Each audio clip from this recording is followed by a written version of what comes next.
for you. I'm just trying to give you something. I'm just trying to give you something spooky. I'll do for you. I'm just trying to give you something.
something spooky I do for you.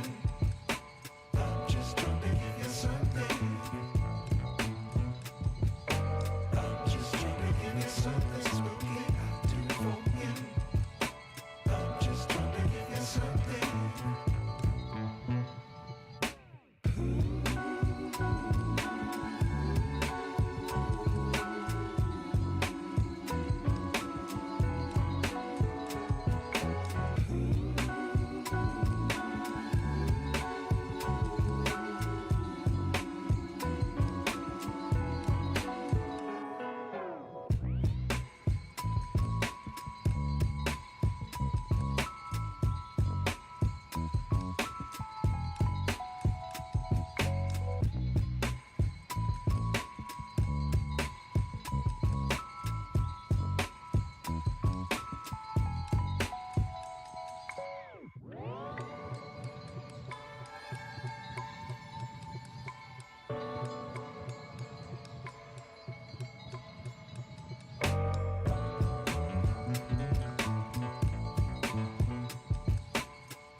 I'm just trying to give you something spooky I do for you. I'm just trying to give you something. I'm just trying to give you something spooky I do for you. I'm just trying to give you something.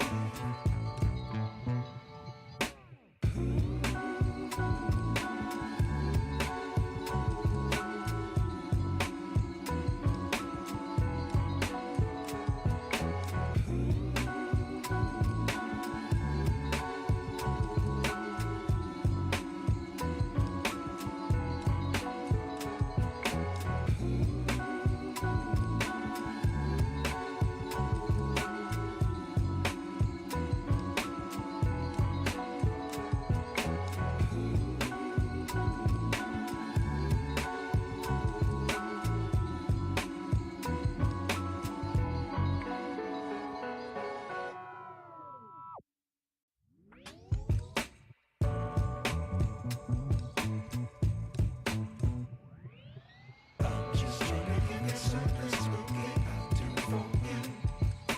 I'm just trying to give you something. I'm just trying to give you something spooky I do for you. I'm just trying to give you something.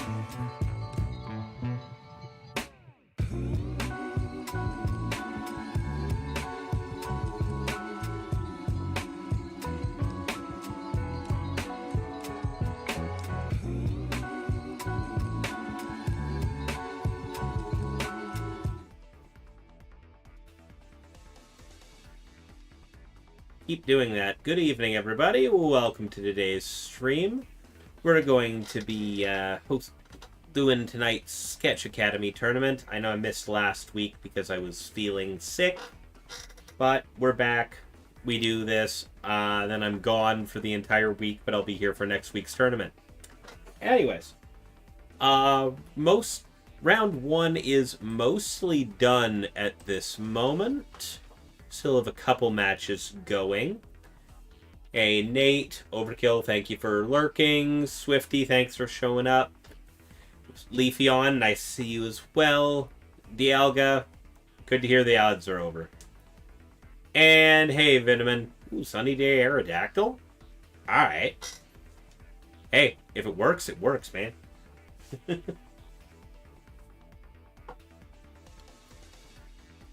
Let's see. Who do we have still running at this moment that we can jump in on?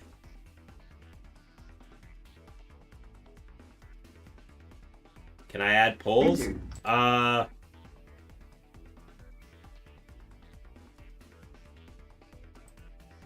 mean, we definitely can do that.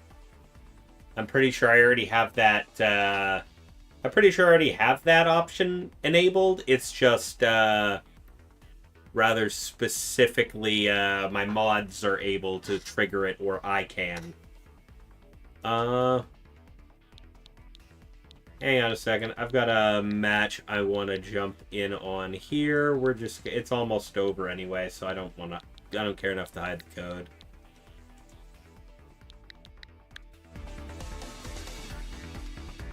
We got Aloso versus Lucas going on, round 1. Oh.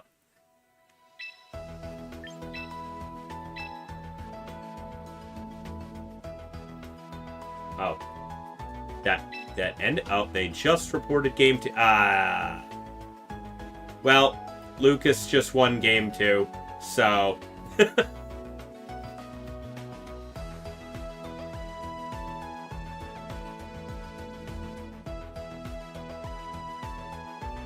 Oh, wait, no. They're going to game 3. Excellent. Very hard matchup, to be honest? Okay. Well, we're gonna jump in on your game 3 here on stream. I just got here. Yeah, I misread it. I just saw Lucas report both games and went, oh, I guess Lucas 2-0'd that. Nope, it's a 1-1.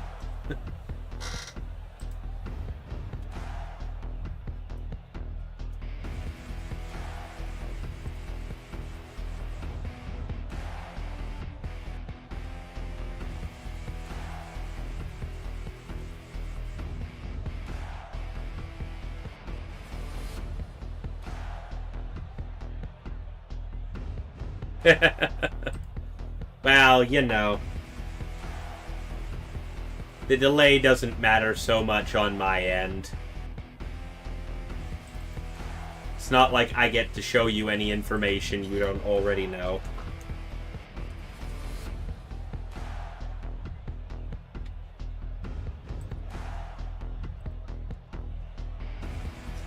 Champions Ladder isn't real. Oh, wow. I mean, I had semi-similar earlier today.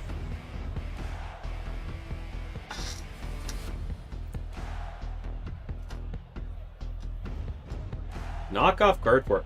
Man, I still say the weirdest thing I saw on ladder ever is Dragon Tail Charizard Y. Just the Charizard tech for dealing with Farigiraf, I guess.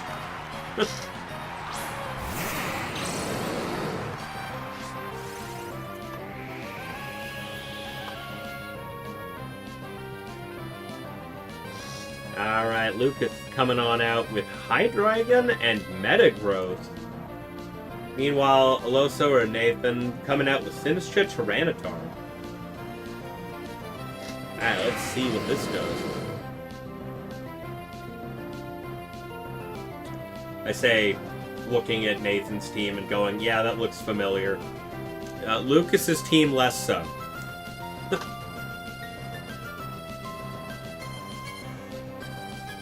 Was also dealing heavy damage to Frigg. That thing was... Ooh, okay.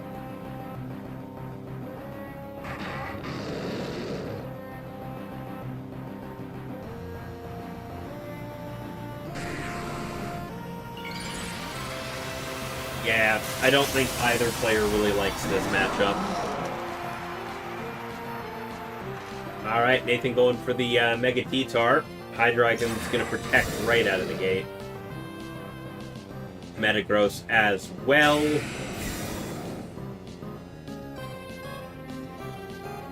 There's a Rage Powder out of it. Why the double protect turn 1? Like, I understand if fake out, but like... Okay, knock off into the Metagross. Gonna get protected. A little bit of Sandstorm chip.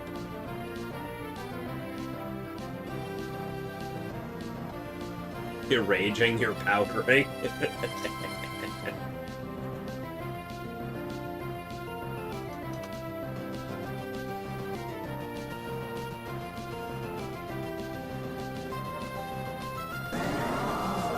Oh God, you two.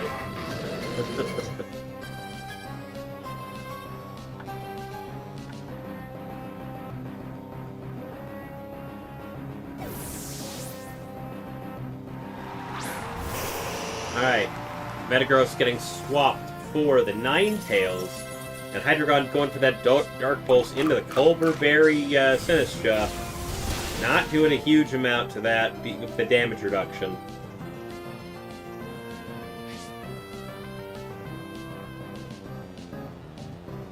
And that'll be a Rock Slide from the T-Tar. Gonna chunk both targets. And that's going to be a Shadow Ball from the Sinistcha directly into the Ninetales. Finishing the job.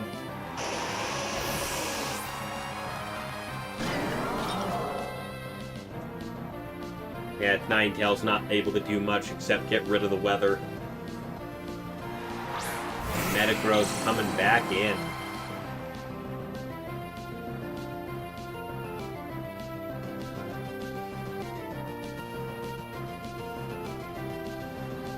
If not the cute one. Yeah. What's that? You don't think the little teacup is cute, Swifty? I don't know. I think the teacup's pretty cute.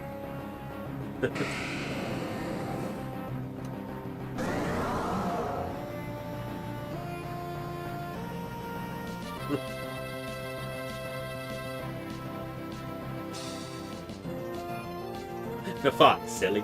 I know what you meant. That's why I was asking. Yeah, Shadow Ball on Sinistcha never sits right with you. I feel that. I get it, but it's so weird. T-Tar going for another Rock Slide, protected by Hydreigon. Gonna hit the Metagross, not do a lot to it.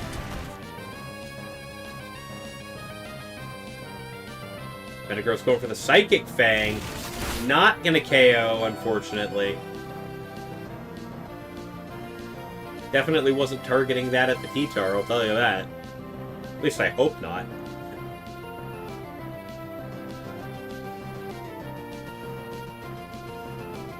Is it not Mega Gross? Oh, there it is. Maybe that was it. Maybe he forgot to press the button, I guess.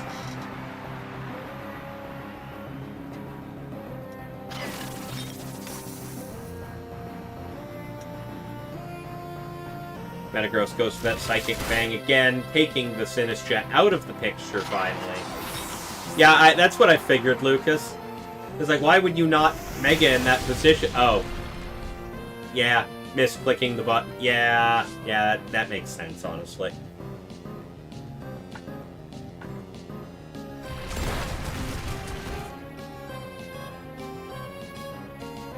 Oh. Hydreigon's down.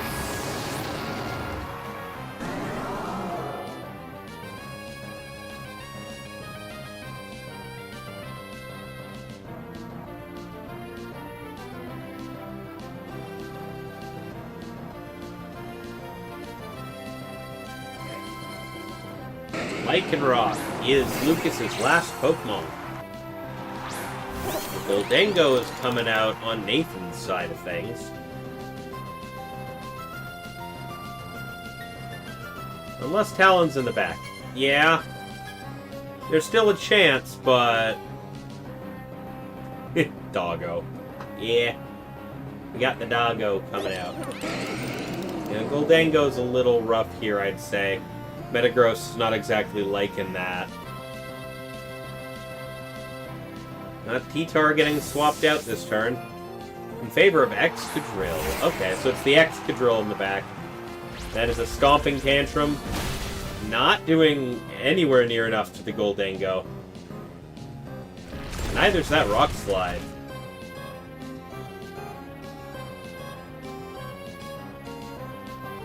It did flinch the Goldango, though.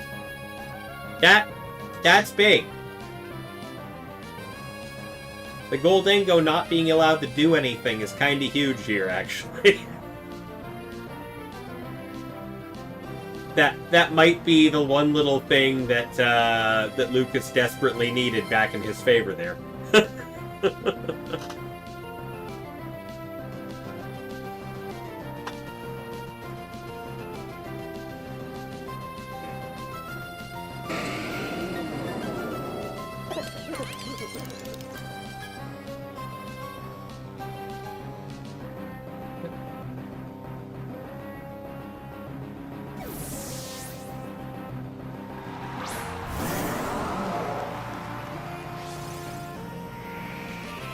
Drill going for the high horsepower. Metagross dodges.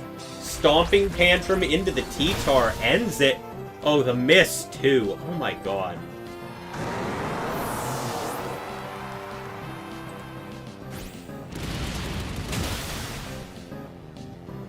Like, you absolutely couldn't have asked for a better series of events to have occurred in that match. Oh my God.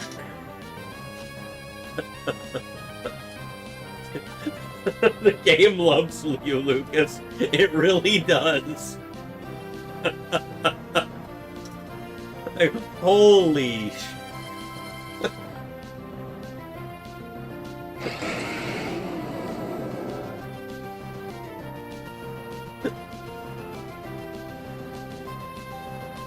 One tank and one dog. Yeah, and that's going to be a forfeit from Nathan. Meaning that Lucas takes... Yeah, no, the RNG is with Lucas tonight. It really is. Oh my God.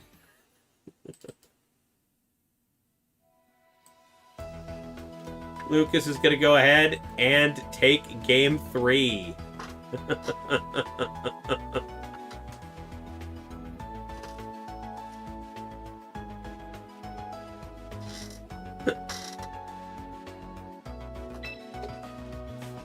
Oh, boy.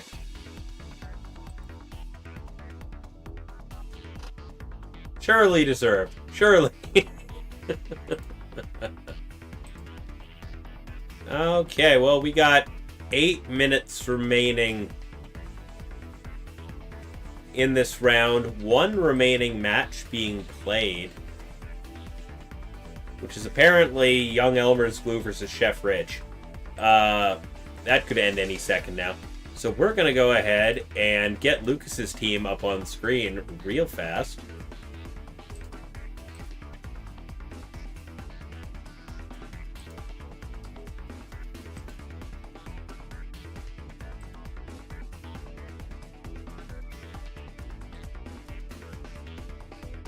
Oh, apparently that match literally ended as I said that. Anyways, yeah, we'll just go through Lucas's team very, very quickly here.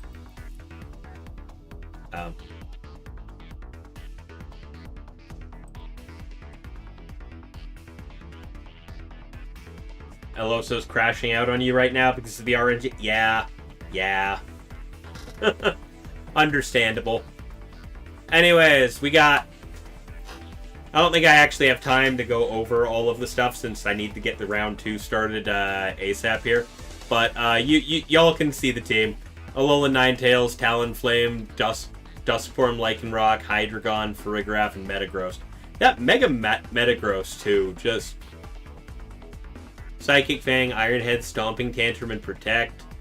The Lycanroc, the Focus Sash, Rock Slide, Excel Rock, Close Combat, Protect. Yeah, that makes sense, honestly. The Alolan Ninetales that just did not get to live. Encore. Okay. I mean, I guess if you're not running Whimsicott. Dual Wing Beat, Flare Blitz, Tailwind, Protect on the Talonflame. Sounds about right. Farigiraf. Roar Farigiraf is hilarious. I love it.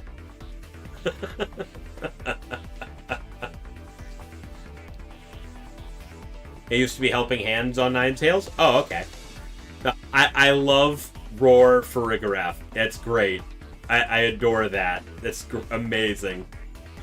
But yeah, we're gonna go ahead and get round 2 kicked off here.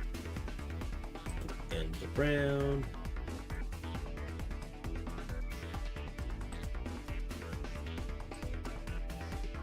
Round 2. Roar was putting in work and testing. I bet. I love that tactic, just in general. Putting Roar on things is always funny. And surprisingly effective. Alright, round 2 is up for anybody participating.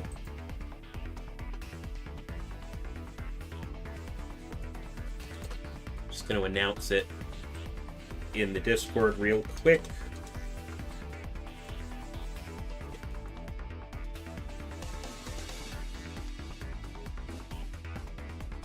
Alright. It has been... You're up against Paparot? Oh my god. Lucas, what is your luck today? Rolling Eloso into Paparot rounds 1 and 2? like the RNG might be in your favor in-game, but on Limitless, it's, it's putting you through the ringer today.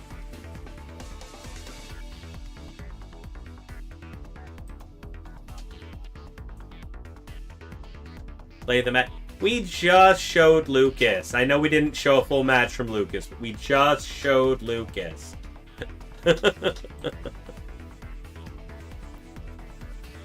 We might want to show some other people too. Let's see, who else is doing cool things right now? We got Croc. Oh, Croc versus DJ Prime is another option.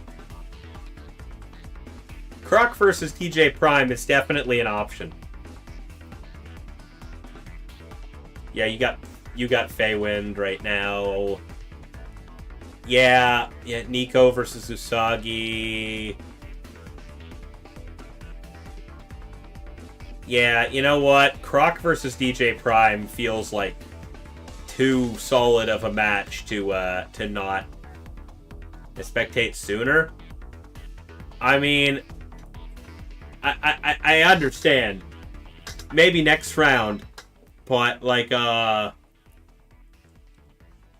versus DJ Prime is kind of a hard match to not go to here.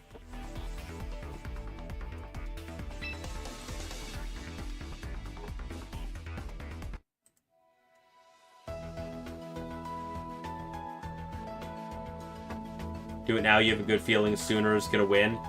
Oh, okay. I understand. I didn't see Sooners matchup. I just kind of scrolled down, saw this one, and went, ooh, that. That's the one. Like, let's be real. You scroll onto the pairings for this round, and the immediate answer that jumps out is either Lucas versus Paparot or DJ Prime versus Croc.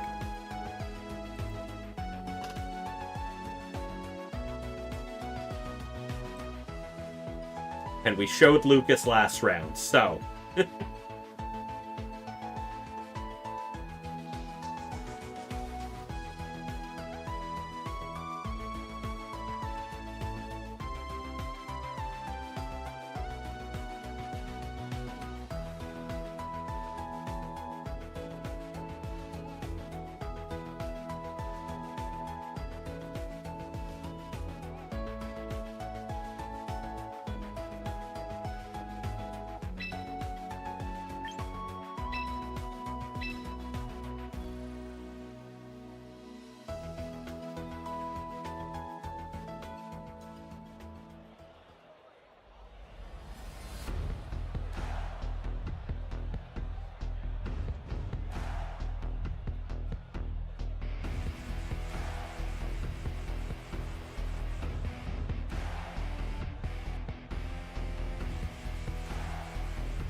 A couple things going here.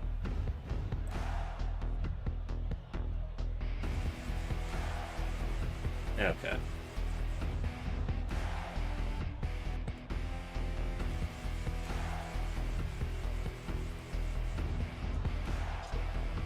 If Lucas plays Zard Arrow, you gotta stream that one. They've been working on that. Ooh, okay.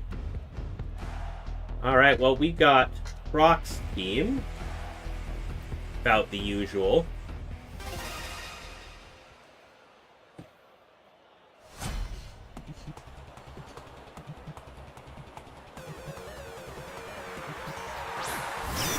Meanwhile, DJ Prime's running a T-Tar Raichu lead. Well, Croc kicks off with the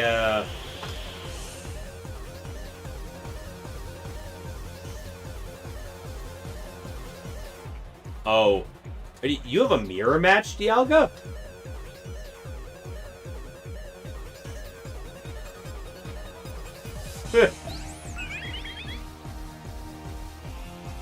It's not a mirror. Okay. It's close. Oh. Alright, well, over here, Croc's leading off with Basculegion and Floette, like we've seen many a time from them. Meanwhile, DJ Prime's kicking it off with the T-Tar and Raichu.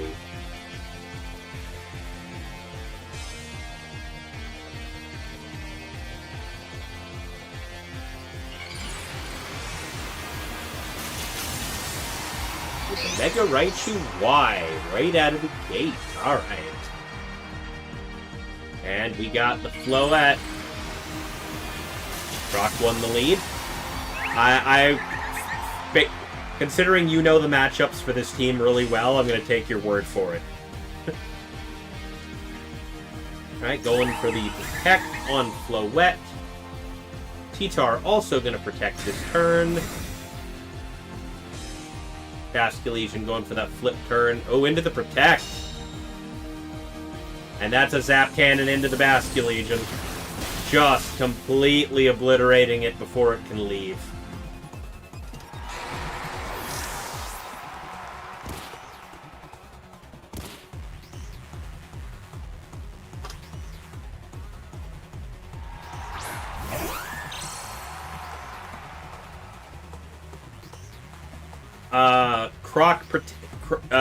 Floette and Tyranitar both protected.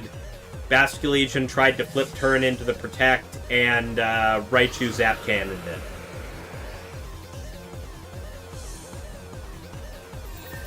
Floette going for the Moonblast. Just Raichu's made of paper. It's gone. And that'll be a Rock Slide out of the T-Tar, doing as much damage as it can manage.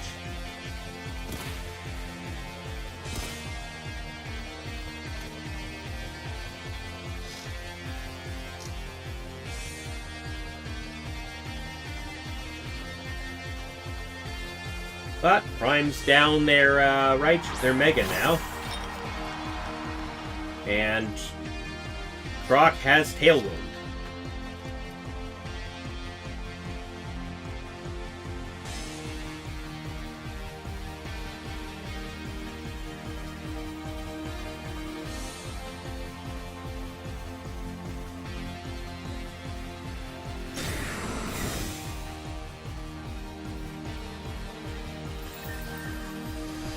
Moonblast into the Sinistcha, chunking that thing almost down to half. And a Moonblast out of the Floette, also going into the Sinistcha, just gonna wreck the Teacup. Enough, maybe...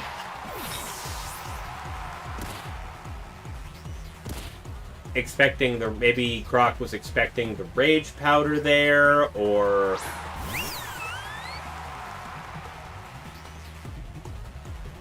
just wanted to get that thing off the field before it potentially dropped Trick Room and messed up the speed priorities.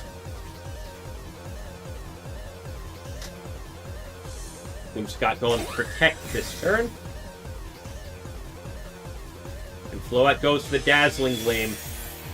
Chunking Tyranitar, doing a fair amount to Sylveon, actually. Would have assumed that wouldn't have done much. That's a Dragon Dance from the T-Tar. Trying to give itself a buff.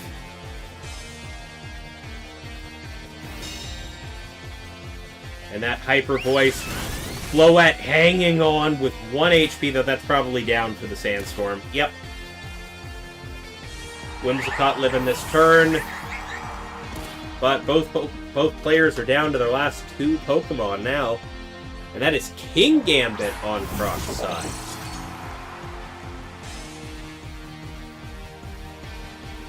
Yeah, I'd say this is probably still squarely in Croc's advantage here. Losing the Basculegion like that turn 1 was definitely sad for that, but Croc brings those back. Whimsicott getting the Moonblast off into the T-Tar, finishing the job entirely.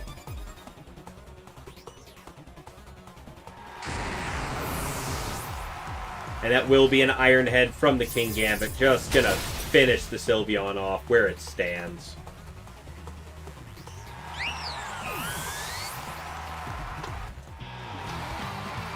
That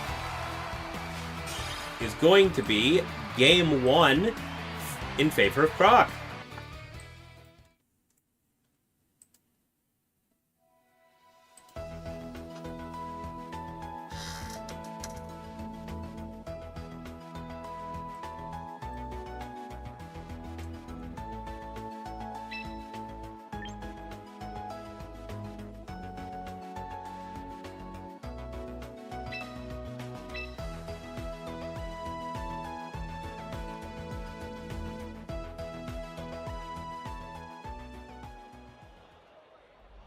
Okay. So that was, despite the Basque Legion getting annihilated turn 1, Croc definitely brought that back with a rather commanding victory. Will DJ Prime be able to come up with a way to counter that? Or is this going to be a quick match? I would hope, from what I've known about DJ Prime in past, I know that they're very good players, so I think we should be able to expect at least something. At least some sort of comeback here. You do in fact see an Eevee. Sylveon in particular. Sylveon is quite popular right now in VGC. Covers for a lot of things, does a lot of damage. Would do a lot more damage if Throat Spray was in the game, but, you know.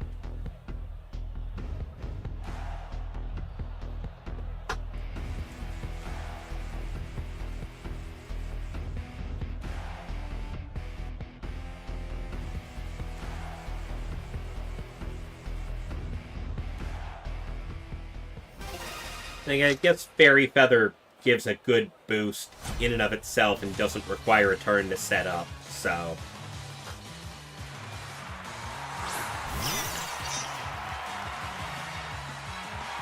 Alright, Croc starting off the exact same as last time with Floette and Basque Legion.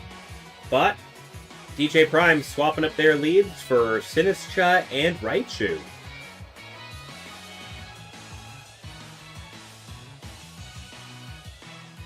I mean, the Raichu was part of the lead the last time, but it was Kitar instead of Sinistcha.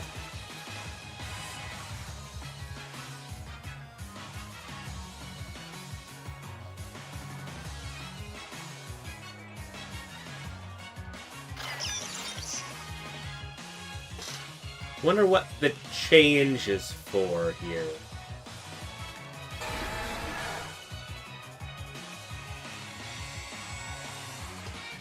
Alright, Floette going for the Mega Evolution once again. Maybe DJ Prime's just trying to preserve the Kitar because the Mega didn't last very long the last time. Floette going for a Protect here. Raichu for Fake Out, which is probably what Croc was predicting last time. But Raichu's going to get hit by that flip turn. Basque Legion's going to get pulled back. And instead, Whimsicott coming on out. But Sinistcha drops the Trick Room right away. Try and counter Croc's speed advantage. Which, I 100%, that's why Croc hard targeted that Sinistcha last time. I figured as much, but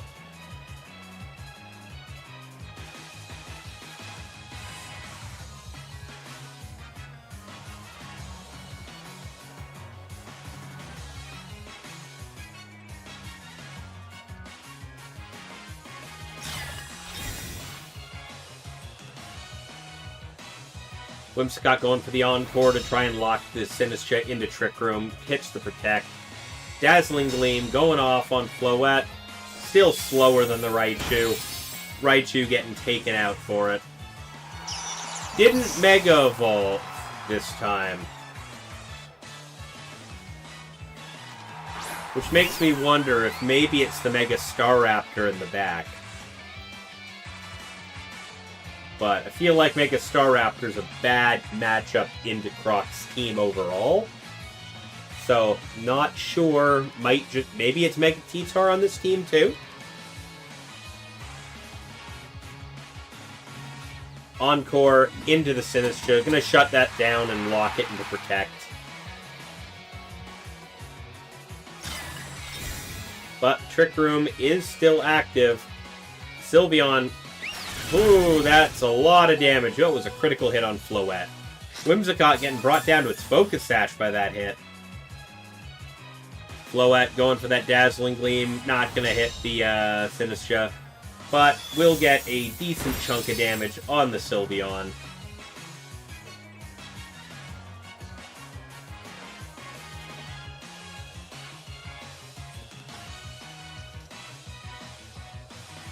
Two turns remaining of the Trick Room.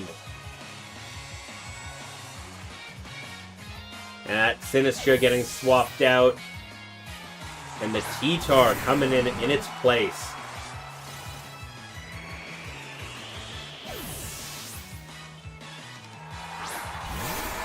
And Basculegion coming on in.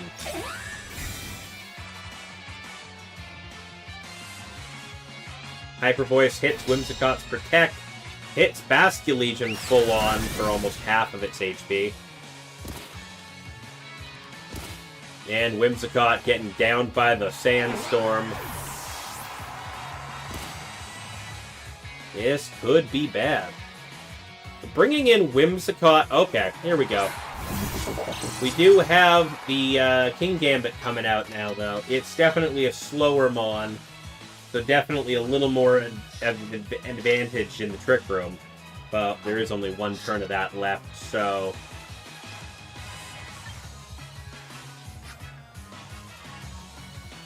You know, I can't say I've ever actually seen Croc face off against a Trick Room team. It hasn't happened very often on stream, at least. Aquajet into the T-Tar, chunking that thing down halfway.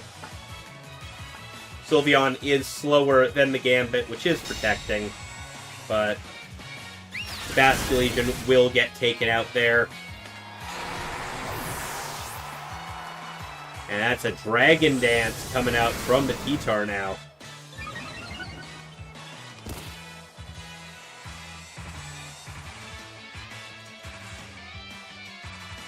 No protects. I feel, well, Gambit protected on the last turn there. That was the last turn. Yeah, Trick Room's gone.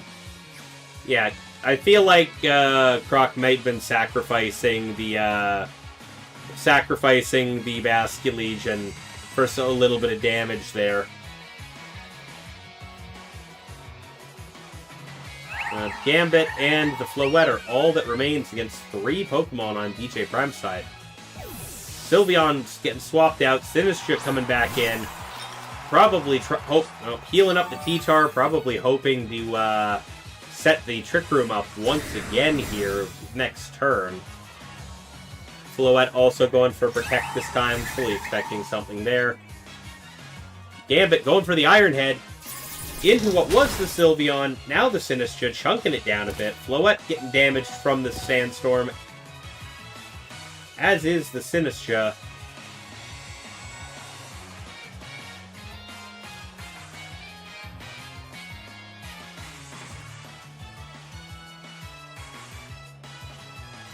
Floette going for a second Protect.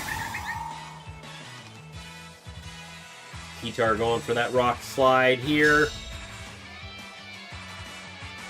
Not doing much to the King Gambit. Potentially flinching it, though. This will be a Matcha Gotcha as well. But King Gambit takes those.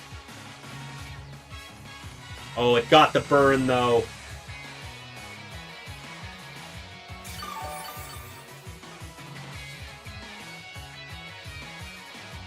Pulverberry triggering, still at half health. Will live the Kowtow, though. Critical hit. Yeah, I mean, it crit, so I don't know if it's that detrimental. I think that was more Pulverberry. And that is a forfeit. Yeah, Croc forfeit that one. The burn just kinda was the nail in the coffin there.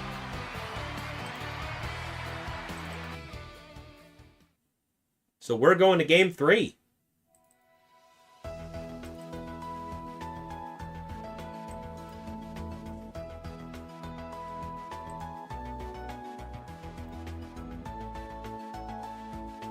Yeah, the burn was kind of huge there.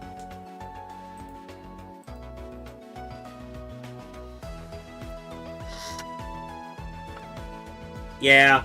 Now, you win some RNG, you lose some RNG. Croc needed the double protect but on the Floette to get through there, but the burn kinda messed them up on that one. Like, double protect on one side, Machagacha burn on the other. Yeah. Yeah, the RNG was just kind of going nuts there.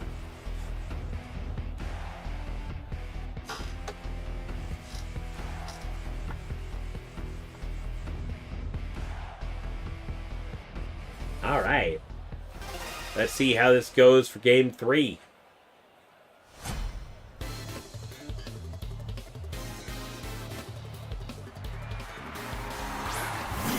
DJ Prime throwing an... Alright, we still have Floette and Basculegion on Croc's side. Croc not thinking that they need to change that one. But Haru kicking it off this turn with Incineroar and Sinistcha.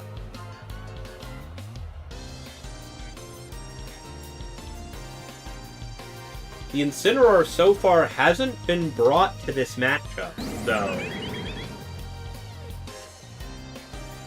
Not sure if DJ Prime's just cooking a new plan here, or...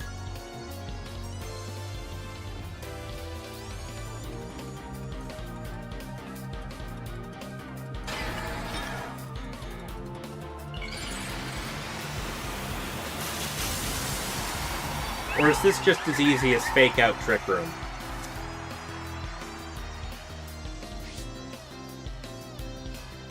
Basculegion go for that flip turn into the Incineroar. I'm gonna chunk that down. No Fake Out.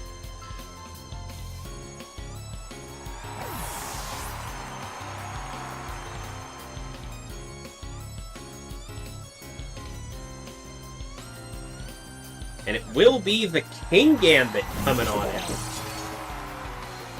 Floette going for an immediate Moonblast into that Incin as well.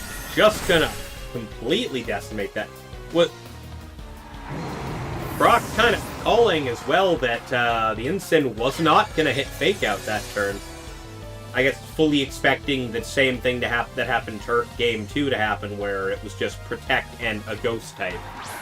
So Fake Out would have been a wasted move, but instead, that just absolutely got obliterated. But now Trick Room is up. Gambit going for the Protect. Rage Powder from the Sinistcha to kind of take any heat off, potential Iron Head off of Sylveon. Sylveon going for the Hyper Voice, not going to do anything to Gambit. Going to do more than I ever feel like it should to Floette, who will also shoot back a Dazzling Gleam and get a nice chunk of damage on both targets.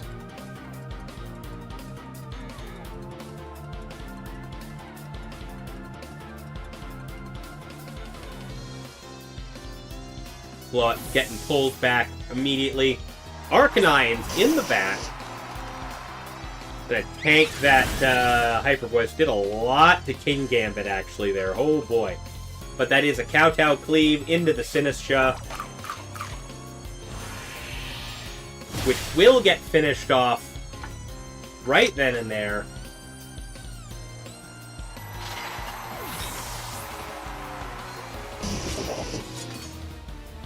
Yeah. Fairy Aura, Fairy Feather, Pixelate. Yeah, that's kind of working against Croc on that one. The tea has run it dry, and all that remains is, it looks like, at very least we know from previous, that the Gambit's faster than the Sylveon. Arcanine going for Protect. Gambit's going for Sucker Punch instead, though. It's going to take as much damage. That will be a Hyper Voice.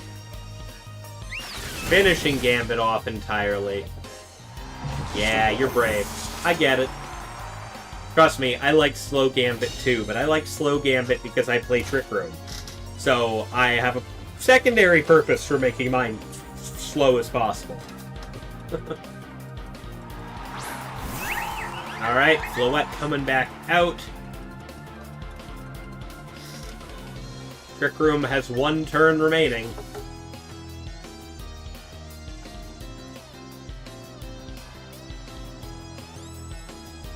Always does with me.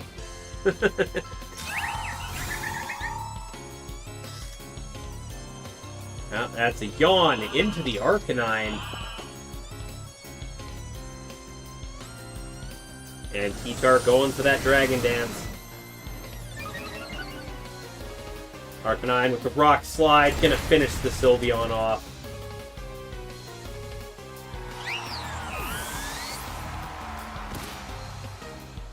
No more Trick Room, and just a Tyranitar on the field versus Croc's 3 remaining Pokemon.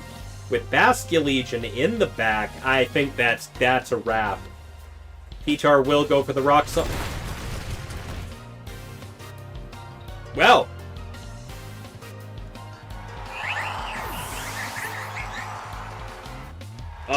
Okay. I did not actually think that would be KO, but hey, here we are. But, down 1 each. Basculegion. All the power in the world to just end this. Yep, there it is. Wave Crash into the Tyranitar. Just gonna end that thing.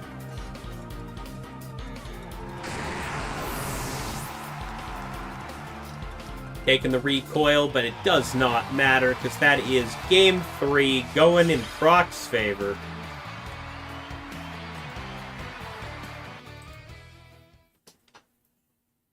Yeah, what a roller coaster.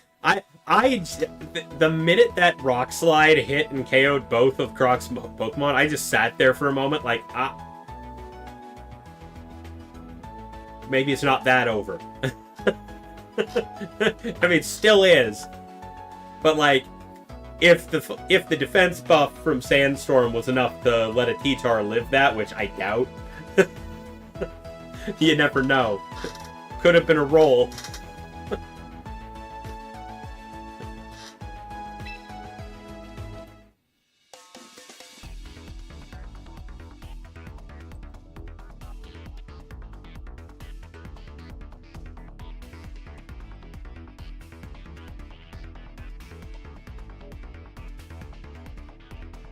Yeah, no defense boost? Oh, okay.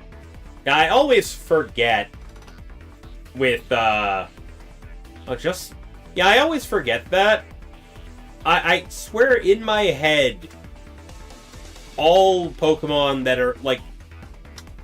Yeah, no, it's just for some reason in my head I have it that, Sandstorm gives a defense buff to, gives special defense to Steel, Ground, and Rock, but gives a defense buff specifically to Rock types on top of that. I don't know why I have that so embedded in my head that it is hard to remember that that's not how that works.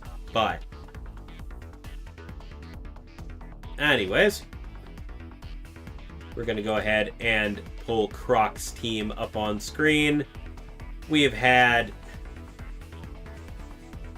In hindsight, you should have protected Sylveon. Yeah, that might have helped out a little bit there, DJ Prime. Yeah, this came up 2 weeks ago. It is so hard embedded in my skull that even though people have corrected me, and I know I am wrong, it still makes me think that that's the case.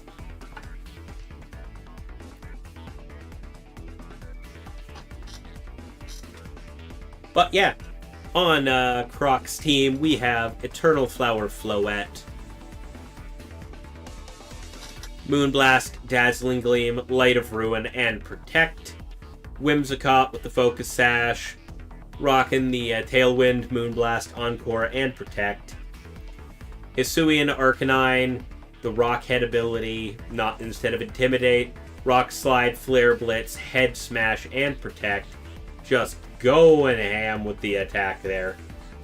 Basculegion with Choice Scarf, Wave Crash, Last Respects, Aquajet Flip Turn. King Gambit with the black glasses. Defiant Ability as always. Who runs anything else in VGC? I say knowing I've seen the other ability a couple of times and am surprised every time. Kowtow, Sucker Punch, Iron Head, Protect.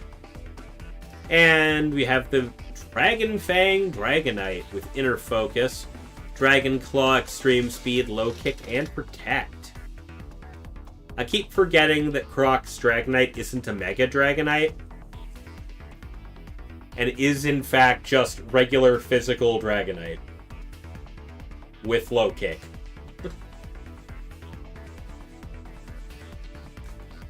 We have a match issue that has cropped up. Gonna double check what that's about. Zardy's got it. Okay, I don't need to bother. Zardy is already there. Mega Dragonite has made you forget Dragonite can and has run physical sets. I mean, that's the main purpose. Regular Dragonite is a physical attacker more than it is a special attacker. The Mega just swapped things entirely. Which also means it's difficult to run Dragonite as, you know, a secondary. Because you really can't use it. If you plan it as a Mega Dragonite, you really can't use it as a regular Dragonite, and vice versa. I mean, I'm sure you could run like a half and half set, but like I can't see that working as well as just either or.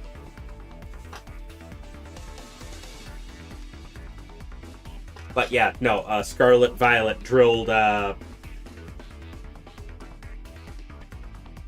yeah, you're right. Yeah, Scarlet Violet has drilled Dragonite as a physical attacker into my skull. With all the Dragonite Qianpao combos all through the entire span of that game. Just Qianpao lowering everybody's defense. And Dragonite going Terra Normal Extreme Speed and just chunking everything. And then you have both of them can just run Ice Spinner and remove terrain. It was a thing.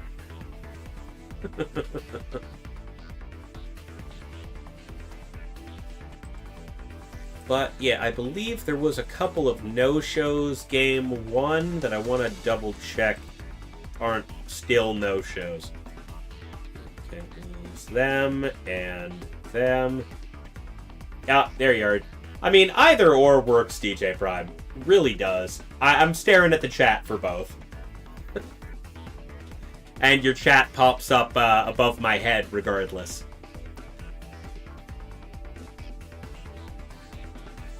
You got reminded how fragile Raichu is your last game. Can get it 50%. Ooh.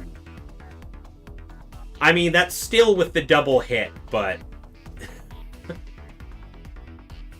But 50% from Fake Out it is a lot. Oh, not even the Mega. Oh. Oh. Dang. I agree, DJ Prime. I think there was a couple weeks ago we had a Raichu in that made Top Cut that was way bulkier than it had any right to be. Helping Hand Fake Out KO sit. Oh. Oh, hey Muffin, how you doing? You did in fact run that Raichu. We were commenting about it the entire stream. It was just like, oh wow, that Raichu lived that. Huh.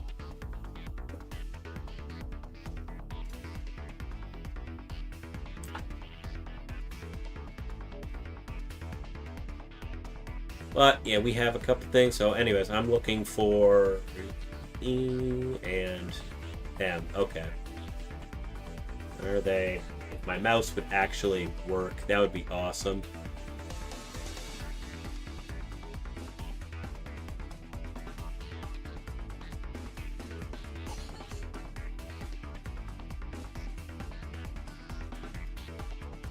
Yeah, Aquajet Basculation in the rain with Mystic Water. Yeah, that one. It lived that, and we were all just like, huh? Everybody on stream was just like, alright, hold up.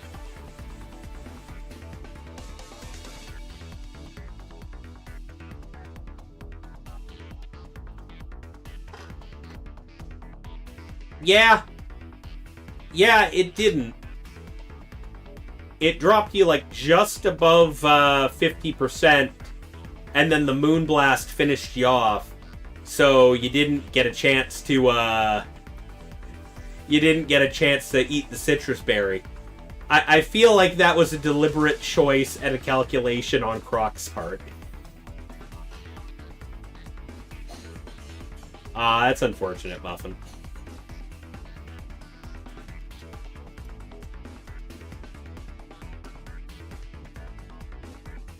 Okay, so that guy showed up anyways, and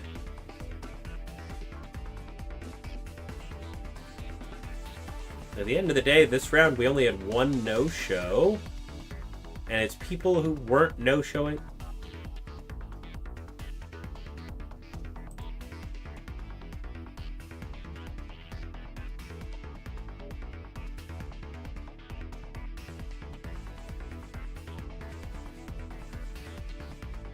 Okay, so that person didn't show up. That's fine. Okay, and the other person who was a no-show round 1 apparently showed up for their match round 2, so they're fine.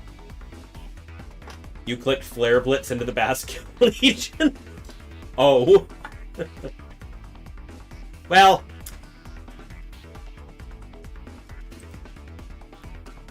I feel like that's maybe not the most effective move from the Incineroar in that scenario, but you know.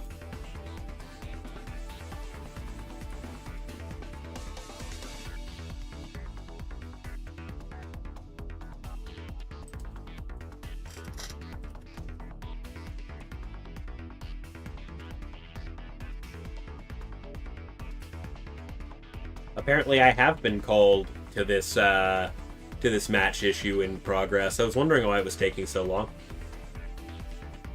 Oh, you thought Croc was going to flip turn into Gambit on Parting Shot? Oh, okay.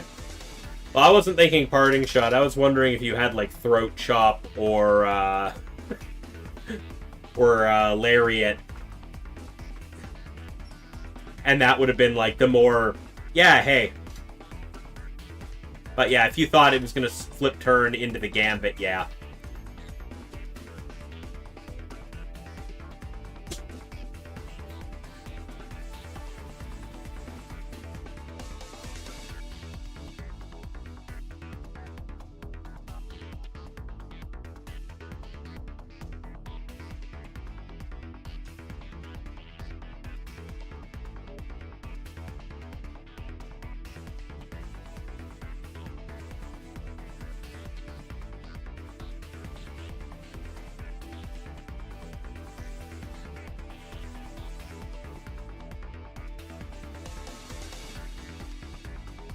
Hang on.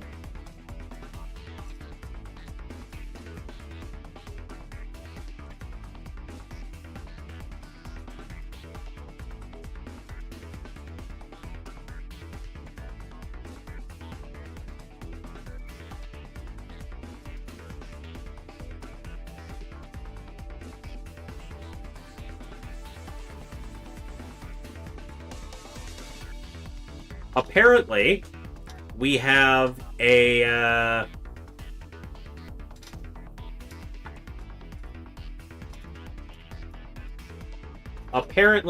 match going on where I think one of the players thinks that this tournament is best of 1 and just kind of stopped responding and stopped playing.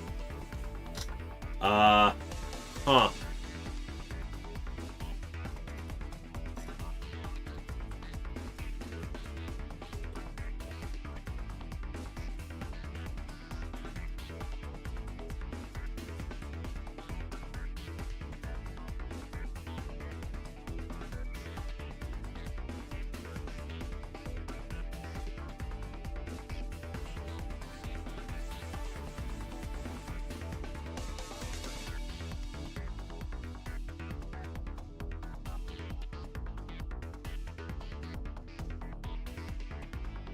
Uh...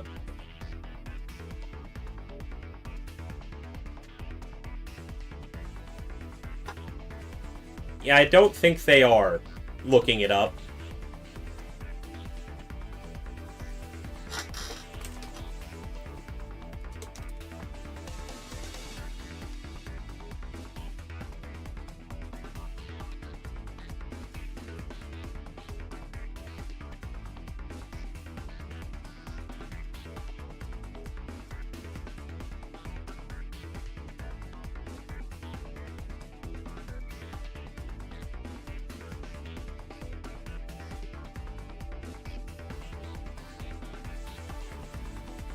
Yeah, so the person played their match.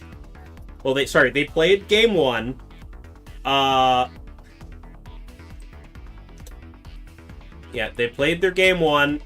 They stayed in the private room in game, but they stopped responding in their match chat, and didn't show up. And apparently, it had been like 15 minutes since they said anything or played the game by the time their opponent maybe seems like they did it round 1-2. So I mean, both rounds they lost game 1 also. So yeah. Anyways, round 3's going up. And round 3 is live. Yeah, that's a DQ. It really is. Yeah. Like, we're not gonna let you waste other players' time. But yeah, that's round 3 is live for anybody who is participating.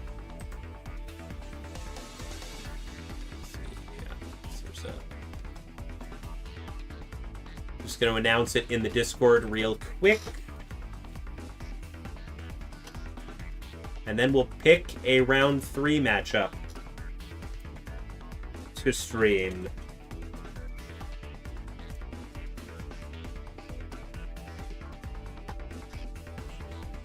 Alright, let's see. Who's our pairings? Let's see here. We've got...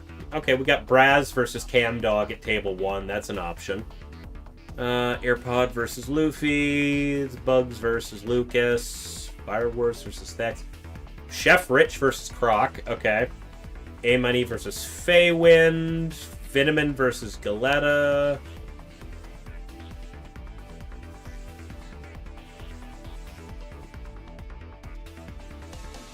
I half want to break my own rule for this, but nah, we won't. Let's go somewhere a little higher up. I'm thinking we, Vinamin versus Galetta might be the play here.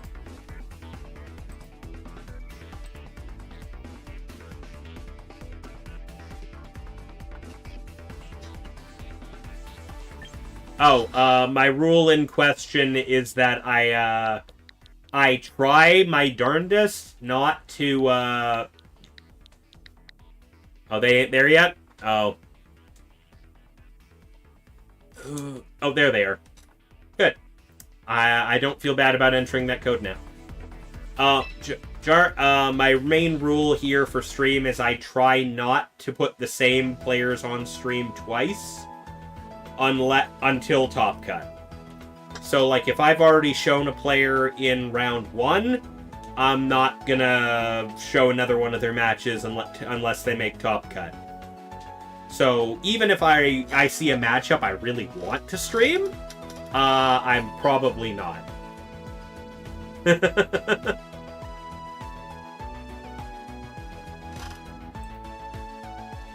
But, yeah, we're going to get that.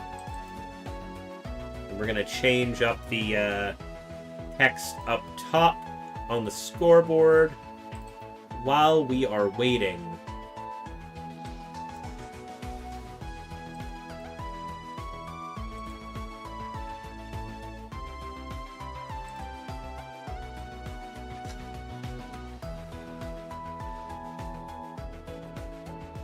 Oh, there they are. Hit the spectate button. There we go. Cinnamon.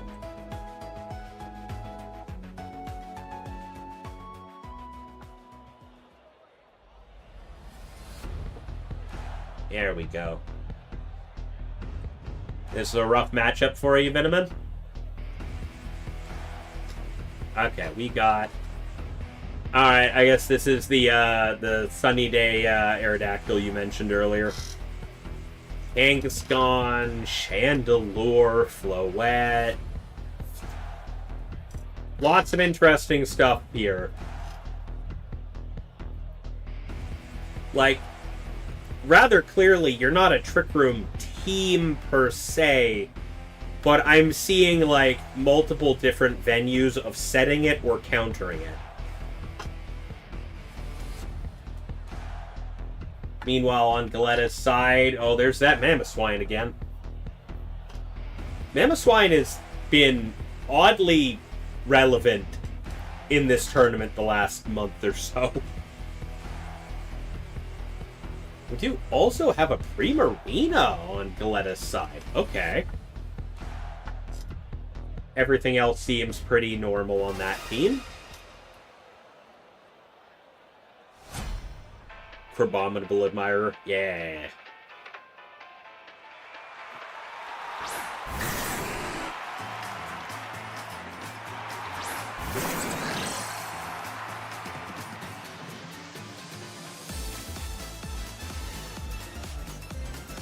Hell yeah. Love this song. Oh man, yeah. This song is one of the best background tracks in this game.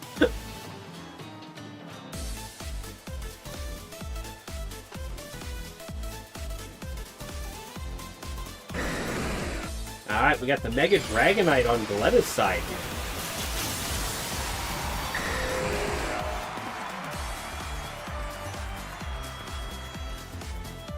Now, Fake Out into the Sneasler to kick things off.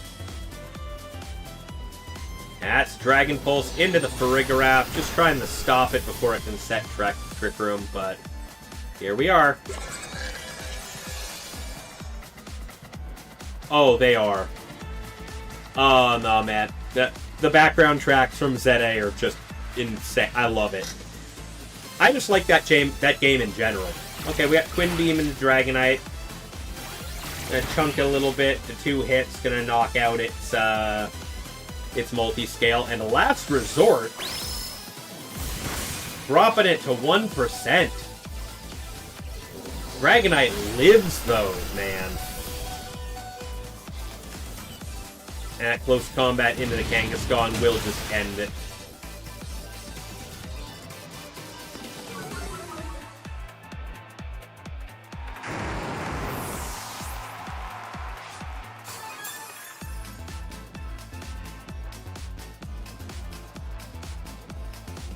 I just enjoyed ZA in general. Like, the post-game / DLC was a little grindy, but, like... Yeah, free swap in.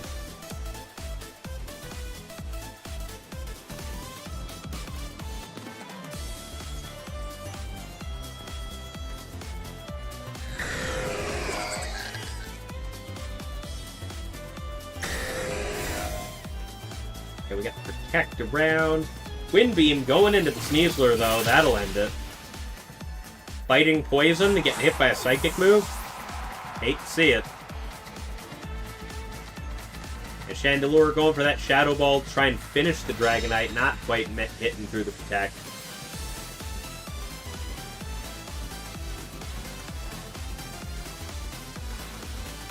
Oh, Primarina coming in. Alright.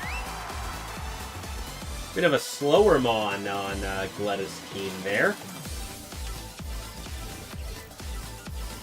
Would assume that Primarina is mostly there on the team as a Trick Room counter, but could be wrong. It is in fact currently a non-Mega Chandelure in use. I'm sure it probably has a Mega Stone as well, but you know. Primarina taking about half its HP from that Thunderbolt before getting to use the Hyper Voice. Gonna finish off that Farigiraf. That 1 HP Dragonite in the back is hiding, but we got Gambit and Primarina still up front. And Venoman down to their last 2 Pokemon, which is the Aerodactyl hiding in the back. If I remember correctly what Venoman was talking about in chat earlier, I think I know where this is going.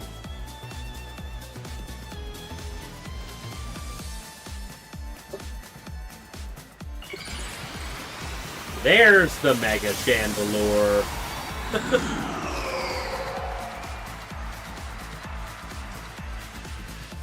Going for the Protect, but it failed this turn. Aerodactyl also going for Protect. Gambit going for the Iron Head, though, into the Aerodactyl. That will be a Water-type Hyper Voice. Chandelure not liking that.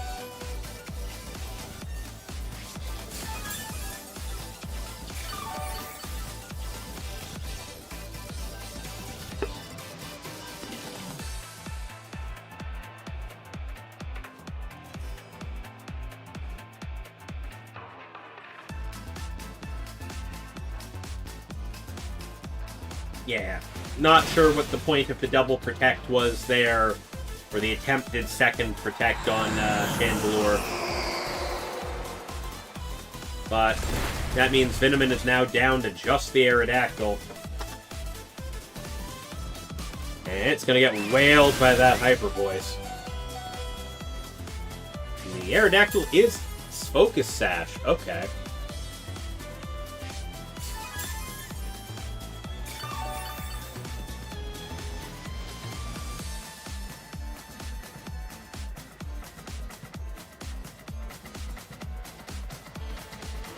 Yeah, I do believe that looks like game 1 right there. Yeah, that Sucker Punch. Super threatening to the Chandelure, everything. That'll be game 1 in favor of Galetta.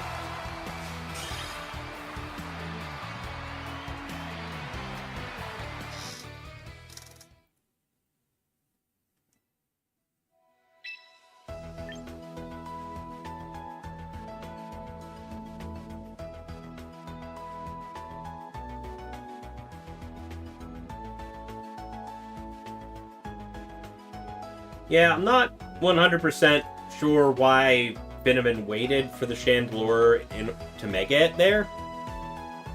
Like, I was assuming it was because the Aerodactyl was also holding a Mega Stone.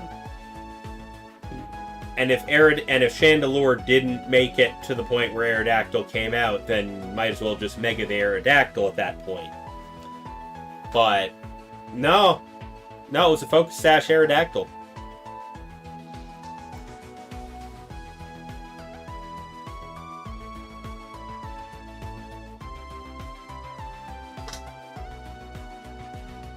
Alrighty. Oh, here we go. Game 2, getting started. Let's see how this goes. Looked like Venoman had a plan game 1, and it just kind of didn't pan out. Seemed like they were working towards something that whole time, but then it just kind of didn't really happen. And I'm not entirely sure what the point of trying to Protect twice in a row on the Chandelure was there. But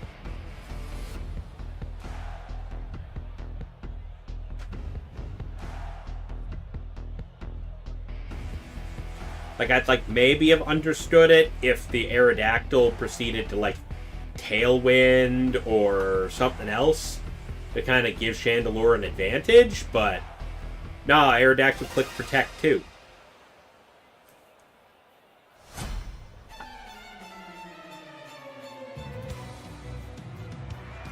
Alright, Sneasler and Gambit coming out first on Galetta's side. Venoman's kicking it off with Farigiraf and Aerodactyl.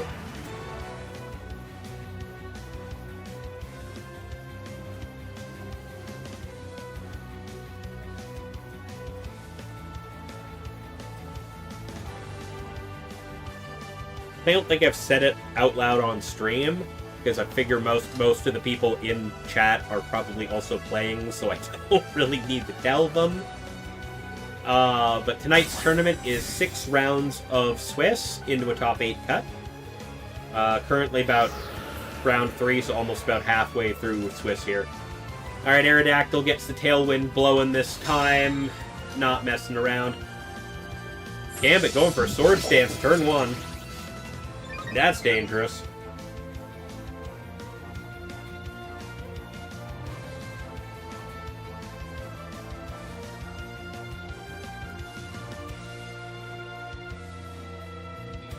That sucker punch is gonna hurt.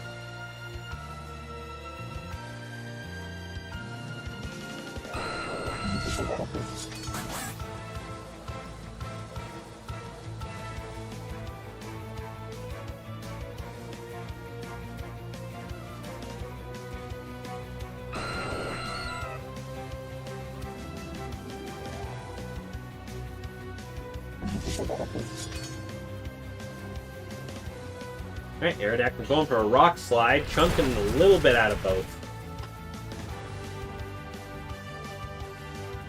Yeah, but that is a Dire Claw into the Frigoraph, who fell asleep from it.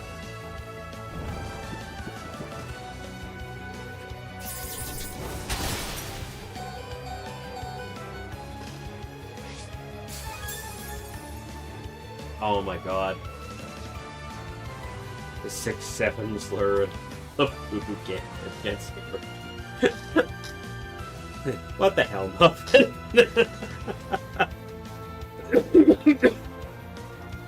Gambit going for a sucker punch, but can't because of the armor tail.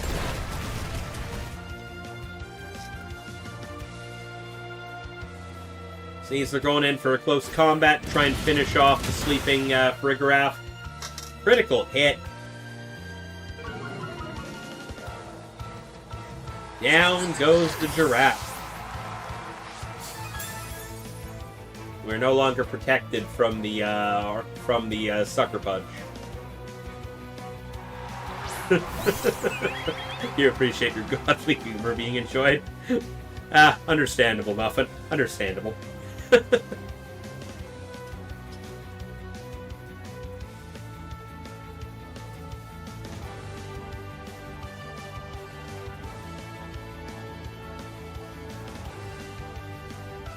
That's it for you? That's too bad, man. It's Sinistra coming out. And Floette as well. Dire Claw into the Sinistra slot. Taking, surprisingly, not a lot of damage from that. Floette protecting. And the Tailwind is gone.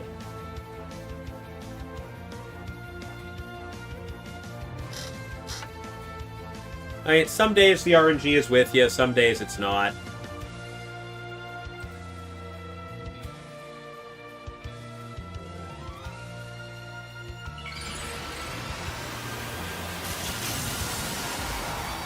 Alright, Mega Floette hitting the field.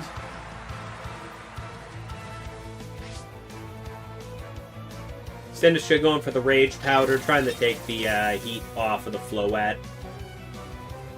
Dire Claw into the Sinistra again. And a Light of Ruin aimed directly at the Gambit. Yeah. King Gambit's not surviving that.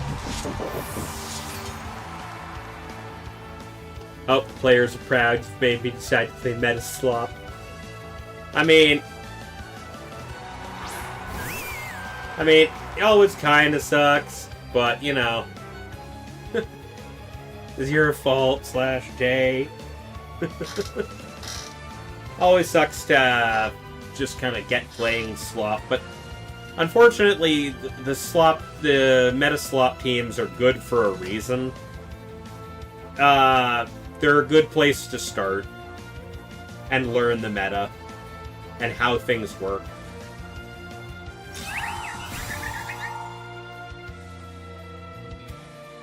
See, so they're going for that Dire Claw, not going to land. We do have a hyper voice coming out as well from the Primarina. Not going to take out the Sinistra. Is that a Trick Room? No, it's Matcha Gotcha. The Sinistra's just that. Primarina dodges the Matcha Gotcha. Unfortunate.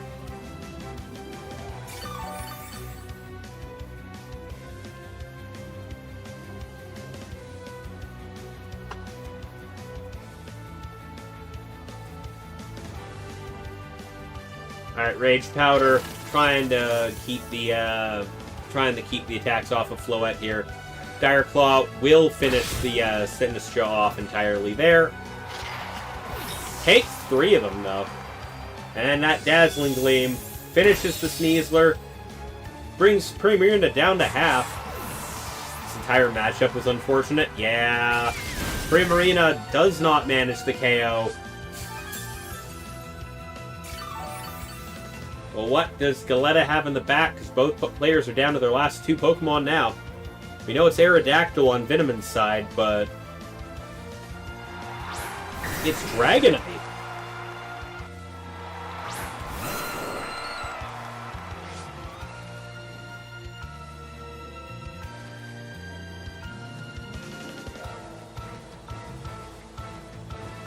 You know, if it wasn't for the fact that I know that that Dragonite probably has multi-scale,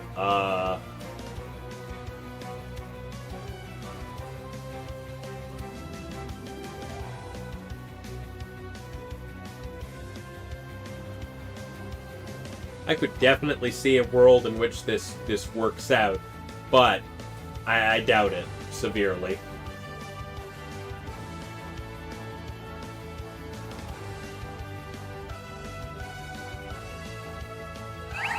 Yeah, that's a Mega Dragonite, so it's got the, it's definitely got multi-scale.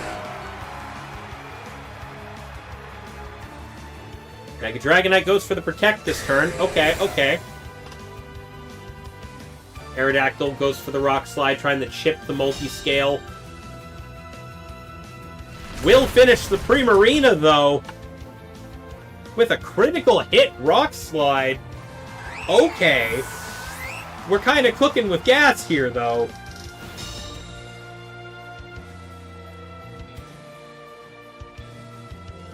That Rock Slide may have just put this game... I mean, there's definitely still a chance that they don't, but Tailwind going up, and this is a Moonblast from the Floette. Multi-scale, keeping that from being a one-shot. Did get the special attack up, though. Flamethrower going into Floette. Gonna finish the job. That 1 HP Aerodactyl has... Unless this Dragonite... I mean, it's a Mega Dragonite. It's Fuse and Protect. Okay, yep. That Rock Slide has to hit. It has to KO. That's how this works. 29% HP remaining? It very well could.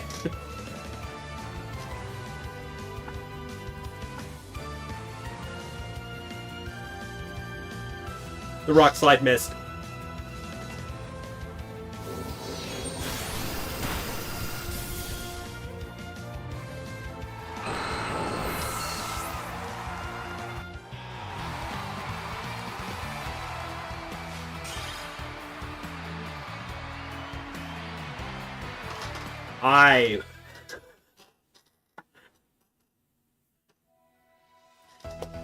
Rock Slide giveth and the Rock Slide taketh away. That's all I'll say about that one. Oh my god.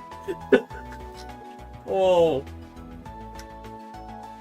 The crit Rock Slide into Primarina, getting that KO, and just putting this into your advantage, and then for it to miss the very next. Oh my god.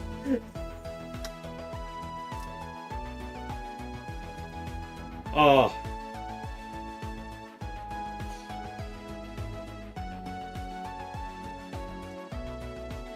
Okay, that was... Jeez. That absolutely sucks, Venom.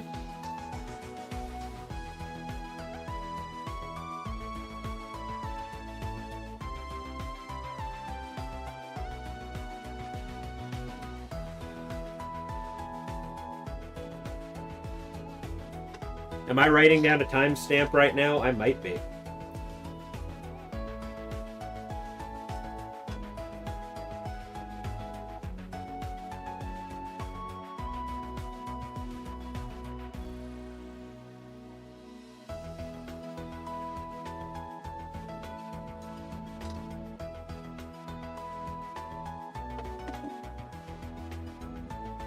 Yeah, you're playing game 2 with Twin Beam Sneasler. Yeah, that's understandable. It's like that it works. That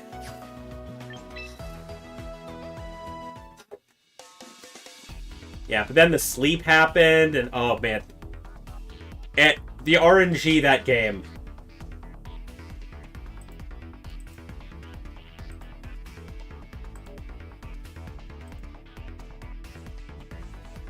Let's see, we go.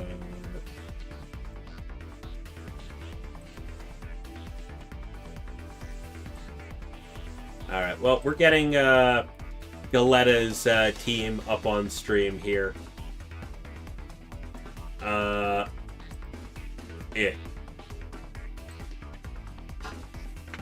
Felt like you got given hope just for it to be taken right at you. Yeah, like I said, Rock Slide giveth and Rock Slide taketh away. Usually in the very next turn.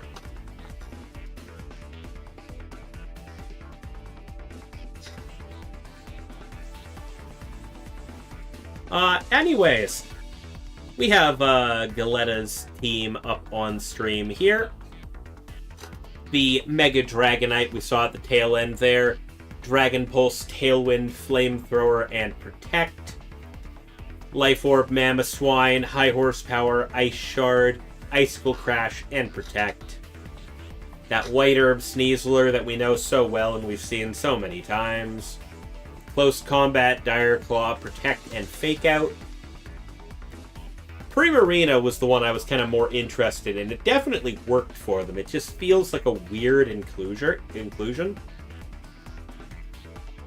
I mean, Stream Luck, Venomant. It's a thing. I very much apologize that I seem to be a bad luck charm for you.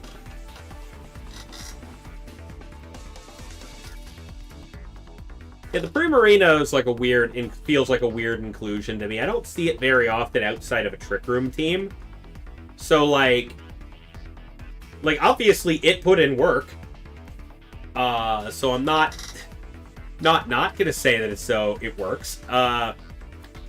But yeah, it's usually I see it as a Trick Room mon, not on a regular team. So maybe it's partially here to counter Trick Room teams, or just have a decent water fairy type kicking around because they needed the coverage for both things. Rockin' Hyper Voice, Moonblast, Life Dew, and Protect. Okay. Leftovers. Okay, yeah. Makes sense. Well, it's Modest Nature, so it's definitely not Min Speed for Trick Room. So you did also miss the Matcha Gotcha that would have done a lot of damage to that Primarina if it had landed. Yeah. Oh yeah, Leafeon. 100%. But your Mega Aggron team includes Trick Room, right? Because Aggron is so slow.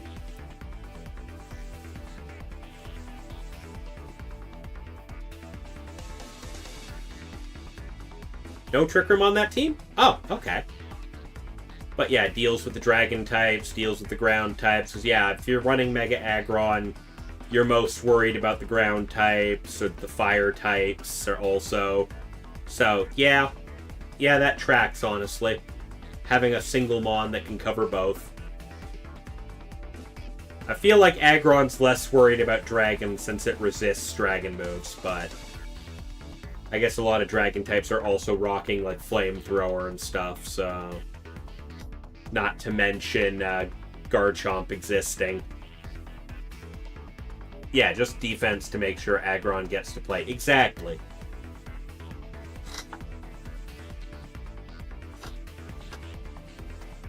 But yeah, aside from that, we've got a Choppleberry King Gambit. Alright. Gotta try and resist that fighting damage a little bit. I used to talk down about Choppleberry King Gambit a lot. In my experience, that never helped it survive a single fighting attack ever. But I have seen it happen quite a bit now that Choppleberry does let King Gambit survive a non-stab fighting attack from a lot of things. So, as long as he's not getting hit by a fighting type, he might live. You got a close match, DJ Prime? Nice. We're just going over Galetta's team here. I forgot to put in Galetta's round 2 win on the score now that I'm staring at it.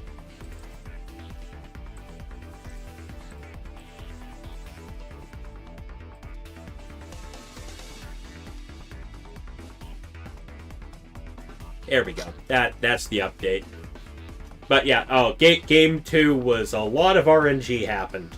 A lot of that was big. That might take it into what? Giant miss, and now yep, game's going the other way. But yeah, I used to talk crap about Choppleberry King Gambit. I understand it now. It's got its place. Still not my preferred way of running it, but I can see the use case. Rockin' Sucker Punch, Iron Head, Sword Dance, and Protect. Yeah, that makes sense. No Kowtow, though. Let's focus all in on the Sucker Punch for Dark-type damage. Iron Head is the main attack. And we got the Dusk form Lycanroc once again. Rock Slide, Excel Rock, Psychic Fang, and Protect. I've been wondering why I see a lot of the Lycanroc Dust kicking around lately. Like, I know it's for Charizard. I know it's for Charizard. Yeah, Chopple Gambit is okay until Charizard. Yeah, like I said, I see the use case for it. I don't like it, but like there's better options. Yeah, the Lycanroc I've seen a lot lately. I know it's for Charizard. I know the Accelerock is to sit there and try and hit Charizard with the priority rock move. I've never seen it KO. Used to run it with Play Rough and CC. Yeah, understandable. Like, Rock Slide, I get. Close Combat and Accelerock hit hard. Yeah, I guess, yeah, I understand that part. But, like, I've never seen Accelerock KO a Charizard. I've always seen it just not do much, and then the Lycanroc gets annihilated by whatever's sitting next to Charizard. It's... Yeah, Psychic Fangs make sense to me, because Psychic Fangs to deal with screens is still pretty good. Like, that adds an extra little use case to the Lycanroc. I like that.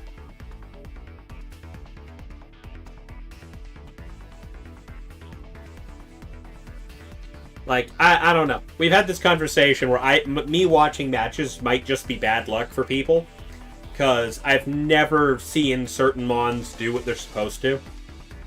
It's 56 chance. Oh, okay. Yeah, so it's not a very good chance at all.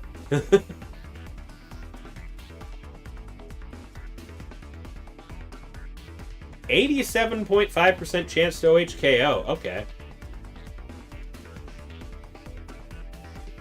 Taking out Zards with Accelerock. Guess people don't run both. I guess.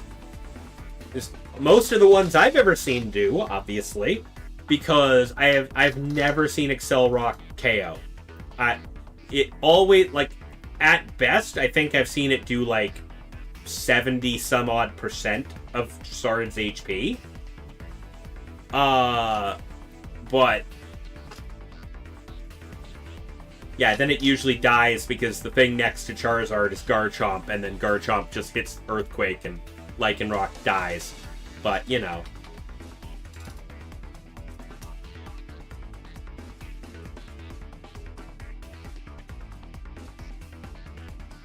Huh. Yeah. Like, the chance is there.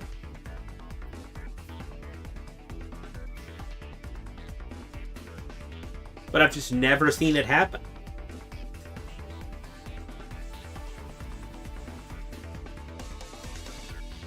Huh.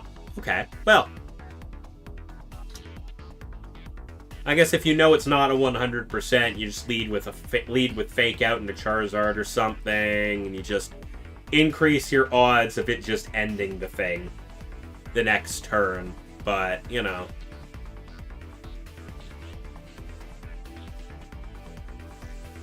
Yeah, anything for Charizard to not die to a Pebble.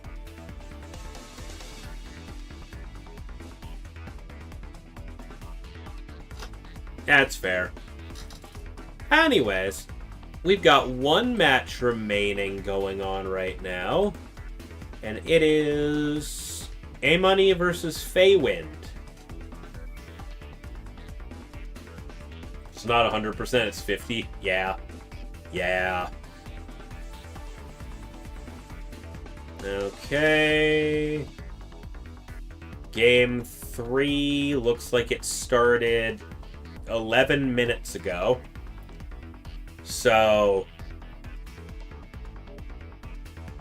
the previous game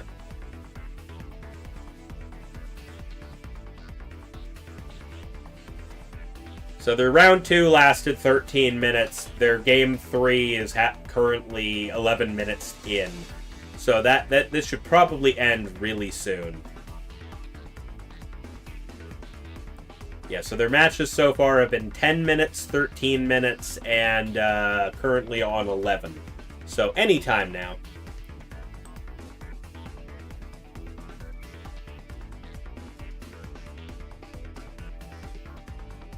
But yeah, speaking of weird teams and stuff to happen on ladder, I don't know what it is. But, like, y'all seen my tag pop into your chats. You know I'm in Ultra Ball right now.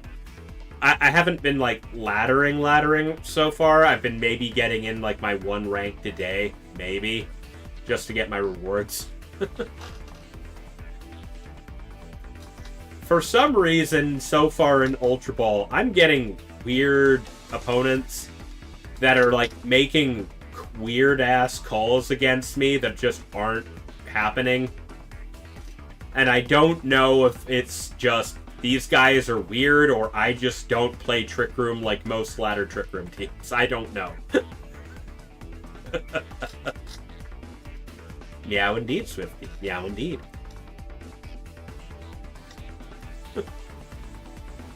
I keep seeing all of these teams like doing stuff like weird choices for protects where I'm just like, in what world was I going to hit that? In what world was I going to hit that thing this turn? Nah.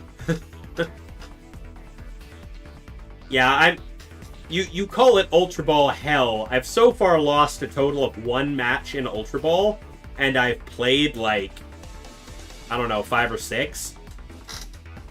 Ultra Ball hell so far is going pretty well. But, you know, I'm like a day off from the reset, so I don't know if I'm hitting Master Ball. I don't have time tomorrow.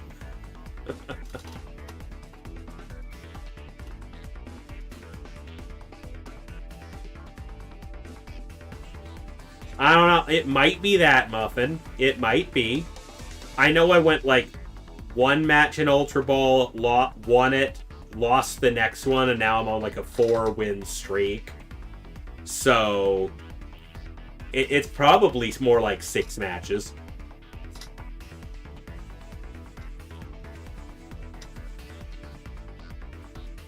Haven't played 7 yet.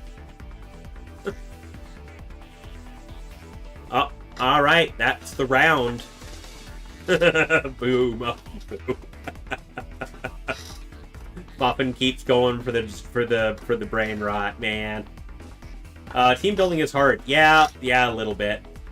As long as you know what you need to prepare for, and you've got like a decent plan, things work sometimes. You just kind of need to know what to prepare for and what other things those teams usually are bringing. So far, my current Trick Room team is running very well. Oh, your last 3 matches, your opponent gave up after turn 1? God. Yeah, team building and playing feel like such different... They definitely do. Like, being good at one definitely makes you a little better at the other. But... they're 2 very different skill sets. Alright, so we're going to end round 3. Pair round 4.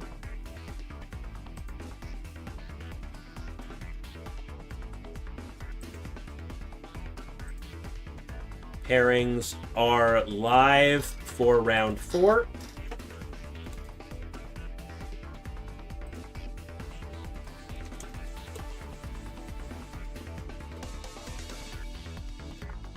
Oh, I did not mean to put that slash at the end of that, but that's fine.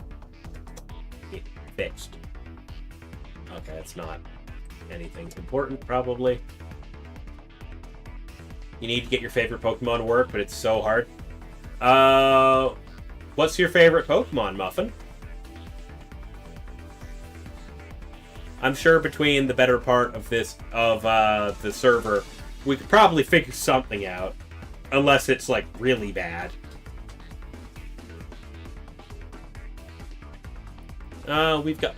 Well, Galetta versus Lucas is happening. Oh, yellow rat guy thing? Oh, I see. Well, I think you did a pretty good job of it the first time around, then.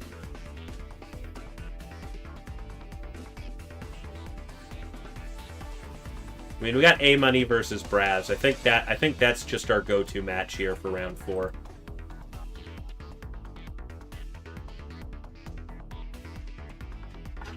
All right.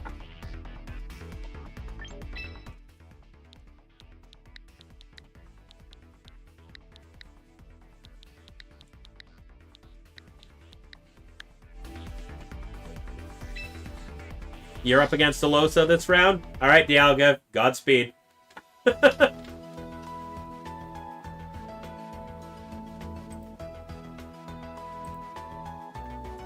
Good luck, Godspeed.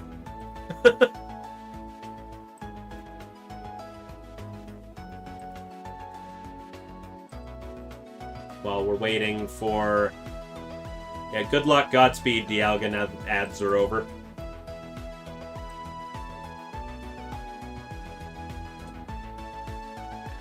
Will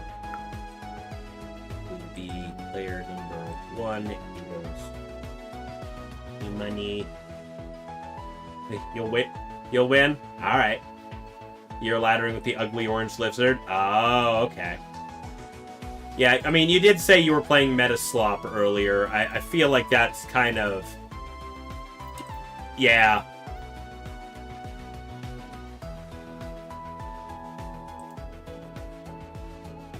I feel like that's kind of a given.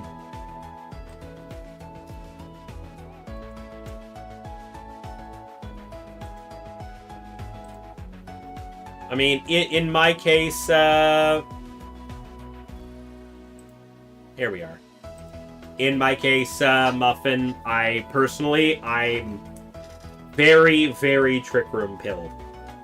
I don't know what it is. I pick up any other team and I just can't understand how to use it properly. Give me a Trick Room team and, yeah, I get it. I get it.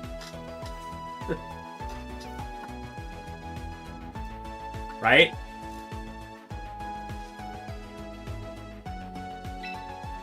But yeah, under Mew Crew. Hey, Under Mew Crew, how you doing? Iceberg, what's your favorite Pokemon of all time? Well, we were all talking about that just as you walked in. Yours is Flareon. Mine's Zapdos. You love Trick Room when it works its peak. When it doesn't work, you die. I mean, yeah, that's kind of the challenge of the build. Like, one of your biggest things is coming up with a... Yeah, one of the biggest hurdles with a Trick Room team is coming up with reliable ways to get Trick Room up based on the current meta. If you don't have that, your team isn't worth anything. That's the problem. And in my experience, multiple ways of setting Trick Room so that you have ways to cover different things is kind of a requirement.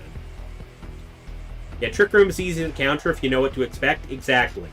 And so the challenge on the Trick Room side of things for building is to have multiple different options so that your opponent can't counter you quite as easily. And if that requires you to have a faster Pokemon on the team in order to do some stuff outside of Trick Room, or to sit there in the back waiting for Trick Room to run out, because you know your opponent's going to stall it, then that's what that team building requires.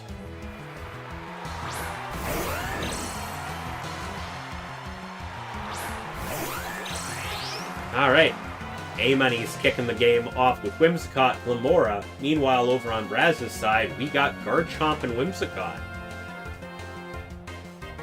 Your opponent just gave you all wins and forfeit after 2 turns? Ah. I guess they didn't like your team.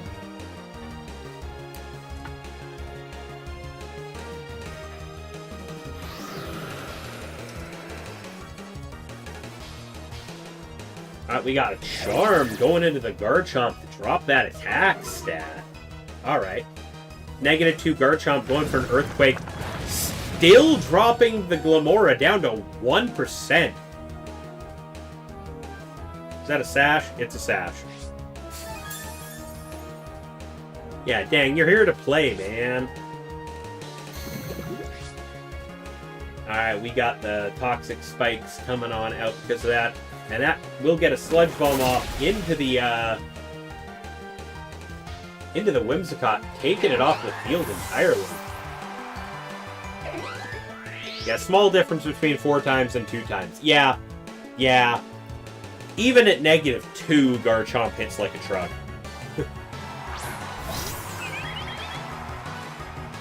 That Floette getting immediately poisoned when it hits the field. Braz has to think twice about swapping in and out now.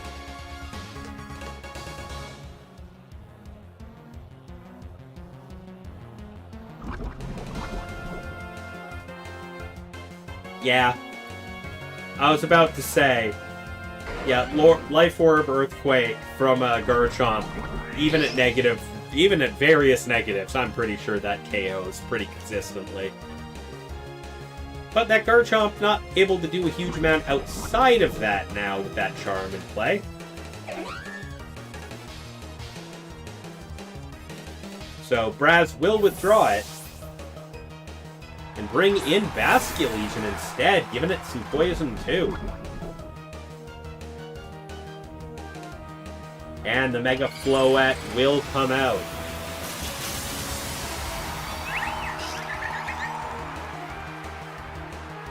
Yeah, -6. Oh my god, it's still... Oh. Light Screen Whimsicott is a thing. Dazzling Gleam will end the Glamora before it can do anything. But, yeah,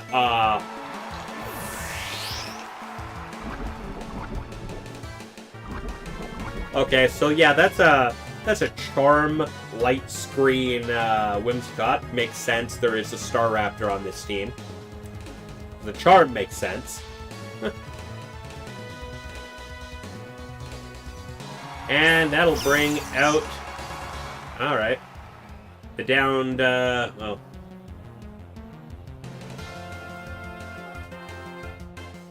Why was I thinking something else swapping it? Yeah, full support Whimsicott. Ooh, alright. And no attacks? I don't like that. You think you might have struck gold? Ooh, alright.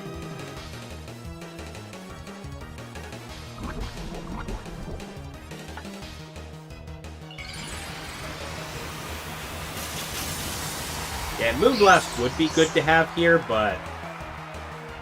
Alright, we got the Raichu. Mega Evolving and going for the Fake Out. And a Charm into the Basculegion to make sure that thing can't do anything.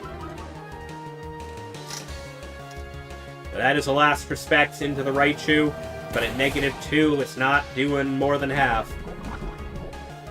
Of course, ad break mid-turn. Why would the ads wait?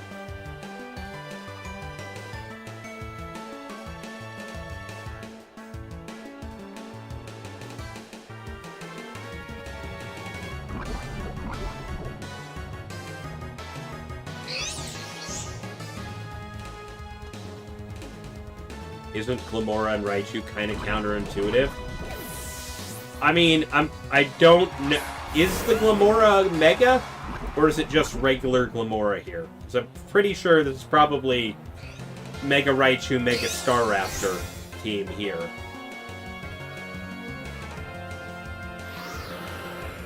Yeah, regular Glamora? Yeah.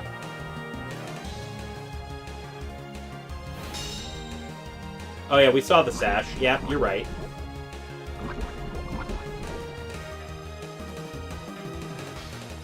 Oh yeah, no, you're right. Huh. I mean, at that point, with the no-guard Zap Cannon, I think you're just hoping for the Zap Cannon to KO. So...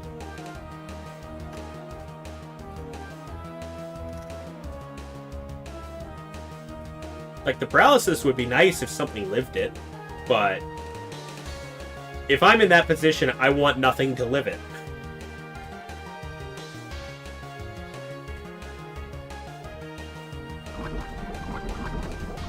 Now, Brad's entire team is poisoned now. That Charm is going back into the Garchomp.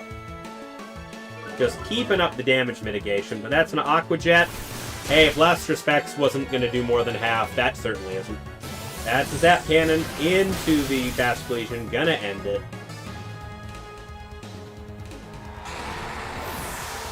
But that Garchomp's dropping the Rock Slide. That will finish off the Raichu, leaves the Whimsicott alive. But that means that A-Money gets to bring in their last Pokemon. As Braz is also down to his last two.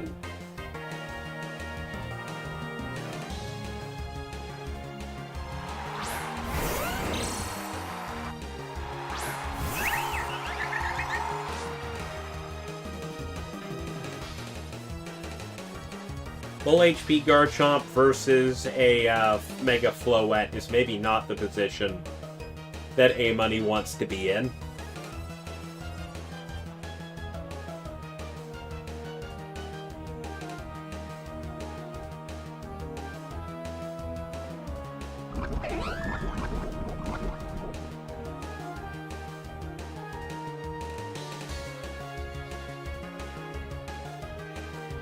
Okay.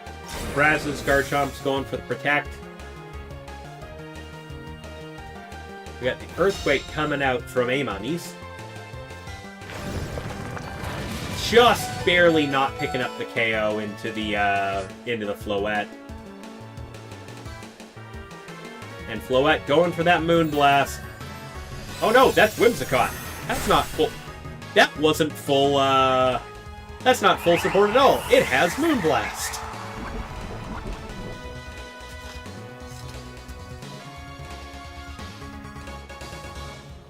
I saw Moonblast and went, hey, that must be the Flotte. Nope, it's Whimsicott. We got baited.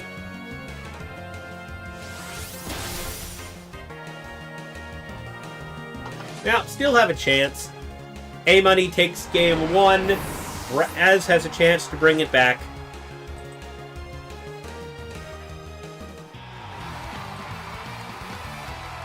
A-Money taking game one. We're going to the next game of the set.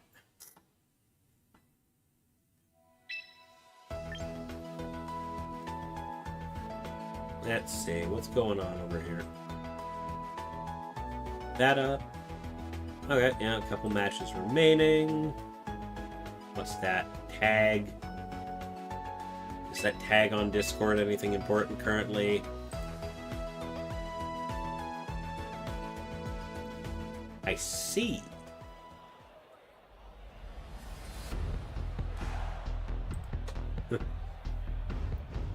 Nah, not anything super important. Just Swifty sending me a video I'm gonna watch later.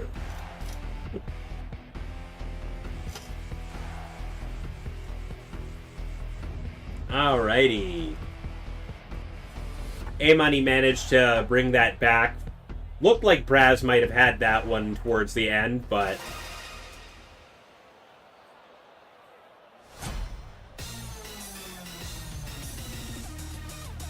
A-Money pulled that back pretty well. And all the damage mitigation with the Charm Whimsicott did a lot of work there. Like, the Garchomp and the Basculegion just could not get KOs. The EQ was very risky. It brought Whimsicott down to almost dead. And we really needed the Whimsicott to live that and hit the Moonblast. It worked. But, you know. Alright, Braz's Whimsicott going for Tailwind right out of the gate this time. And an Earthquake. Immediately knocking the Glamora down to its sash once again.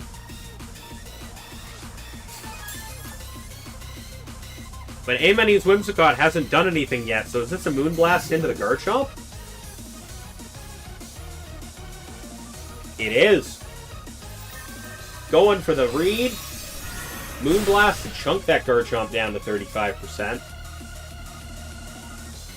And a Sludge Bomb into the Whimsicott, wiping that out once more.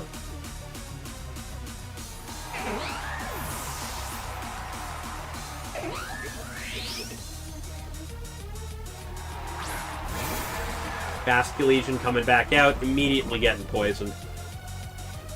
Currently looking like Braz is running the same 4 that he ran in Game 1.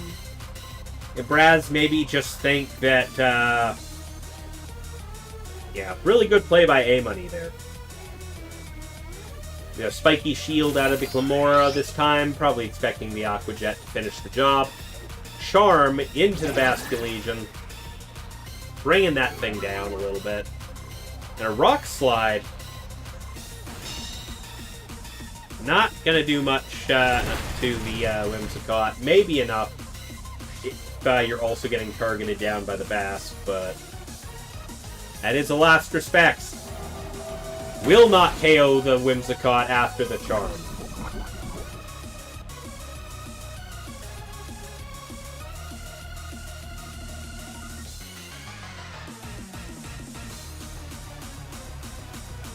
Alright, wow. Yeah, that was a really good play. Braz seemed to just roll up the game too with the same leads and the same 4. Yeah, JJK Pokemon, yeah, I've noticed. Maki uses Tailwind.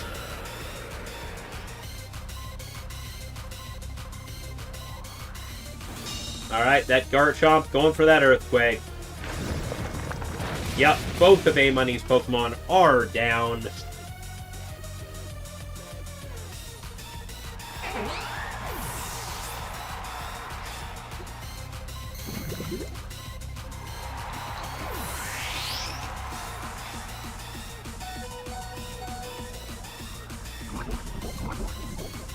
Garchomp is super low. Basculegion's poisoned. There's Kotsu. Yeah, next Pokemon will be Toxic God. Itadori, the Staraptor, and Okotsu, the King Gambit, are definitely a thing.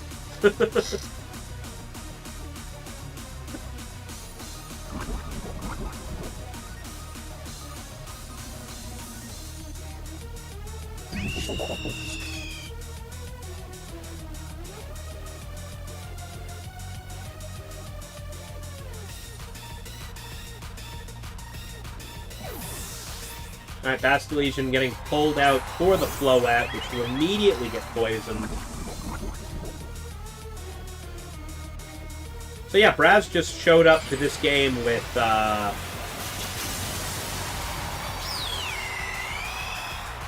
Braz just showed up to this game with the exact same 4. Close combat will finish the job on that Garchomp.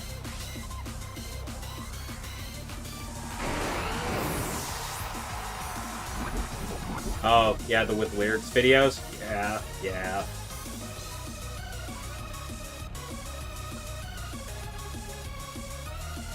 Alright, well, Floette's been toxic. Basculegion is down quite a bit as well. Staraptor's sitting on +1 to both defenses, but that Mega Floette is still a problem for it.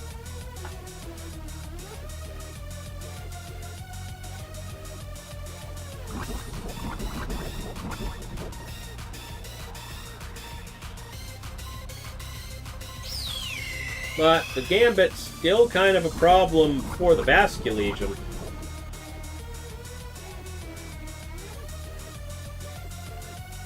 Because I do think that 75% on the Basculegion, is that Sucker Punch range? I think that's Sucker Punch range. I mean, if it Aqua Jets, it screws it over, but then it's locked into Aqua Jet. And it's a Sucker Punch into the Basculegion, 100% in Sucker Punch range. Basculegion just getting chunked off the map. And that's a Brave Bird from the Staraptor. Not quite picking up the KO there, but good damage. And a Dazzling Gleam. 100% is Sucker Punch range to you. You're so right, Nate. Poison darn near KOs it already. So regardless, Floette's fainted the next turn. Like, whether A-Money does anything or not. Yeah, or it just clicks Sucker Punch and wins. Nah, not with that little HP.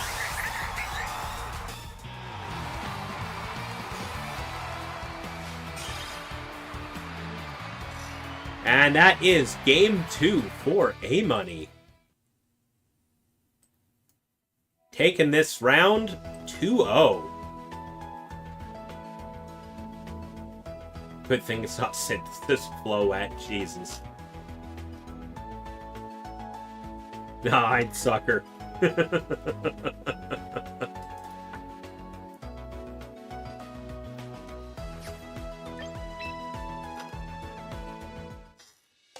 Alrighty.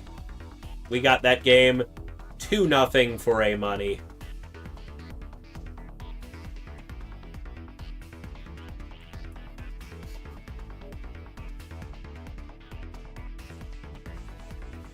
You know what that means now? You know why? Oh, I understand sooner. Alrighty, we're gonna pull that up. Where'd that matchup go? Here we go. A-Money currently going undefeated tonight, 4-0.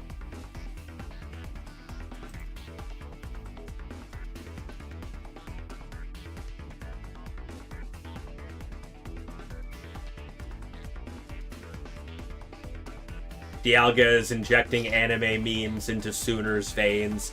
Soon, Sooner will understand meme culture and anime. You played versus Croc and Amir last night. It was called Choco versus Gojo. Oh, God.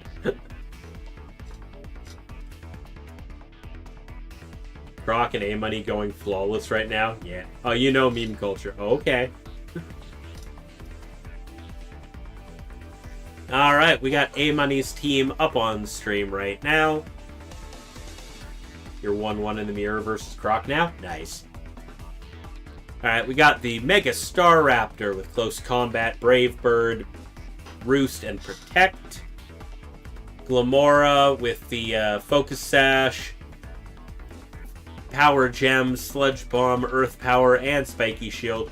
Literally only watched it click 2 of those that entire match, but, you know, the Sludge Bomb ends the Whimsicott, the Spiky Shield does what it needs to, you know how it is. The Ockerberry Whimsicott to resist some fire, Tailwind, Charm, Light Screen, and Moonblast. Yeah, see, we were all sitting there assuming that was full support Whimsicott, but nope, it has Moonblast alright. King Gambit with Choppleberry, Kowtow, Ironhead, Low Kick, Sucker Punch, Life Orb, Garchomp, Earthquake, Dragon Claw, Rock Slide, Protect, as per usual. And the Mega Raichu Y, Protect, Fake Out, Focus Blast, and Zap Cannon.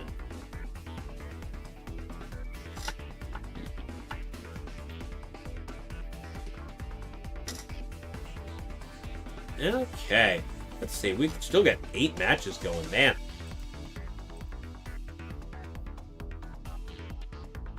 Let's see here. Who's still playing? Chris versus Camdog. We got Baywind versus Cole in 1-1. Everybody's like 1-1 right now.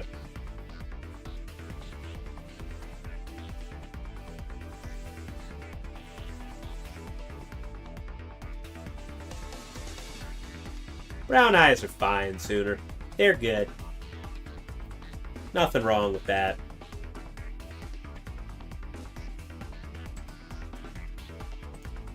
I think I found another match to kind of roll over to in the meantime here.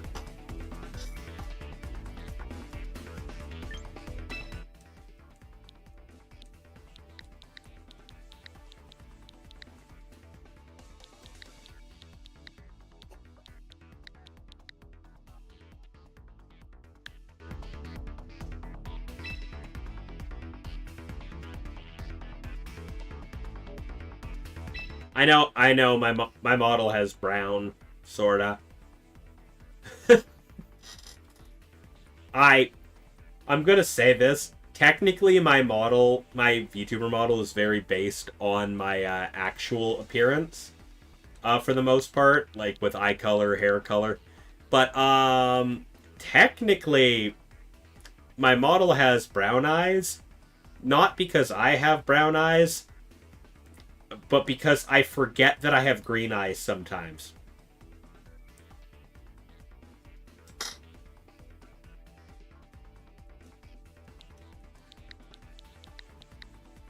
Oh, well, the match I was about to join in on just got reported as...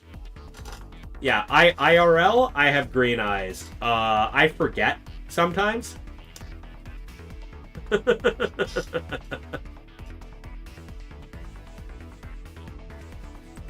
Now, the match I was about to jump in on just ended, so that, yeah.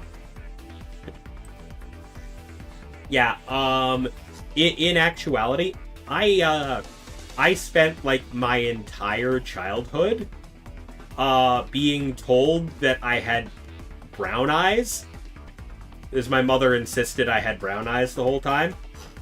And then, like, in, like, most of my schools, people were just like, oh, I mean, it's not really brown, it's like more like hazel, and I was like, okay, yeah, whatever, makes sense, it's like a lighter brown, whatever. And then at some point, like, I looked in the mirror just straight up and went, that ain't brown, what the hell? So I spent, like, most of my life convinced I had brown eyes, and then found out, wait, no, they're green, what? So, sometimes I'll sit there and I'll be like doing character creation in a game or something. I'll be like, oh, I should put my eye color, and I put brown without thinking about it.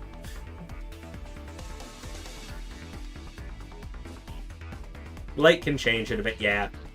my eyes always were kind of like darker green, but like they're great.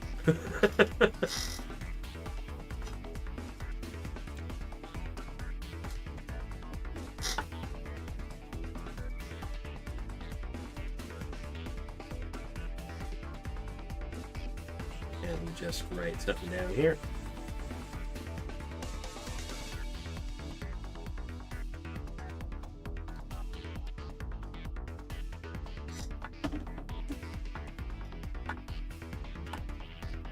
Okay, well, we're down to 3 matches remaining being played right now.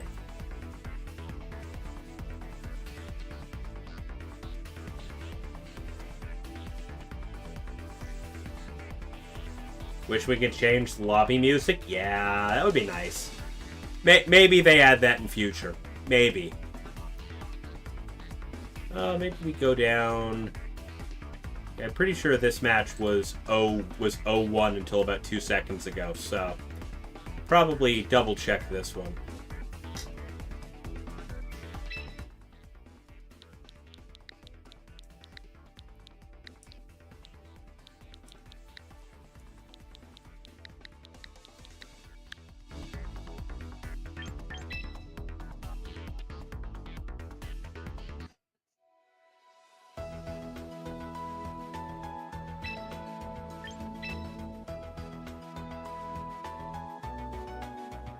Wrong window getting hit.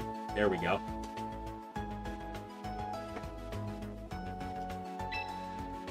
We're checking out McTeague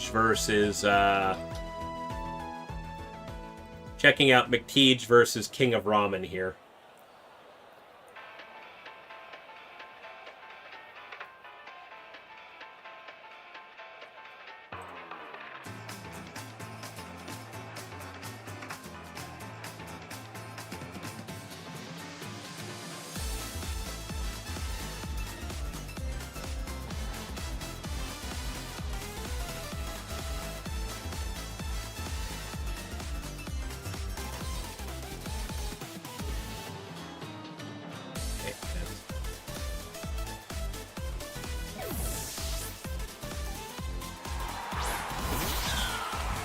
Just resized my text for no reason. Anyways.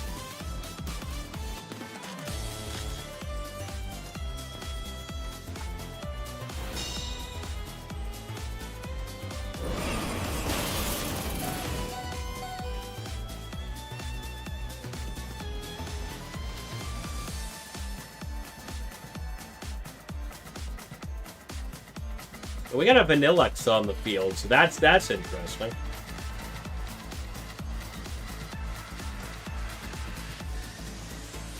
Okay, now let's take a good look now that we've corrected all the text. Yeah, Meowscarada can be a little tanky sometimes. But that Ice Shard will do the job. Taking out Bert, the Meowscarada. But Ninetales going for the Freeze Dry into the Vanillux is an interesting choice. And Frigoraph dropping Trick Room. Well, the Mega Camerupt is already down, so I guess this is... Yeah, that's a forfeit. Okay, well, that's going to be a win for the Jigs, which is McTeague. Alright, well...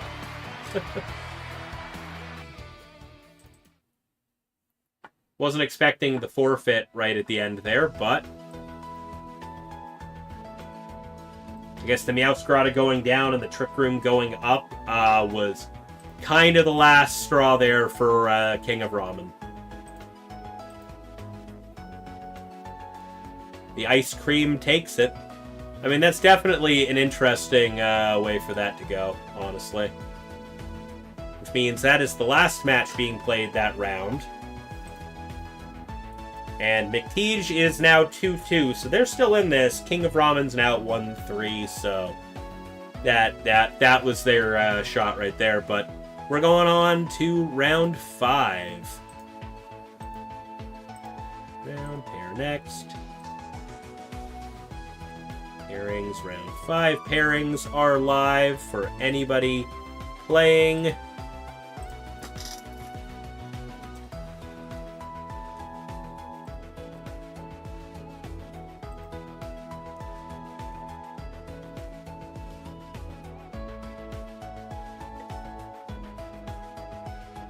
Alright, round 5 has started. Let's see here. Who do we want to show this time around? Okay, well, we've already showed A-Money. We've showed Croc. I mean, there's Chef Rich versus Thex. That's a thing as well, right up top. Yep. Got booted out of the room. That's fine. DJ Prime. We've shown Cole versus Sparkles. Yeah.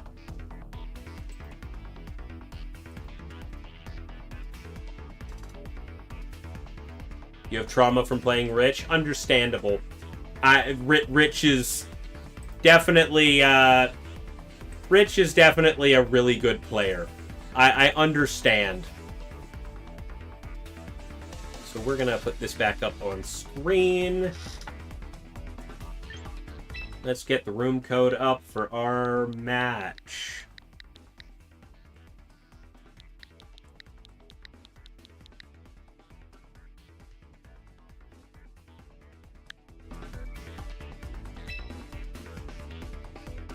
Ooh.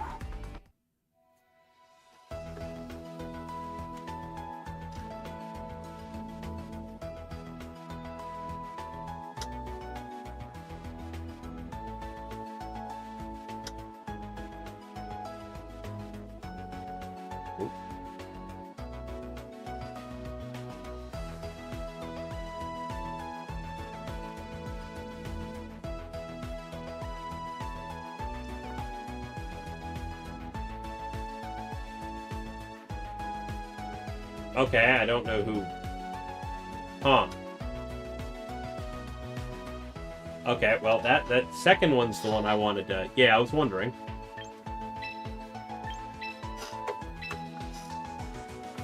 Apparently we have, even though I didn't show the thing on stream this time, apparently we have a onlooker in this room for some reason.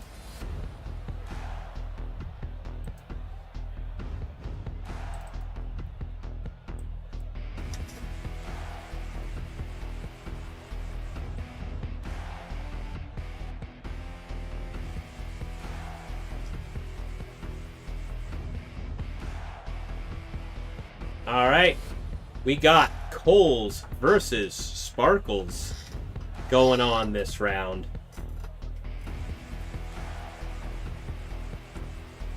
Cole with the Blaziken Floette team.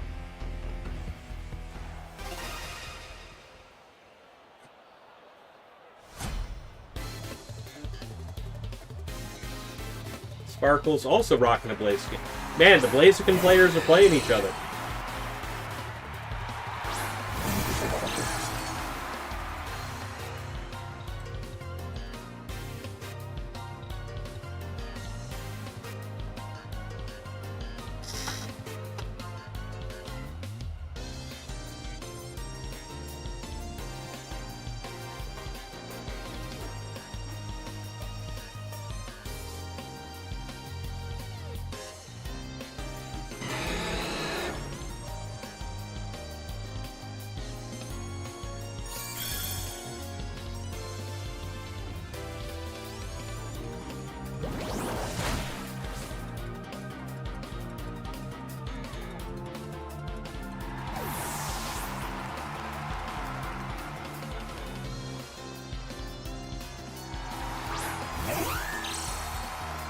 Alright, we got the Moonblast going out into the Gambit.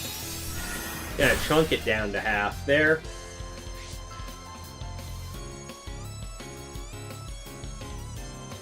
And that's gonna be an Iron Head, wiping out the Whimsicott entirely.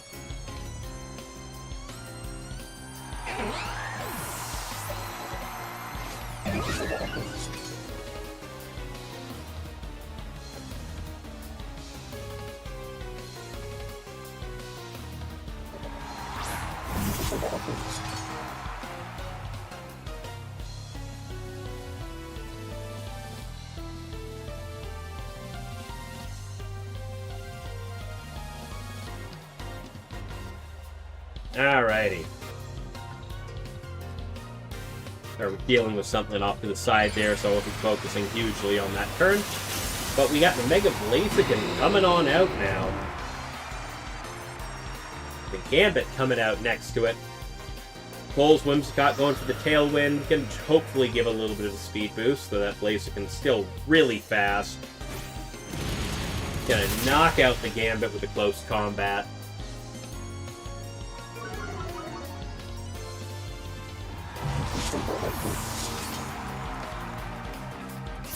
And that Whimsicott not liking the Iron Head from the Gambit. Meaning Cole's just lost both of his leads. And that Blaziken's at +2 speed. Tailwind don't matter too much there if that Blaziken's already that fast.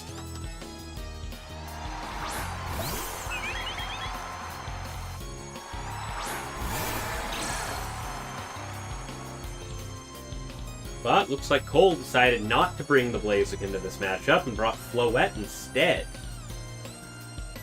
As well as the Vasculegion.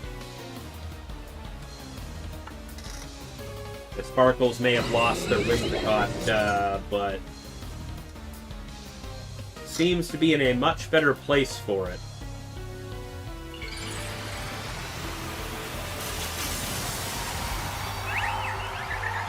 Yeah, Cole's Floette going for the Mega Evolution.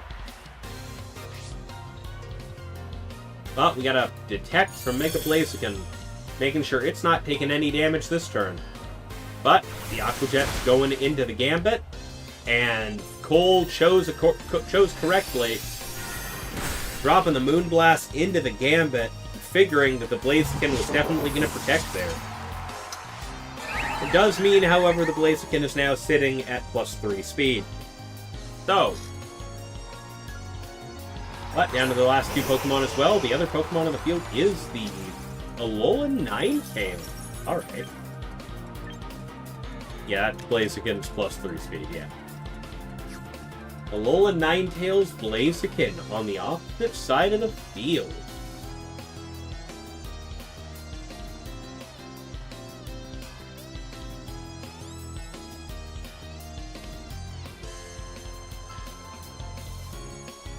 Ooh, that Aqua Jet not doing great by the Blaziken.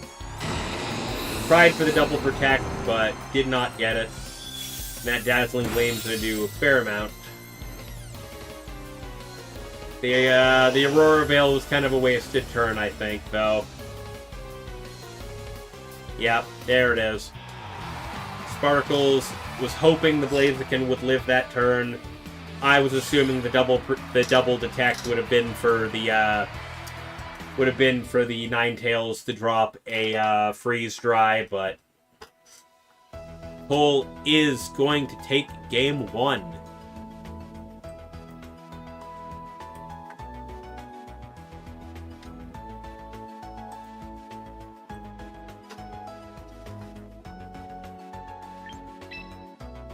We're gonna go spectate game 2. Let's see if Sparkles can bring this one back.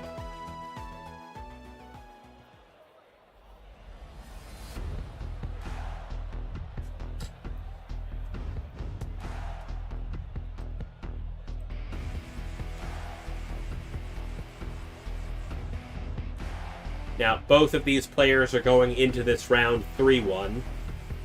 So, they've already had a fair number of wins today.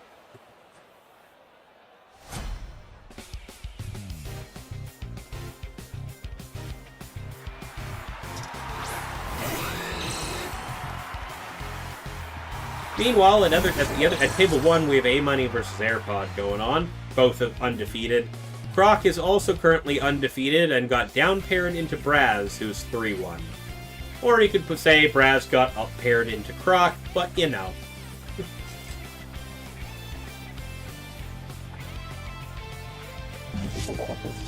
Alright, Blaziken starting off with a Detect once again, trying to get that that 1+1 speed stage. Vasculegion goes for the shot anyways. And that Moonblast into the King Gambit. Getting the special attack drop, which is unfortunate. Because that's a +2 Gambit now. Rocking the Iron Head right into the Whimsicott. Just ending it before it can do anything. No Tailwind for Sparkles this time. It's not that he especially needs it with Blaziken being as fast as it is, but as we saw, Aqua Jet just kind of KOs. Aqua Jet just kind of KOs the Blaziken. Though, mind you, I mean, doesn't matter. I was about to say, if Gambit Sucker Punches the Basculegion, Basculegion just sort of dies, but, you know, can't, because he's locked into what he's locked into now. Pulls the Basculegion back, puts in the Whimsicott instead. Mega Blaziken coming on out.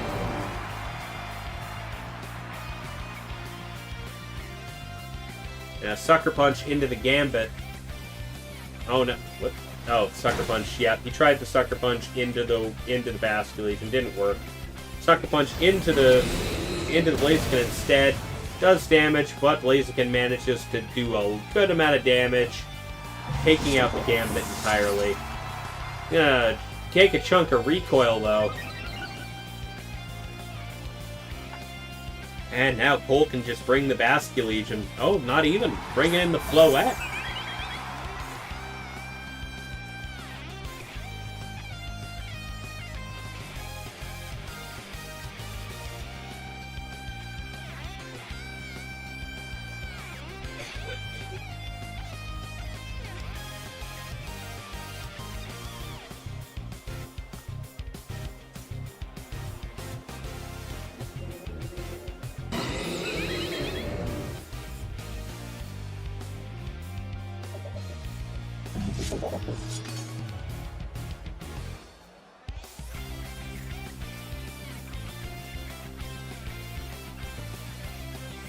Alright, McFloette coming on out now.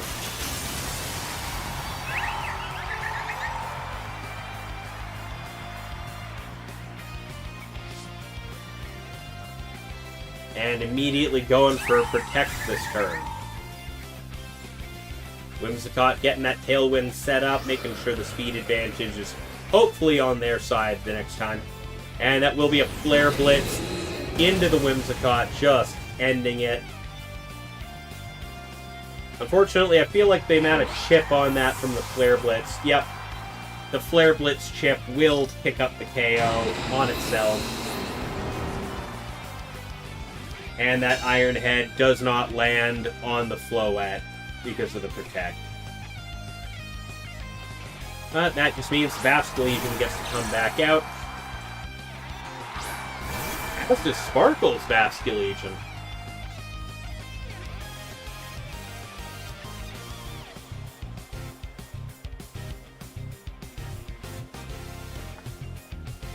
Now, Cole 100% has the speed advantage here. Cole has Tailwind up. Unfortunately, Sparkle did not get the chance to set it and was relying quite heavily on Blaziken's speed boost the whole time. But without that, Cole's got a heck of an advantage. It went for Aqua Jet anyways. Oh, I guess, yeah, because Sucker Punch.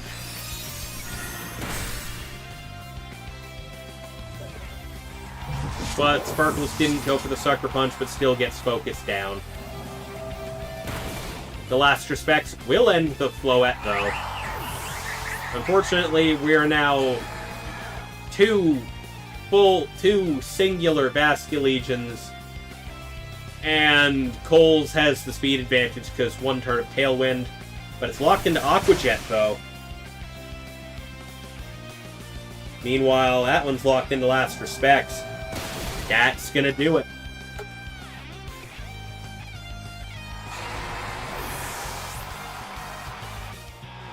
Sparkles is gonna take game 2.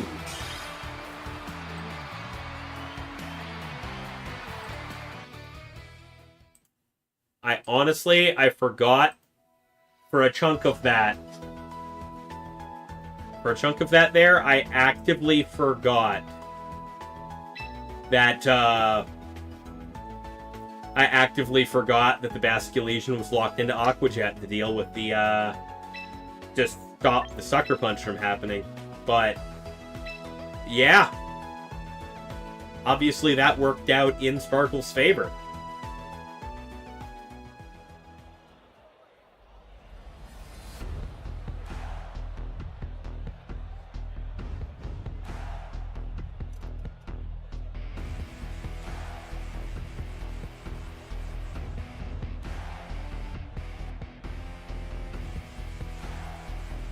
Alright, we're going into game 3. Both players have a pretty good concept of what the other's team does, you know, both running effectively the same team and all.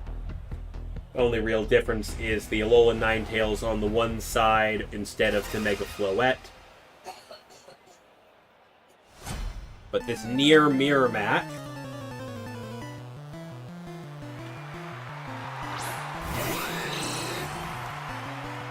going to show us which player is a little more prepped and understands the matchup better.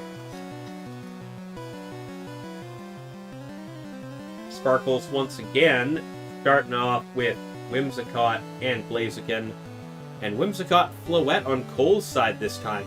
Not waiting, just going straight into the Floette this time. And Floette will Mega Evolve almost right out of the gate there.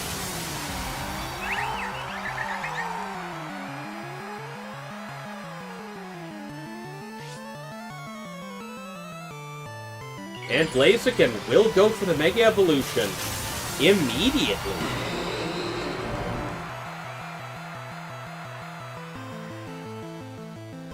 Alright. Tailwind out of Sparkle's Whimsicott. Tailwind out of Cole's. Both of them with that speed advantage now. But Floette goes first, with the Dazzling Gleam knocking Blaziken down to 4%.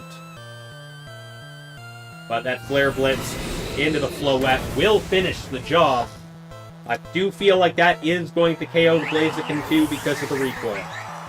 Sure will. But Sparkles decided right there that this was the best time just to lose both Megas right out of the gate.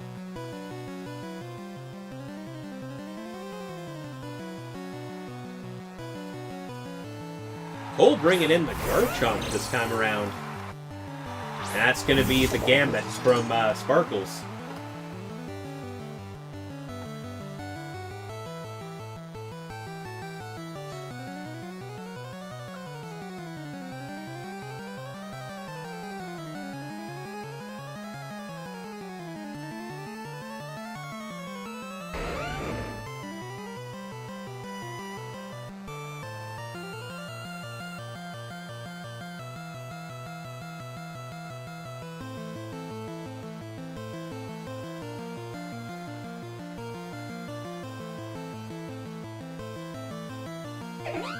Whimsicott going for the Encore into the opposing Whimsicott.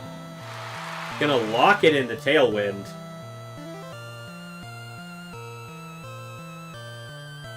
Garchomp hitting the Earthquake right out of the gate, finishing off the Whimsicott, nearly ending the King Gambit as well.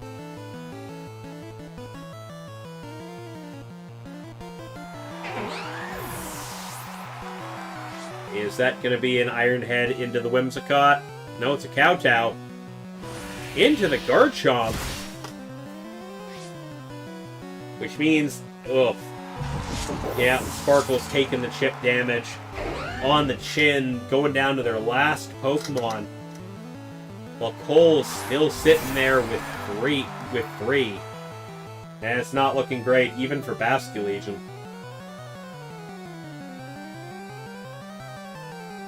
I mean, I 100% can see Basculesian just ending this, locking itself into last respects and just running the gauntlet. But yeah, he has to choose his targets correctly. And he chooses the last respects into the Whimsicott after Garchomp protects, calling the protect properly. evening this game up. Oh, the last Pokemon is... Ooh. Possible to manually drop no-shows that please... I mean, I drop no-shows. Dialga. I do it like every, if somebody no-shows two rounds in a row, I do it anyway. Yeah. That, unfortunately, there's no, like, automatic setting in Limitless that does it, but okay, I'll check that opponent. I think the only person who no-showed round 4, that also no-showed this round was, the guy who got the bye no-showed previously. So I've removed them, but I'll check yours, and if they also were not around last round, I'll get rid of them. They definitely won't still be in the running when it comes to cut. I'll tell you that. Anyways, yeah, that was a win for Cole right there.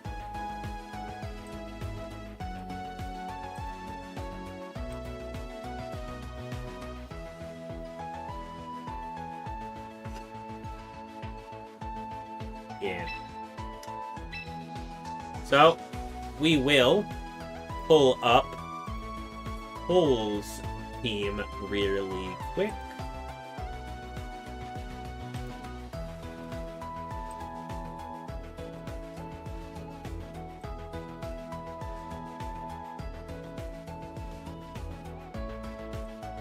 There it is. Alright. So, on Cole's team, we've got the Mega Blaziken, Cloaks, Combat, Flare Blitz, Rock Slide, Detect. Cole didn't bring it this entire game, but that's probably because the Mega Floette just had a better run into the mirror. Yeah, what a set indeed, Sparkles. Like, right down to the wire. I 100% think you had that if that wasn't Gambit in the back. Like, the minute you were locked into Last Respects and the Gambit came out, that was it. Yeah. No, I 100%. Agreed. Yeah. That Basculegion in that position is terrifying. Unless you have Gambit with Sucker Punch. Then it's just... Yeah, that's it. That's game. Unfortunate.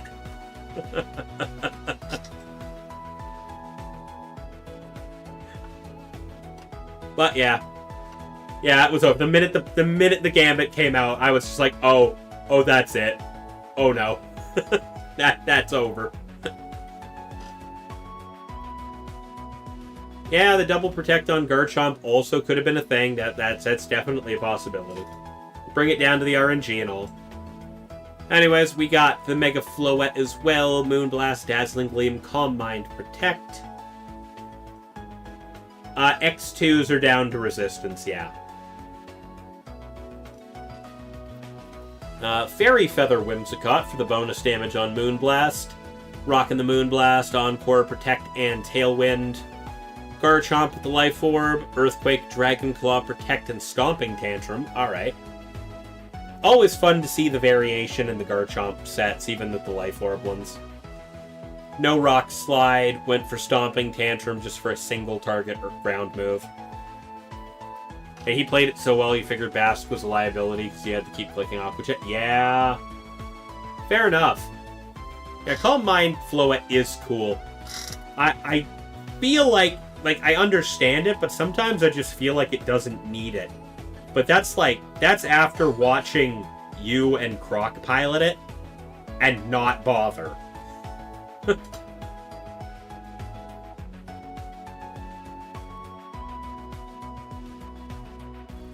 Basculegion with the Choice Scarf, Adamant Nature, Adaptability, Wave Crash, Last Respects, Aqua Jet, Flip Turn. Just kind of the standard Basculegion set.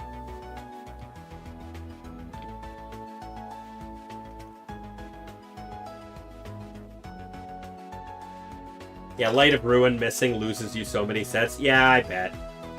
I mean, it's there for a reason. It just kind of ends a lot of things that it doesn't otherwise end. But yeah, for Trick Room, yeah, Basculage. Scarf either feels insanely broken or gets on before it can move. Yep. That is a thing with Basculation.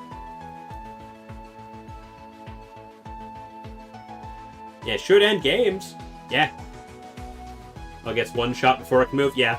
Like, especially when most people running the Basculation are automatically clicking flip turn 1. People predict that, it hits protect, and then Basculation just gets ended on the spot. That happens a lot. The keyword should. You're gonna have to drop for now because you have work. Oh, yeah, understandable, Sparkles. Oh, let's run a poll? Ooh, next round? Oh, yeah. Realistically, I need one of my mods around to help with these so that I can do that more reliably. On the winner of the stream match. That's what we bet on. Yeah, we just gamble channel points on the winner of the game. It would be cool. I would like to do that. I just kind of need to set things up. Make Crocker you a mod. I mean, at very least, like, I think the person present I would be most likely to give mod to would be Swifty. But I know Swifty is probably not staying up to the end of this. And is probably going to bed sooner rather than later.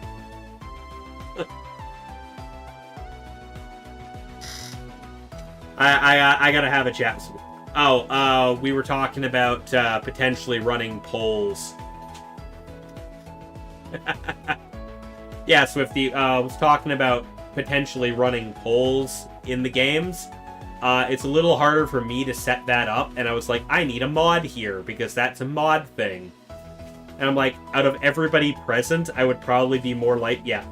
Out of everybody present, I was saying you are the most likely person for me to give that to.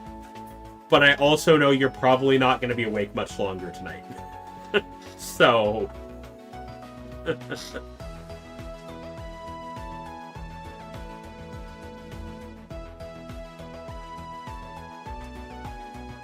I said,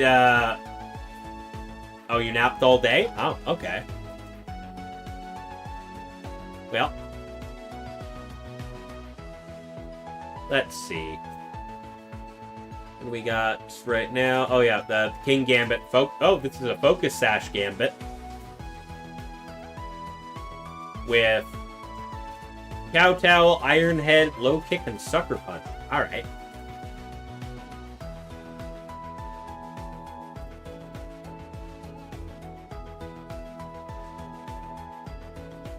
Let's see.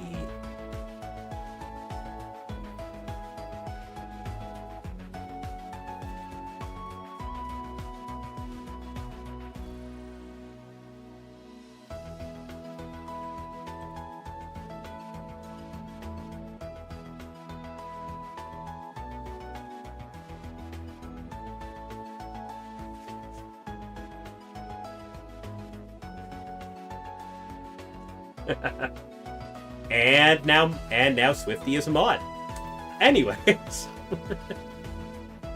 So yeah, just saying the main thing here, Swifty, is just at the beginning when we start watching a match, if we can just put up a poll to see who wins, who we think is gonna win the round.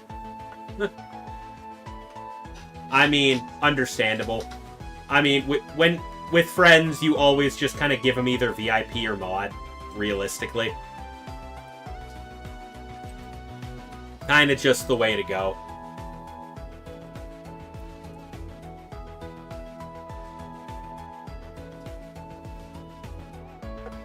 You're also in the stream frequently enough that I'm like, yeah, that makes sense. Let's see. We have a couple matches remaining being played. I do have to use the washroom first, though. So I am going to get to my, where did it go?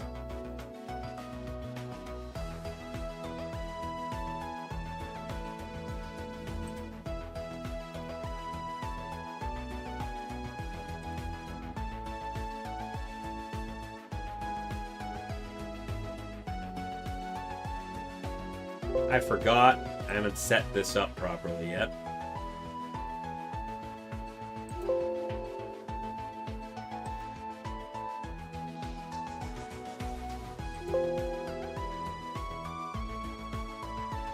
Ooh, life orb. Ooh. Alright, let's,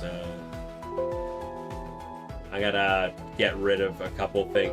I've remembered that I have repeatedly now forgotten to set up my new Be Right Back screen. So, sorry, that's me pinging. That's me pinging, Dialga, don't worry. I might be setting some stuff up.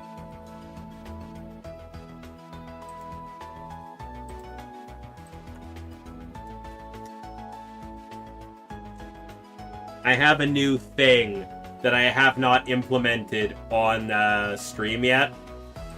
And I'm just gonna throw it into OBS right now before I take off to go to the bathroom. Because you know what? I spent money on this, I'm gonna use it.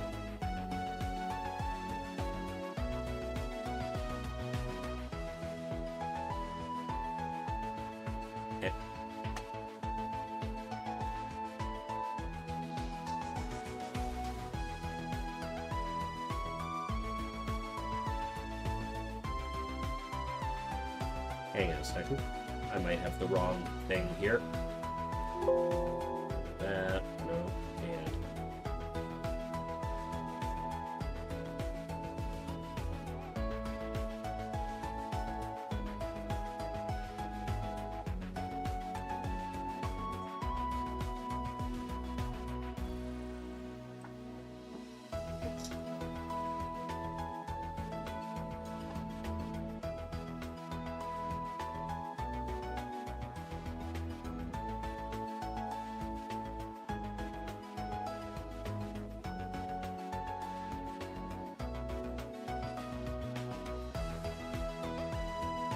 There it is.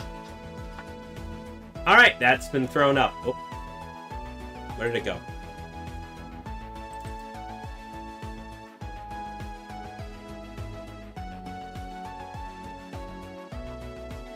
Why'd that not work? Loop it. There it goes. That's what I wanted to do. Alright, it didn't do that automatically and it worried me. Anyways, I'm going to go use the washroom real quick here. The last match is currently being played.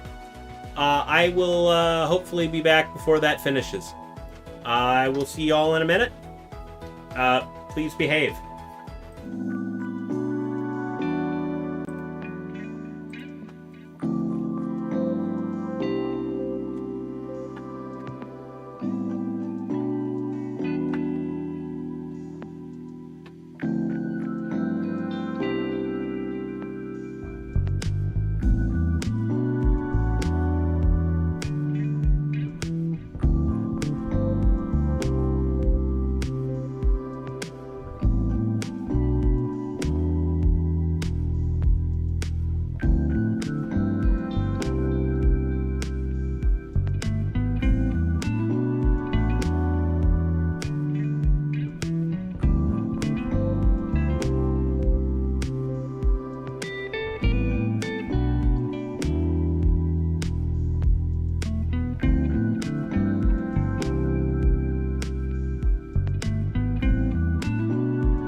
back to what I was doing.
Thank you very much for letting me know.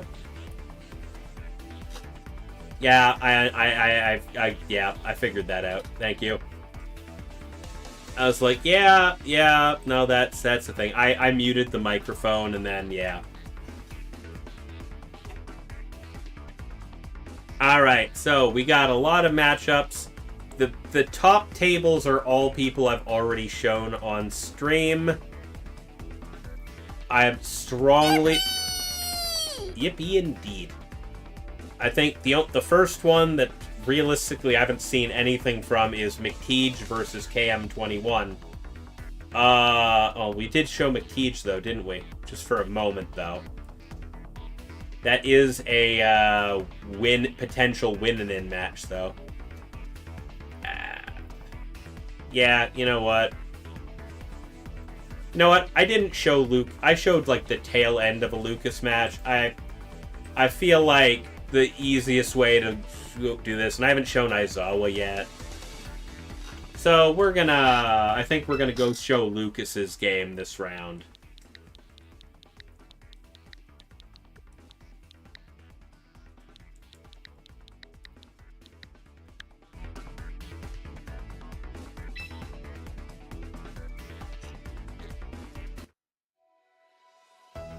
They apparently haven't started yet. That's good.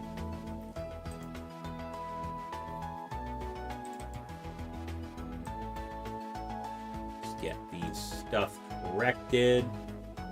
Oh, readying up.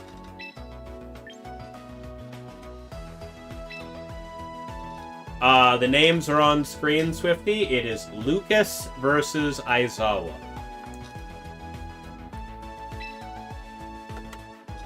I'm gonna have them up on my thing written at the top of the screen too in about 2 seconds. 6.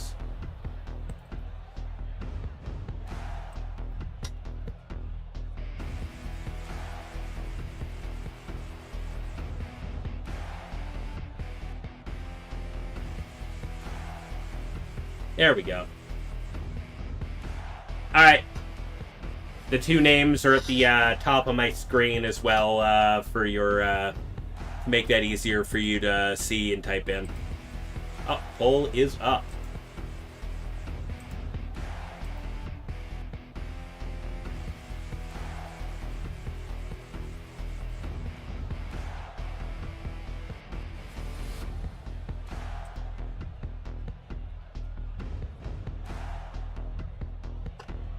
Your opponent hasn't joined yet, Top Cut?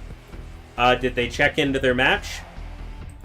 Like, have they checked in yet, or...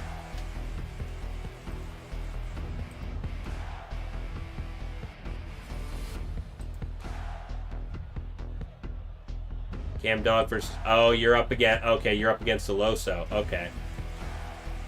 Or you are a Loso. Yeah. So they checked in, they haven't said anything. Alright, hold up.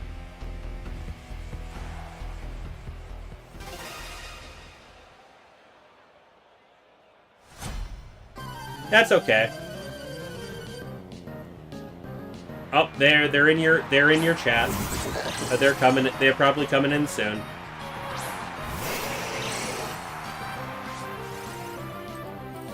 If they don't end up popping into your game in the next little bit, just let me know then. But for now, you should be good.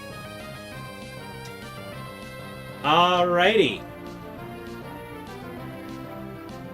Lucas starting it off with Ninetales and Lycanroc. Meanwhile, we got Aizawa bringing in King Gambit and the Farigiraf.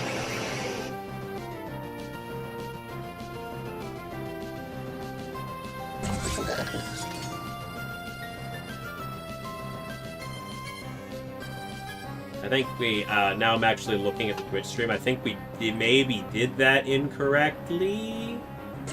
I think I said poll. I think what we were looking for was like the bet thing.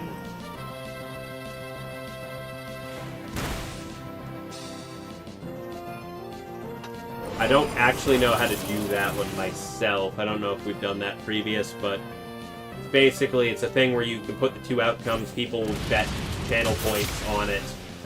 Oh, that Lycanroc wiped the Gambit off the field. Yeah, no, Lucas being up at 6:30 a.m. for this is, But, Farigiraf did get the Trick Room off, though.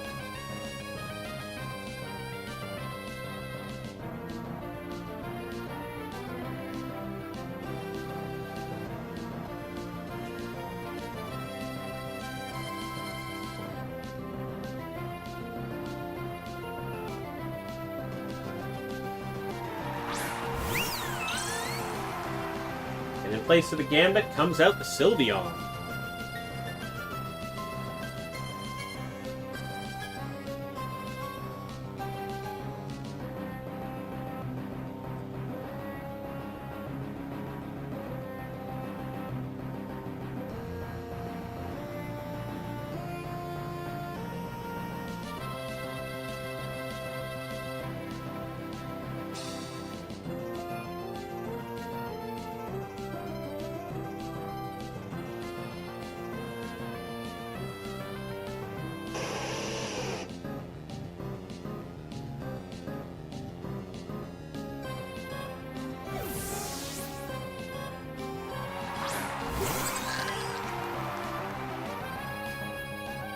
Ninetales going for the Protect this turn.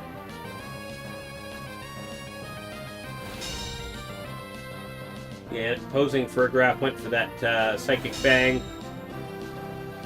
Sylveon going for the Hyper Voice.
Oh, man.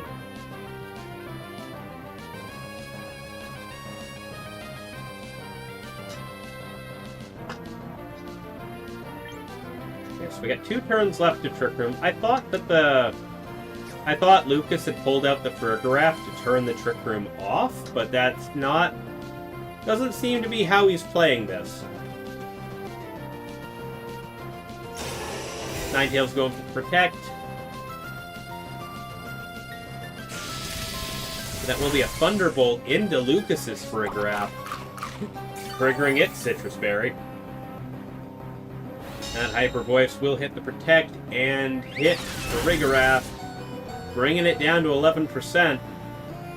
That is a Roar on the Farigiraf, sending that thing back, forcing the swap out into Charizard. It's Charizard in the back, huh? That's good to know. So realistically, Aizawa was trying to get as much damage in Trick Room as they could, and then had the Charizard in the back to go high speed, finish off everything that remained. Okay, I understand that. I used to do that. I used to do that with Bluddermane.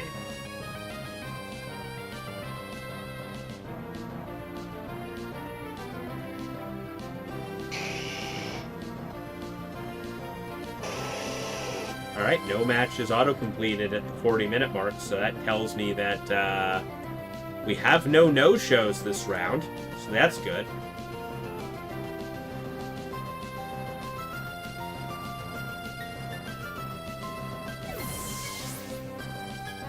Which tells me that Dialga's opponent who no-showed last round actively did drop, so that's good. Alright, going for the Mega Charizard anyways. Might as well get that snow out of here. Going for the Protect. Thunderbolt going into that Protect. And that's going to be a Heat Wave from the Charizard. Hydreigon avoided it entirely. And now there's no more Trick Room. Charizard's on the field. Farigiraf has all the power in the world to reset it, but...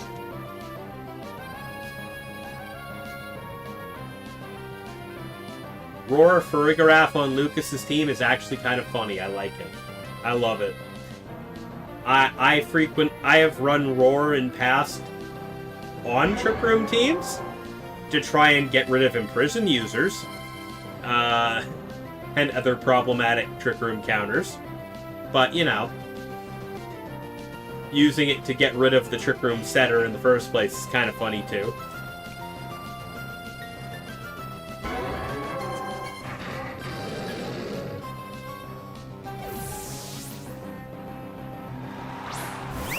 We got the Sylveon coming out here. And that Dark Pulse going directly into it, not going to do much.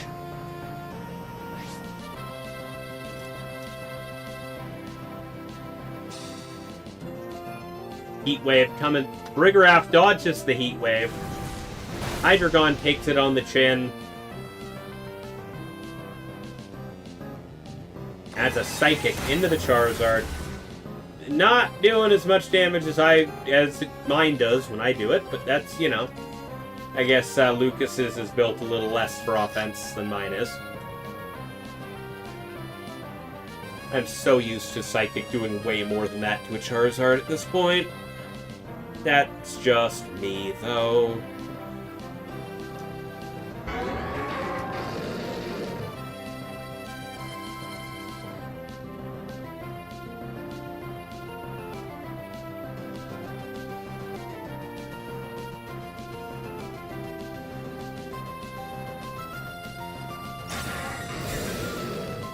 Could also be special defense. It could also be that. I don't run into a lot of those.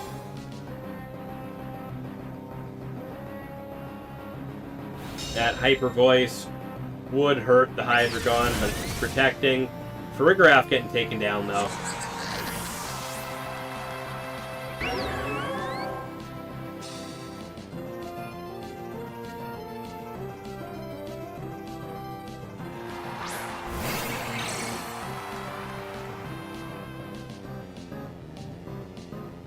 Alright. We have the Lycanroc back out on the field again. No Rock Slide miss. Yeah. Yeah. I mean, I could totally see the Charizard just getting swapped for the Farigiraf right now. But, nope. We got a quick attack. Wiping that Hydreigon out at 4 times effective. And the Rock Slide hits both targets. Taking out the Charizard, chunking down the Sylveon. Bringing both players down to their last 2 Pokemon. Sylveon's looking severely hurt. The Farigiraf's the one in the back. And we have the Alola Ninetales as well.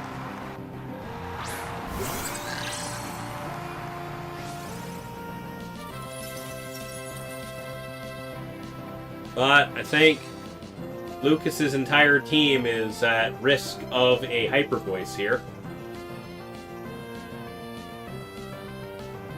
I think it's going to come down to this call. Who protects, who doesn't. Who targets the right thing, who doesn't.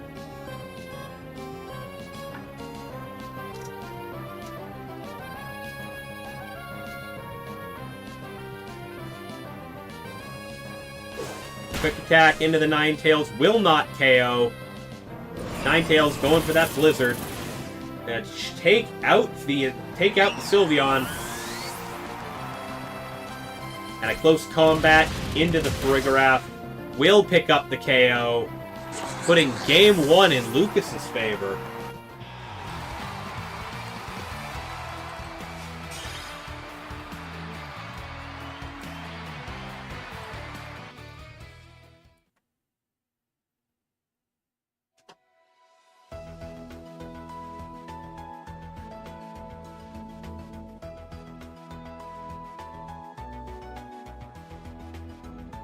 Alright. Lucas takes game 1.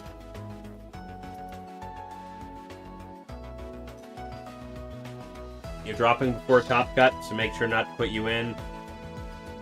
Oh, I'll make sure to flip the side. Make sure you actually like drop from the tournament, money. If you do that, I will hit this. I'll make sure the setting that auto removes dropped players is on. Thank you for letting me know. Perfect. Thank you very much. Good run. Thanks for playing tonight.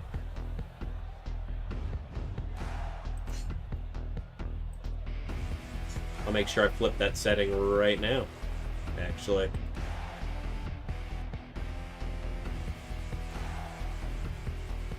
Oh, it's already set. Okay.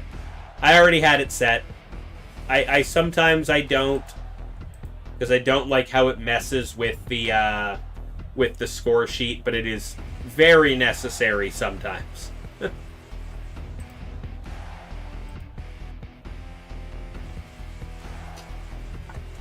Alrighty.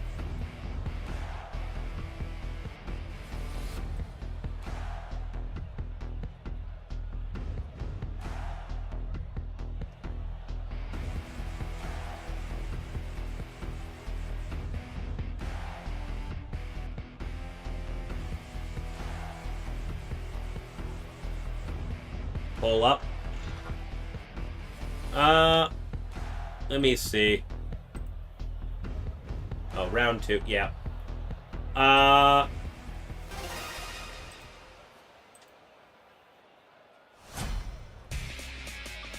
Let's see. Thank you very much. I think we need to look at the type of polls, because I think what the better version is the one that is the predictive poll. I think is the one we're really looking for. The one that lets people bet on a specific player, and then when the match ends, we can say who won, and everybody gets their whatever their winnings are, or loses whatever amount of points. I don't know specifically what that's called. Waiting on that Kalshi integration? God. One of these days, somebody will do it. I know Twitch is fairly vehemently anti-gambling, but channel points are pretty harmless, so they let that one slide. Gambit going for the Iron Head into the Metagross that swapped in. And a Psychic Fangs as well, not going to do a whole lot here. Burgraph going for a Roar. Gonna send the King Gambit back. Forcing out the Sylveon. You know what, Sooner? Maybe. Strong maybe. Somebody somewhere was betting on it, I guarantee you.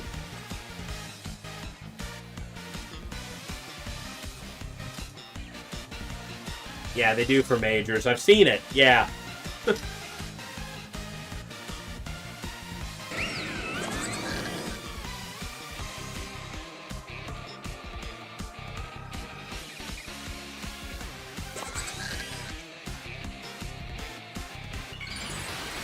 Metagross Mega Evolving.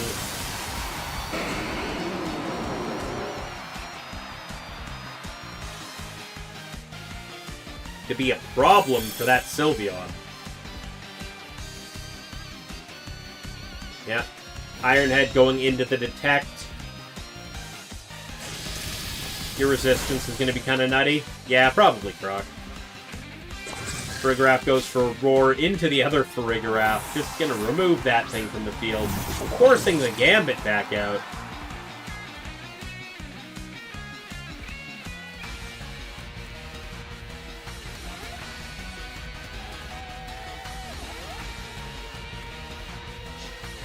I think your percent 72 as of round 5, and you just want to pair up. Oh, well, yeah, your resistance is definitely pretty high, Croc.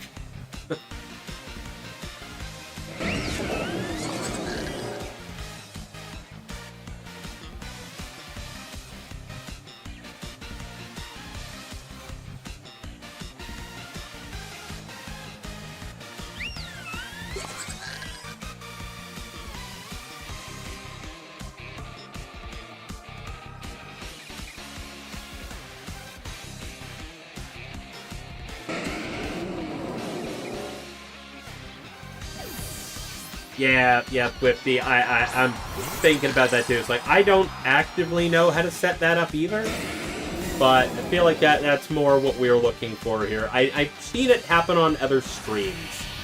I'm just not sure how to do it. Oh. Well, Farigiraf just got completely decimated by that Kowtow.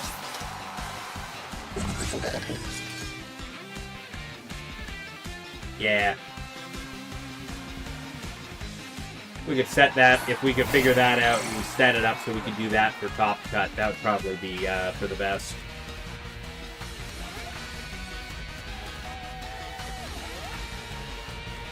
Yeah. At least you ended in a victory on the last round, but hey, Venoman, we'll see how the resistance plays out. You never know.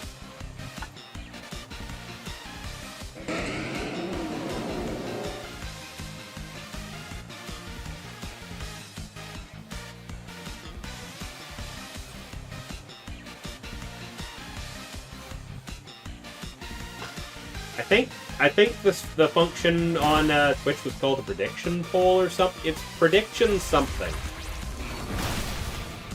Yep, Gambit getting hit by getting hit by ground move, not finishing it, but that close combat definitely will finish the job. You found it? Excellent. I think that's for like waiting out the results of a match, and then you just run it for the whole best of 3.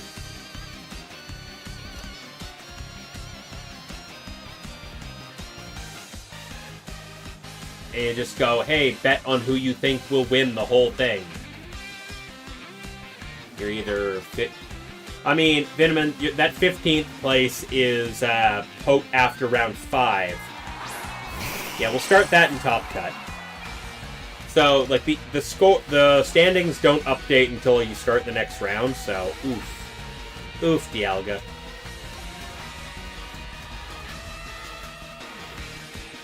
You miss out on Top Cut, so your opponent... Oh, yeah. Okay, you're 4-2, I guess.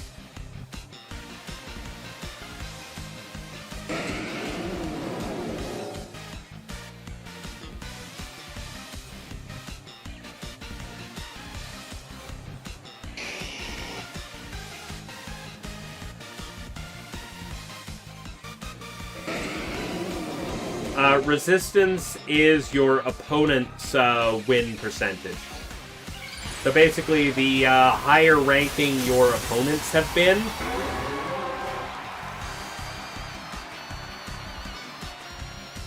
no, the resistance is based on your opponent's win percentage. So how well your opponents over the course of the tournament have done.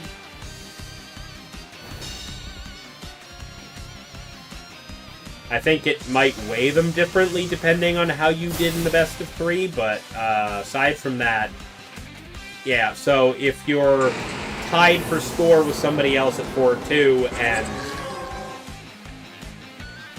and your opponents have not done very well, your resistance is going to be lower.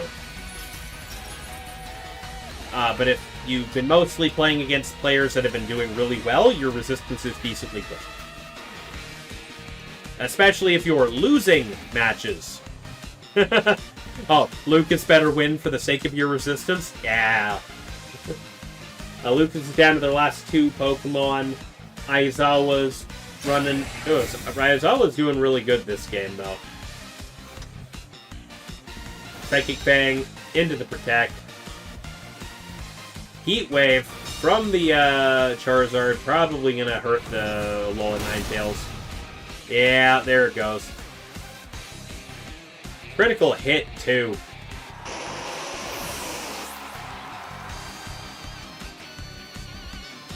Yeah, I think Lucas is down game 2 here.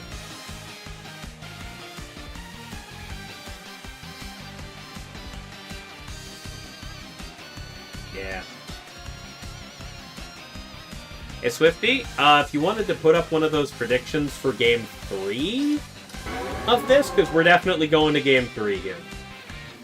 Just kind of... Lycanroc protects, it fails. Yeah. If we can put up one of those polls for game 3, it's just kind of put it... Yep, that's Dialga. We just figured out how to do it, so Swifty is going to put that up now for game 3.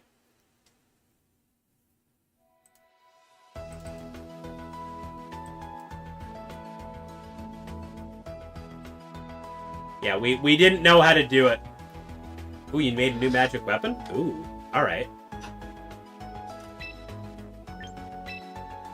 Oh, yep, well. Let's go gambling!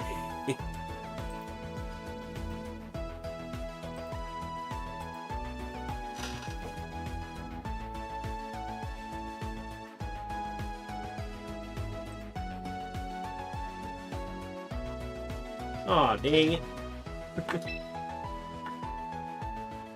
Alright, round 2. A bunch of us voted for Lucas, but that's not what happened. Alrighty.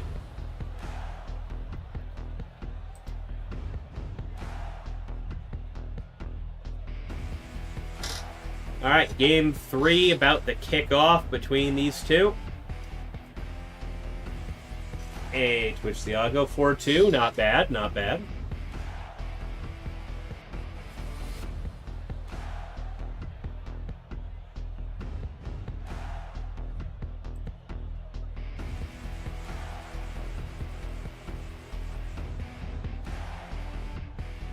Yeah.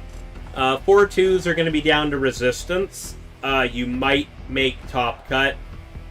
I don't know the numbers specifically just yet. Let me just... You took too long of a break? I mean, what was that break? Like a week? Like 2 weeks? That's a pretty healthy break. I don't know. Alright, we got... A-Money dropped. So there's no undefeated players. A-Money dropped from the tournament entirely, so that's not a thing for anybody to worry about anymore.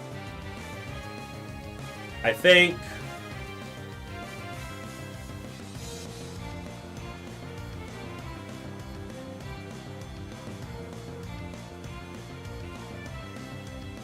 Yeah, there's going to be...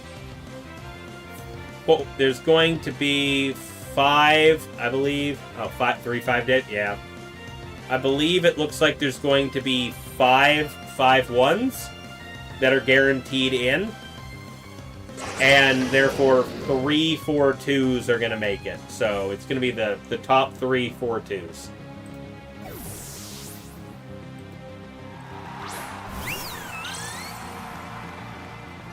Yeah, break is just your normal week. Yeah, I feel that, Nate. Yeah, A-Money got tired. It was getting late for them, so they decided to back out and drop. Well, Gambit got blown up. Huh. Weird. We'll figure that out.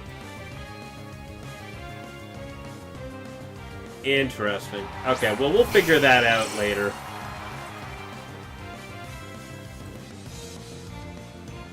I'll go through settings and see what's going on with that once this match is over. Alright, let's see.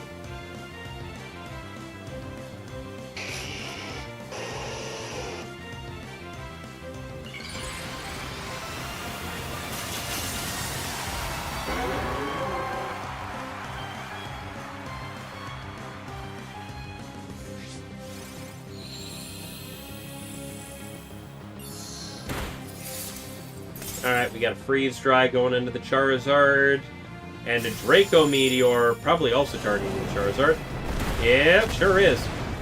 Just needed that extra little chip to make sure the Charizard went down. But that does leave the Sylveon sitting there, fully capable of just wiping the Hydreigon out. But the Hydreigon did its job. It wiped out the Charizard and the Kingambit.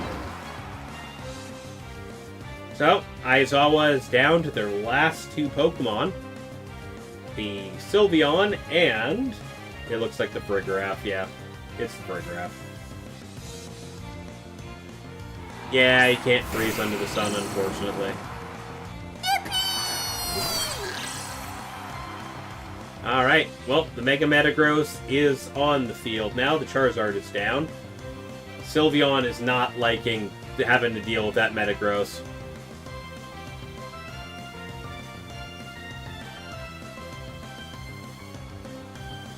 The downgrade on Freeze Dry is crazy.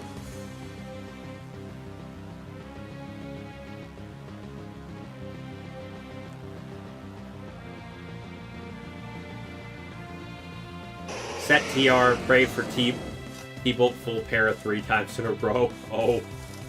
Yeah, I think that's kind of Aizawa's win condition, huh?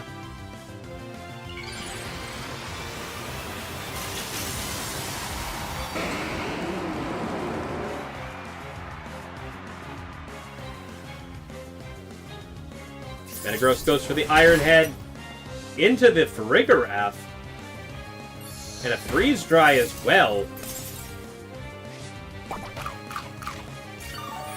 how much does Hyper Beam do? I mean, well, we go for Hyper Voice. The Ninetales goes down with a critical hit.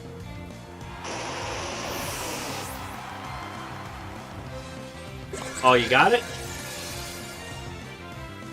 And Frigraph sets the Trick Room.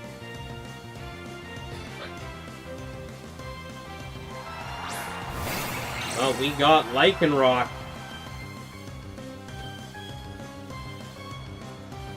Oh, Aizawa's still in this. The Trick Room's up. And everything that Lucas has out is fast.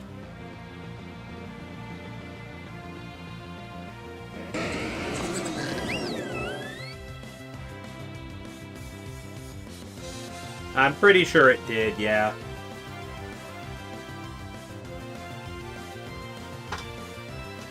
Now 20% chance, yeah.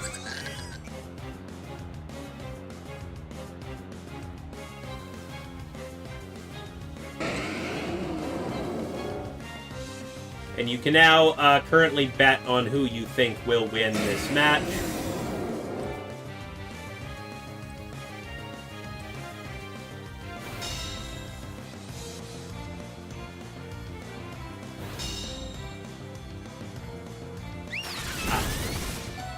Just me finding out I'm not allowed to cast a prediction on this. Okay, well, that's fine. Lycanroc, going for that.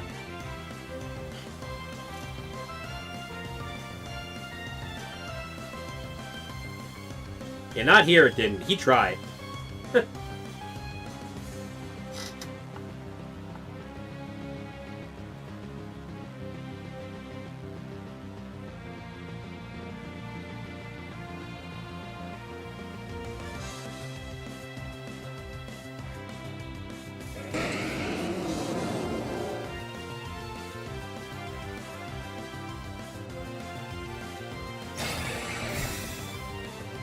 Hey, Dragdoon, how you doing? Low indeed. Yeah, he gets points for trying? Yeah. Ooh, critical Thunderbolt, though. And that Hyper Beam. Will blow up the Metagross. Did that crit on the Thunderbolt matter? Like, I feel like the crit Thunderbolt mattered there.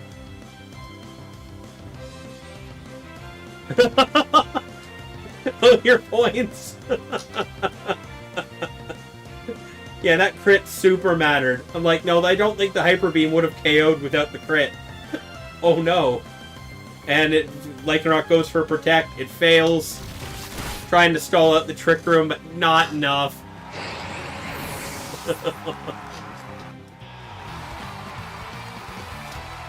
That's going to be a win for Aizawa. Oh, your gambling didn't pay off. Oh, no.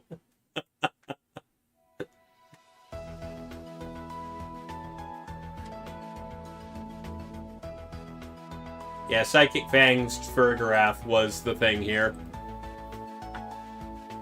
Also, damn. Yeah, thank you, ever. Oh, Leafeon's the one cashed out. Oh, okay.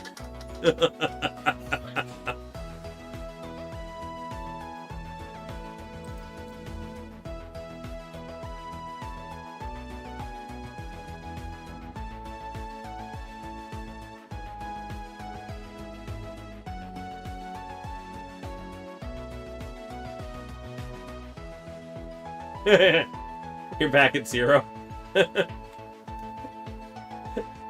I will not take this as a lesson. Well, now we know how that went.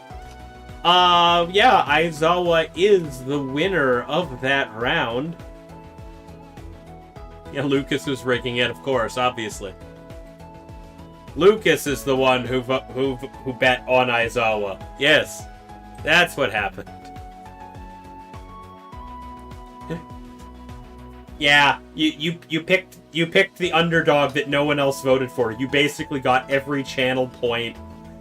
You got every single channel point that everybody betted, Leafeon. That's great. Nah. And into the standings, we're going to grab up Aizawa's team sheet. We're going to put it on stream while we're waiting.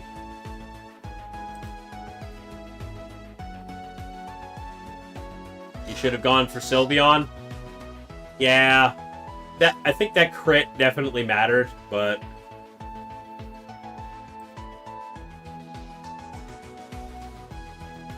Oh, all the matches are done. Well, anyways, yeah, you saw...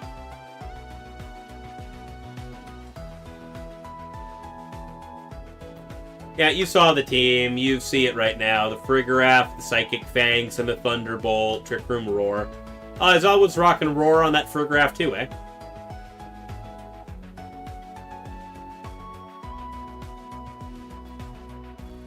Aerodactyl, Mega Aerodactyl with the Rock Slide, Dual Wing Beat, Ice Fang, and Tailwind. Charizard Y, Heat Wave, Weather Ball, Solar Beam, Protect. Sylveon with the Fairy Feather, Hyper Voice, Hyper Beam, Quick Attack, Protect. King Gambit with the Focus Sash, Sucker Punch, Kowtow, Iron Head, Low Kick. And Life Orb, Garchomp with Dragon Claw, Earthquake, Stomping Tantrum, and Protect. Yeah. Alright. Well, what we are going to do here, we're going to go ahead and move into our top cut. As I was saying before during that round, there's 5 people who are 5-1 that are guaranteed in on this. A-Money did drop out. Yeah, they do pop in the longer you sit here, so... Yeah, we have... A-Money dropped out, so we have 5 people at 5-1, which means 3 4-2s are going to make it off resistance. So I'm going to hit the button.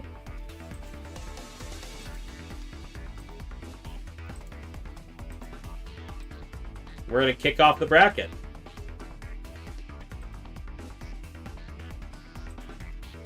And our top cut is Croc, Chris CMA, DJ Prime, Aizawa, Braz BR, Lucas, Chef Rich, and AirPod. Yeah, Lucas still made it.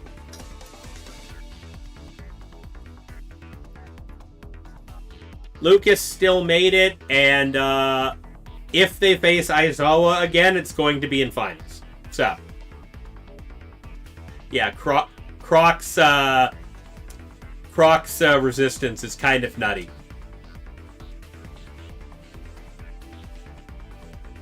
But, yeah, I'm going to announce Top Cut in the Discord real quick. Ooh. Just saw that magic weapon you sent me picked stuff there. That's pretty neat.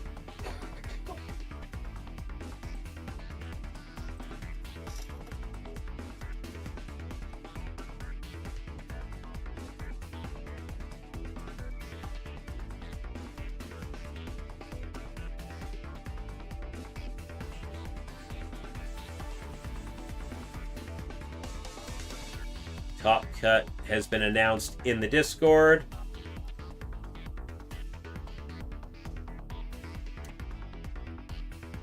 Yeah, Lucas is still in, but Lucas losing that last game tanked Venoman's resistance a little bit. So it's very likely that that Venoman got knocked out because of that loss. Anyways, I see a really obvious match for top 8 here. Somehow I haven't shown either of these players yet at all day on stream.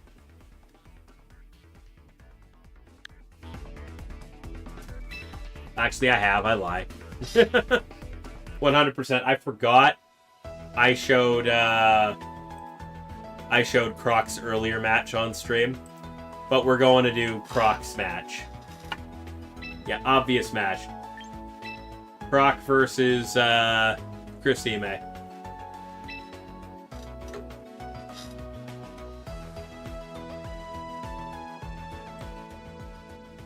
Alright, let's get the info corrected.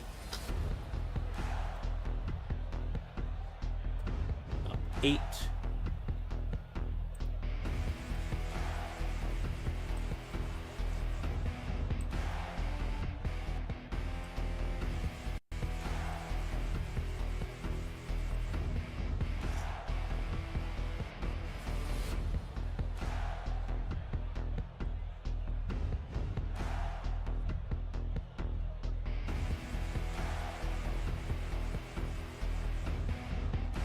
Alright.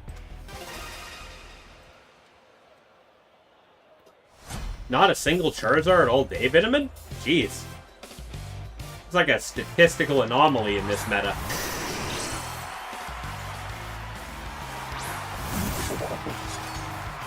Bit everything on Croc. Nice.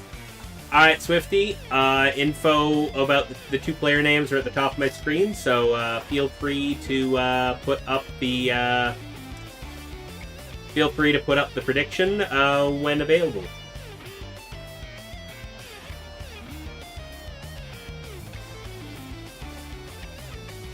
DJ Prime's got their first Zard of the night.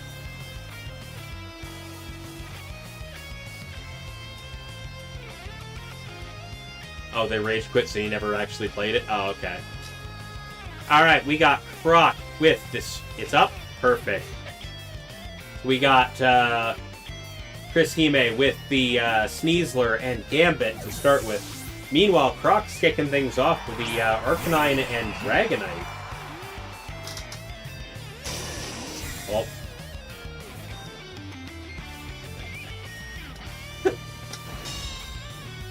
Arcanine going for Protect. Dragonite going for Dragon Claw.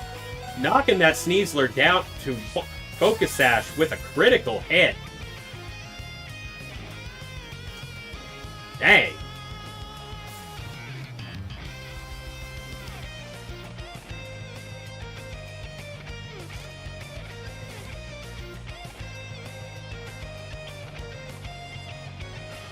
So, Dialga, maybe you know, is that Dragon Claw just a guaranteed, like, basically OHKO against the Sneasler? Is that the reason that that's there? Yeah, suboptimal for Croc. He doesn't want to break Sash. Ah.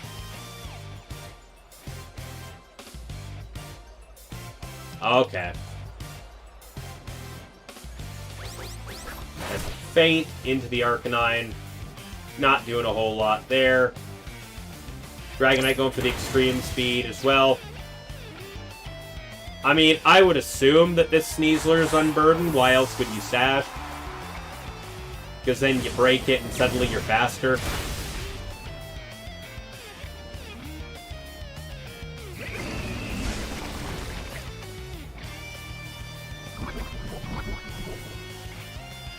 Yeah, it's unburdened? Okay.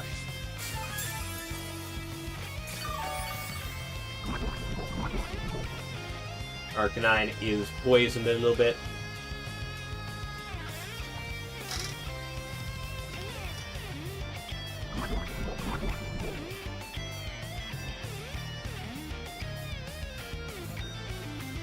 Some run Poison Touch. Do you think there's enough poison with Hex Round? Yeah.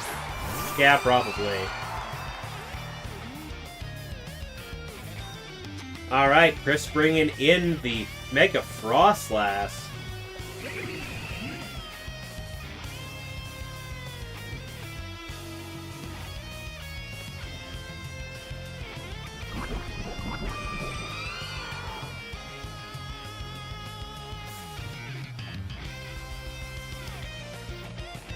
Oh, yeah?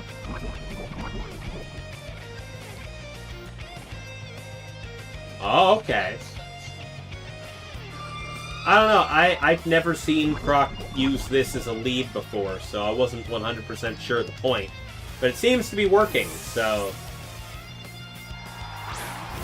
Dragonite getting swapped out for the King Gambit. Frostlass going for Protect, probably trying to make sure it's not getting hit by a Flare Blitz. There that is. Toxapex going for the Infestation on Gambit.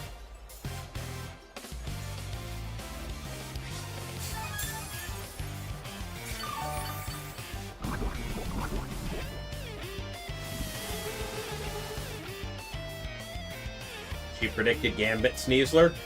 Nice.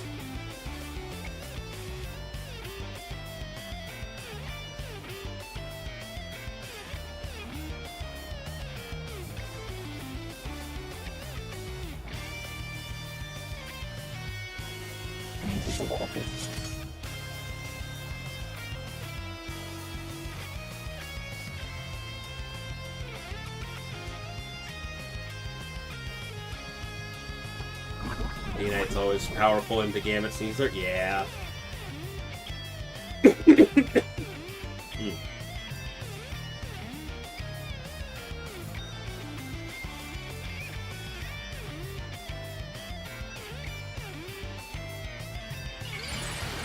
That will be the Mega Frost Blast coming out right now.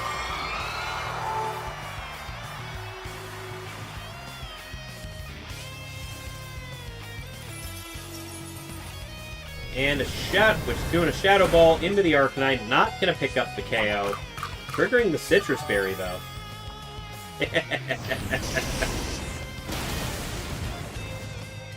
If Frostlass getting wiped out immediately by a critical hit Flare Blitz.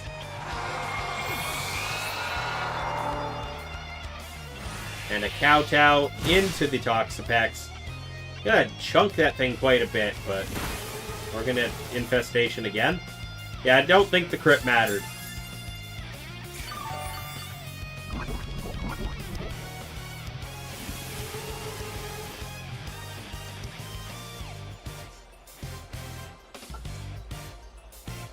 Oftentimes, in the high... yeah. Fair enough, yeah. That is it sooner. A third crit for Croc this game. Yup.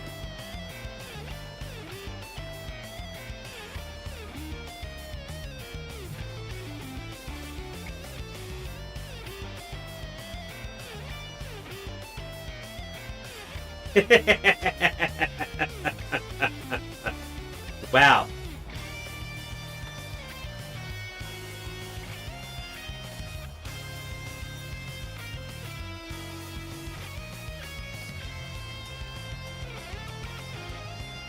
I mean, if it works, right? But at the end of the day, these guys asked for it. Quite literally.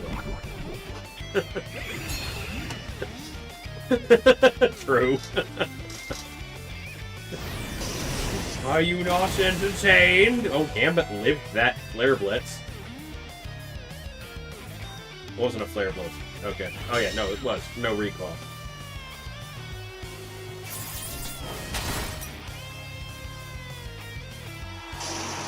Finishing off, that finishes off the already poisoned Arcanine there.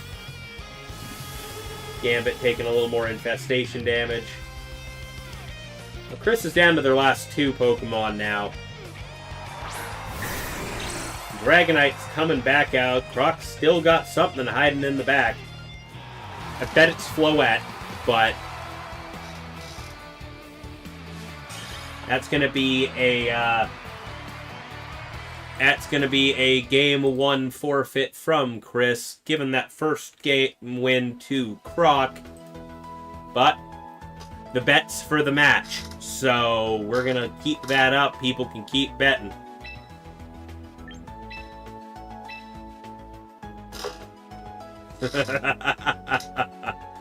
Somebody put 20K? Dang.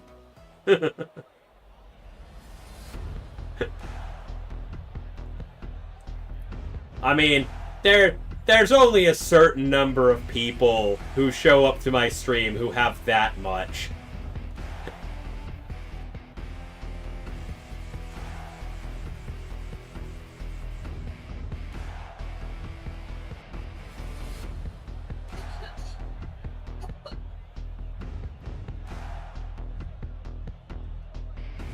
Alright, yeah, fair enough, I guess.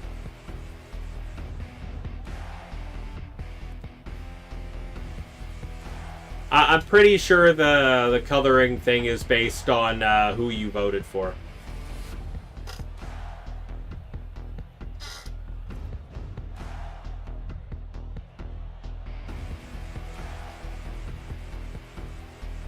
Automod blocked you?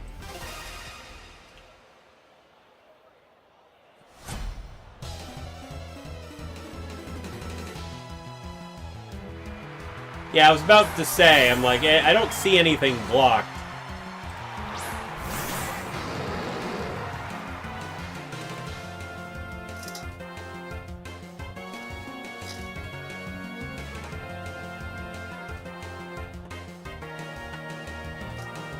Alright, Chris bringing out Sneasler, Hydreigon, and meanwhile, Croc's kicking it off with Floette, Basculegion. Pretty classic start for Croc.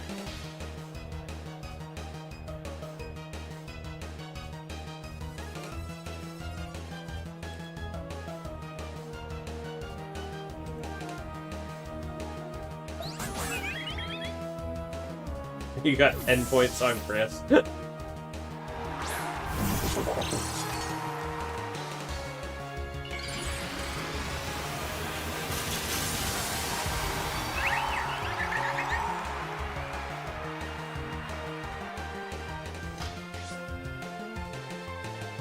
Nobody realized it's for the set. You could win. Right? Alright, Fake Out into the Floette. Dark Pulse into the Gambit instead of what was the Basculegion.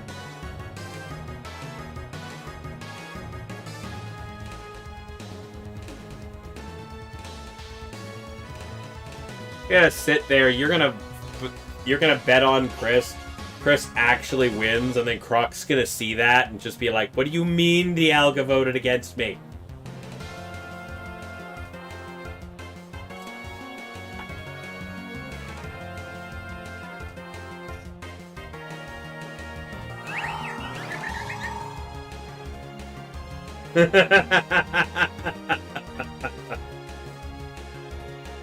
You mean he voted against me and made bank?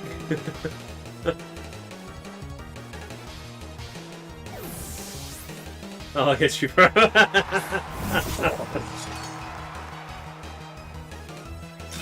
Floette going for Protect this turn. Sees they're going for the Dire Claw. Not gonna land. King Gambit going for, oh, Iron Head. Into the Sneasler, knocking that thing down.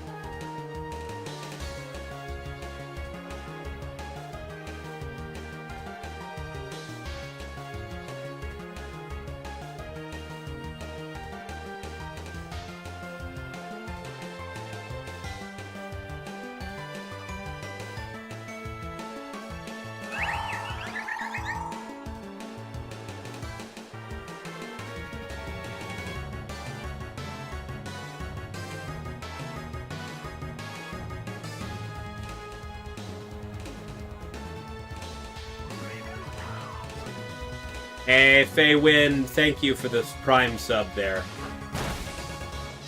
Oh, Sneasler getting taken out right there.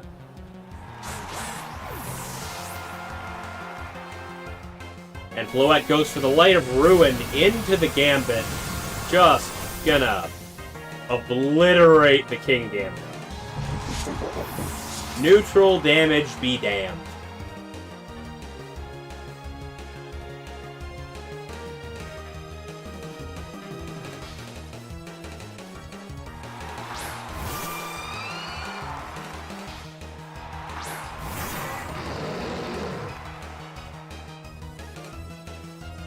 Chris now bringing out Hydreigon and Frostlass. Not a great position for either of those two Pokemon to be in, honestly. So I've seen this I've seen the math done with that Sucker Punch into the Frostlass. It's not good for the Frostlass.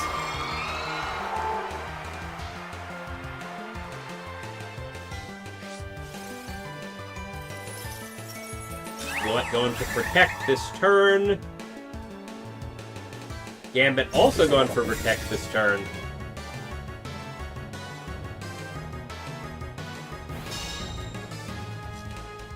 Alright, okay.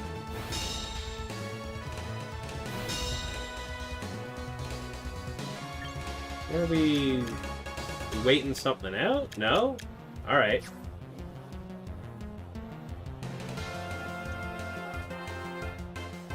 Check the Poke2 spam channel real quick. Oh, yeah, there's that Sucker Punch.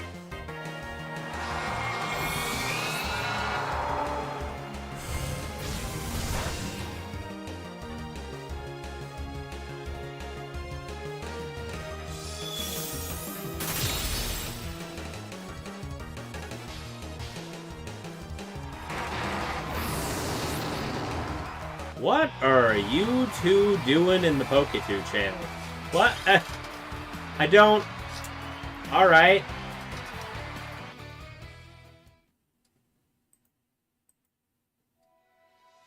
Now that's that. Croc takes that with a pretty commanding Game 2 win.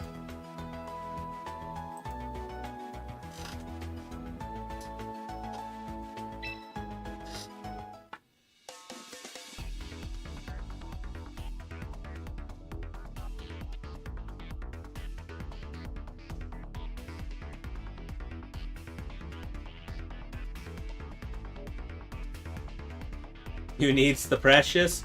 Well, let's see who's actually... Alright, well, second match is already done here. So we already have... Croc's already won their match. Chef Rich over AirPod has moved on to top 4 as well. We do have Braz versus Lucas and Aizawa versus DJ Prime happening right now. We already concluded the prediction thing. Yep. Okay.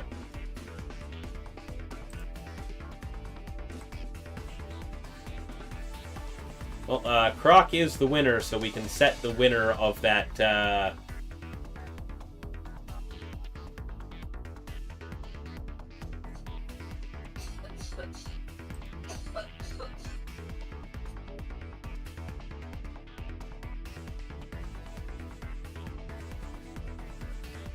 Oh, that's okay.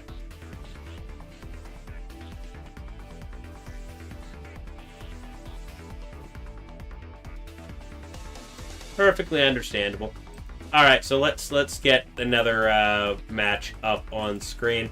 We're currently... Oh, well, we're probably moving on to a top 4 match now because Lucas just beat Braz. And so the match between Lucas and Chef Rich is about to start. So we're going to go ahead and move directly into a top 4 match. Yeah, against Chef Rich at your boss music. Yeah. Anyways, I'm gonna block codes with the actual, like, standings here now.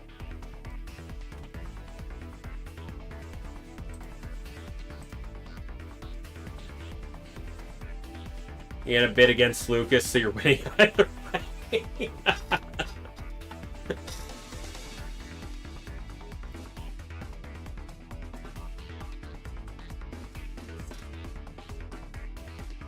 Ah, it was Leafeon who put the 20k in. He got his 20k back. Yeah.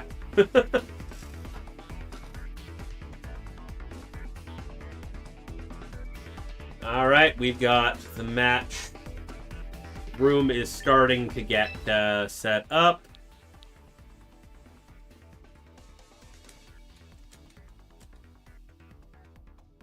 Yep.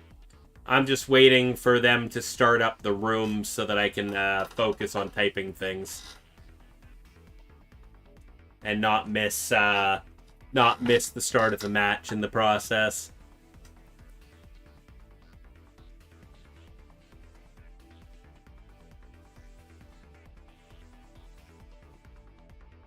Oh, there's the code. All right.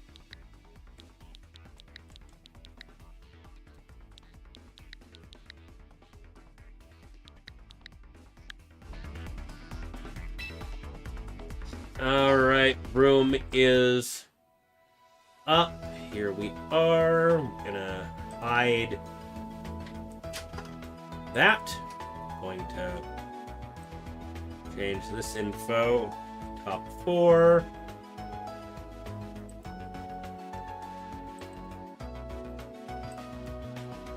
Oh.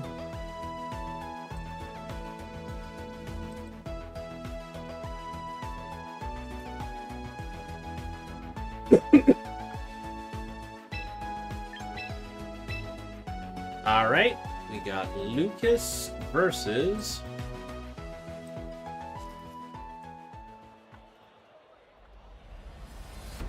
All right, we got Lucas versus Chef Rich. Names are up on the screen.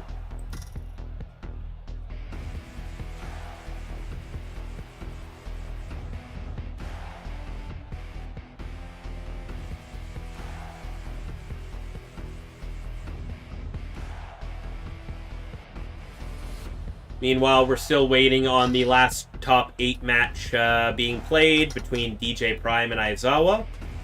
Both of them are currently 1-1 against each other. The winner of that match will go on to face Croc, and, well, y'all know how that goes from there.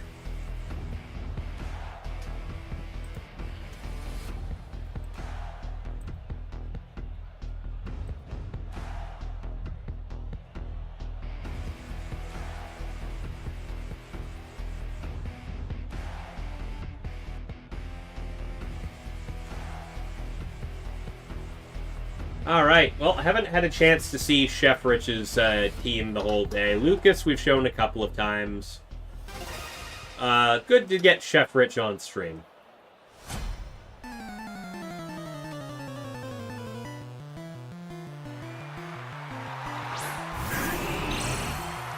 Alright. Rich sending out Swampert and Grimmsnarl to start with.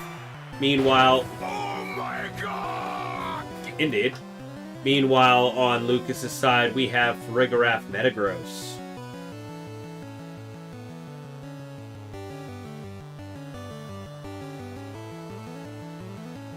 Bet on Chef Rich, even though they were unhappy when you beat them the other day. Well, stuff happens.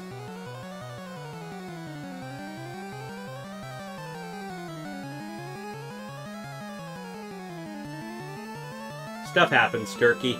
Stuff happens.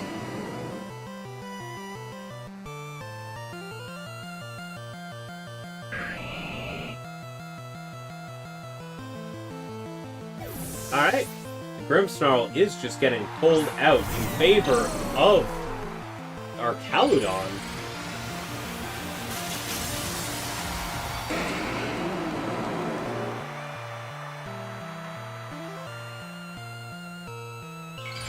Oh, you missed some sleep powders? Yeah, that's why we wide left. You're right. We got Mega Metagross and Mega Swampert. Swampert going for the Protect. Metagross going for the Iron Head into the Arcaludon. Gonna give it... Yep, gonna give it a stamina buff. But that's a Roar. Doesn't matter if it's protecting, Roar is gonna kick it out and bring the Grimmsnarl back.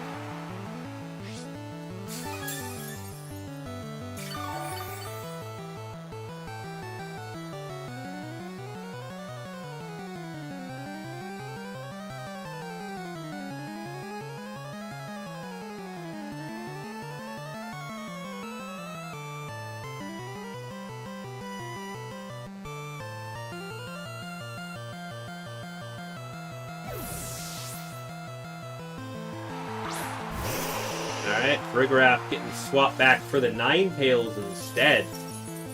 And Grimmsnarl getting pulled back once more for Flappy Bird, the Pelipper. Pulling the weather swap, maybe? That's an Iron Head into the Pelipper. Gonna chunk that down 30%. And an Electro Shot.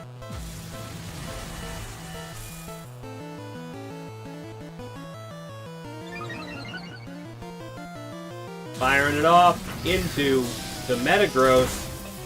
Ooh, yeah, that does a lot.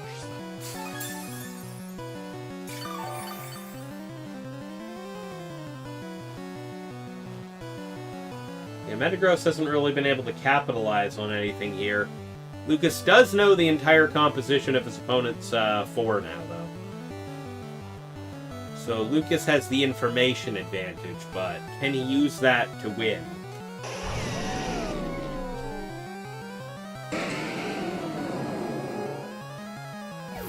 Ninetales getting swapped back. This Pelipper doesn't have Wide Guard? Okay. Is going to get swapped back out again for the Grimmsnarl to come back in. Metagross going for that Iron Head. Anyway, it's going to wipe the Grimmsnarl off the map before it... Oh, it doesn't have Protect? Oh. Well, I mean, that too. Grimmsnarl getting sniped out. But that's going to be an Electro Shot. Arcaludon now at +2. Oh, going for the Hydreigon this time. Not going to do enough damage to it, though.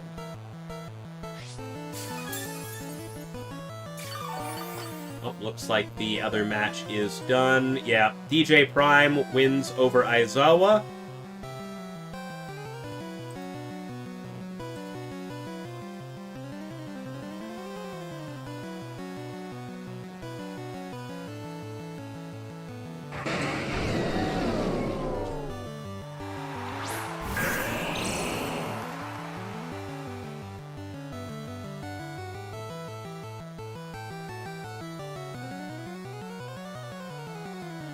Swampert is coming back out here. I mean, Swampert in the rain. Yeah. Next to an Archaludon.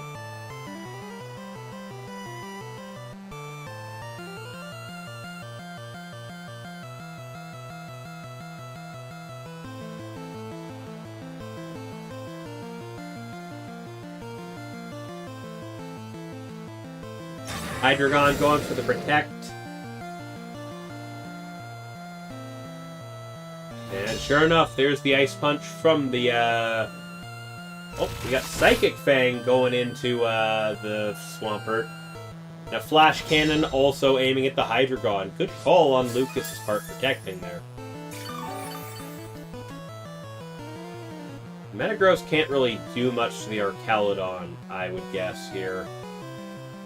The Archaludon is fully capable of just wiping it out with an Electro Shot.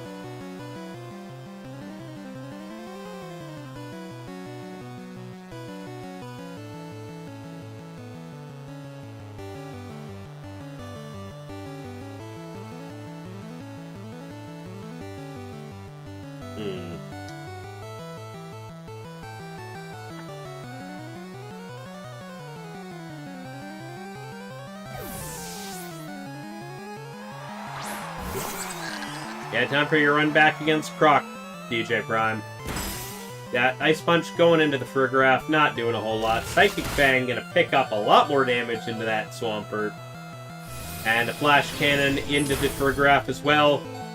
Chunking it down to its Citrus Berry. Gonna heal back up to 36%. That Farigiraf took a lot of damage there.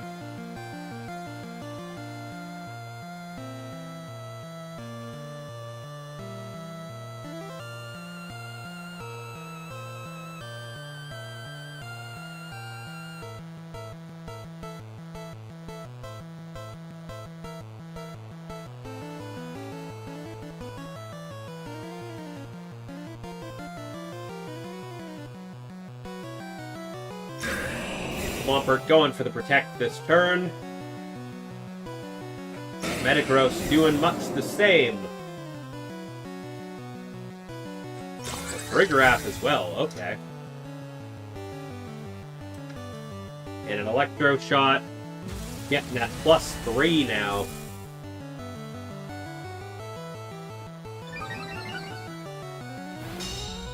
Going right into the Metagross. But with that, that's the end of the rain. Though, very easily, we could be swapping the Pelipper back in to bring it back out again.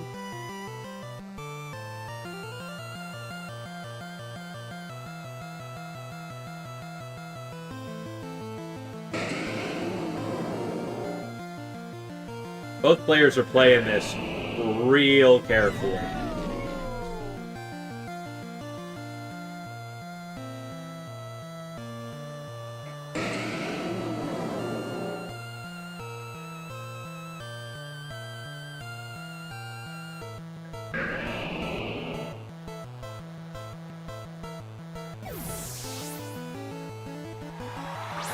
Yep, there's the Pelipper coming back in to set the rain again, give Archaludon back its advantage. And that is a helping hand into the Metagross. It's going for a Psychic Fang, pulling that out. Just gonna end the bird now. But that will be a Flash Cannon into the Farigiraf, just taking the Giraffe down.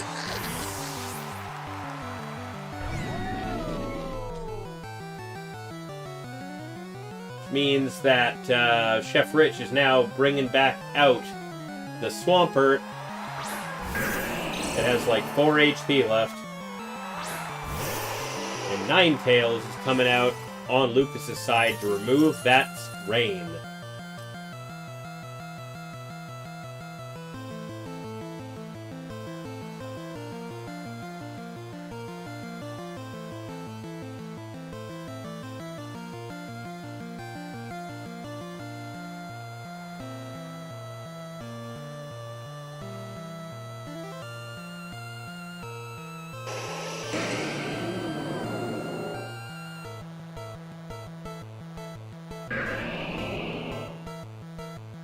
Ninetales going for Protect. Well, Metagross goes for Stomping Tantrum. Not doing a whole lot to the Archaludon.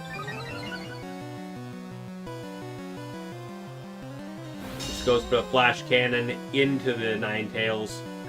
Now Wave Crash aimed directly at the Metagross will KO the Mega Metagross. But the recoil from that Wave Crash will put an end to the Mega Swampert as well. Leaving Chef Rich with nothing but the Archaludon versus Ninetales and Hydreigon.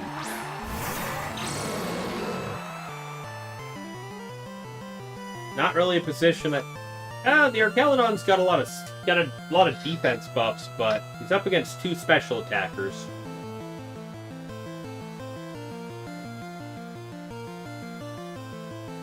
Ninetales going for the single target Blizzard, chunking the Archaludon down. And Hydreigon going for Earth Power. Gonna end this game and put game 1 in Lucas's pocket.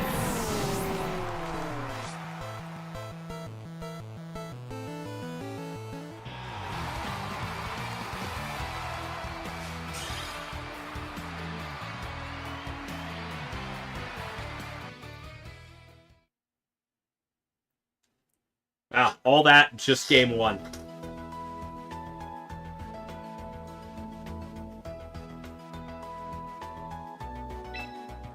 Alright. Game 2. Get at this. The Uno reversed the boss music, right? I mean, Lucas has a habit of doing that, let's be honest.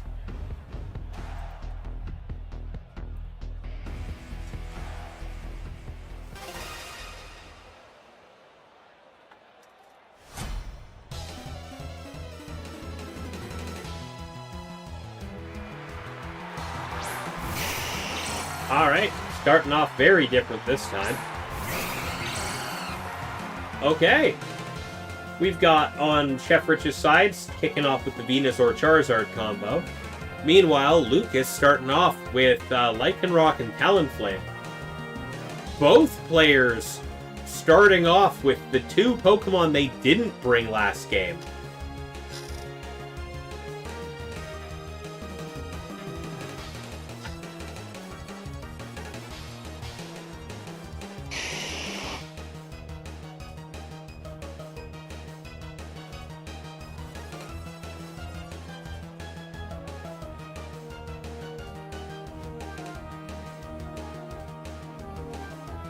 Talonflame getting swapped back immediately for Hydreigon. And Venusaur getting pulled back in favor of the Archaludon to come out. Charizard will Mega Evolve on the spot. Chef Rich probably decided the Charizard was a lot better match into Mega Metagross. But Charizard will Mega Evolve and immediately use Protect. Thank you for the follow, Shy Guy Gaming.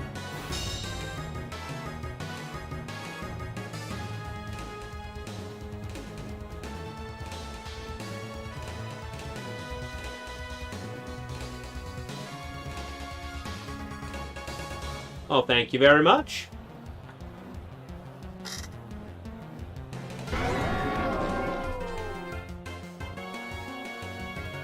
Yeah, we are in the top 4 matchups of our tournament that's been going on tonight.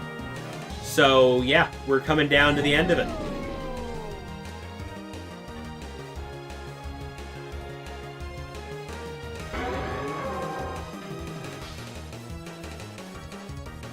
Charizard getting pulled back. In favor of the Venusaur coming back in. Archaludon protects. Train!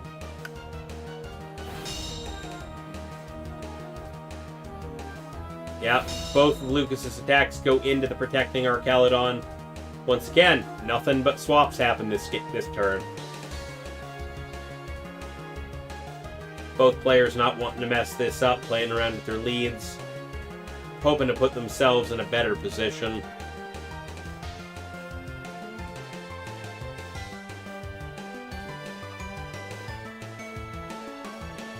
Believe that Lycanroc also had a way to deal with the Venusaur, but I think the sun might put a damper on it a little bit.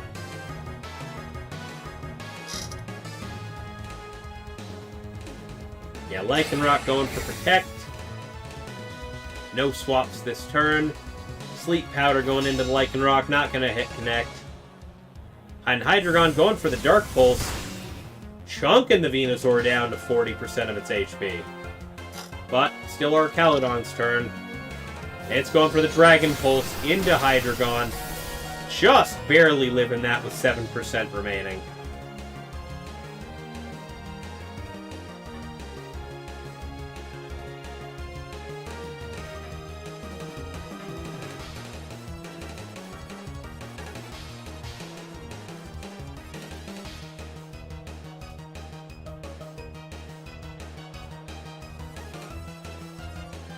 Problem with Lucas's team is I don't see much in the way of Sleep Powder resists. So if that lands, not a lot you can really do about that.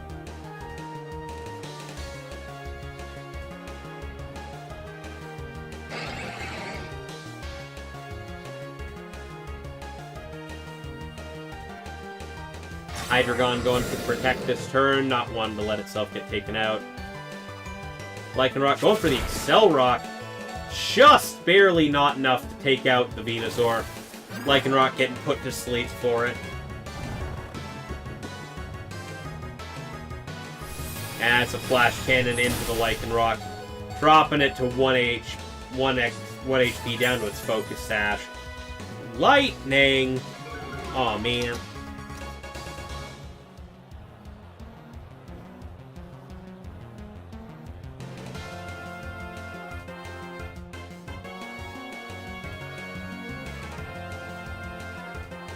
Lycanroc getting swapped back very quickly. In favor of the Ninetales, getting rid of the Sunlight. Wanting to remove that Venusaur's speed boost. But first and foremost, Earth Power going into the Archaludon, chunking it down to 1/4 of its HP. And that Life Orb chip will finish it off.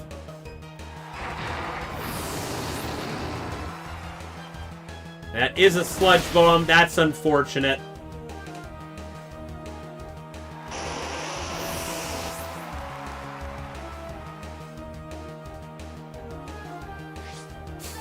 Either or would have just KO'd the Ninetales right there, so...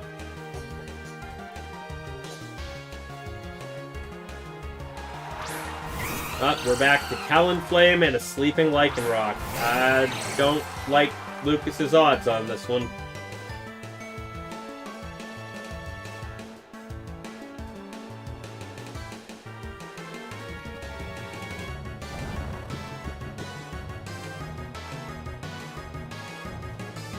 Yeah, Venusaur getting switched out.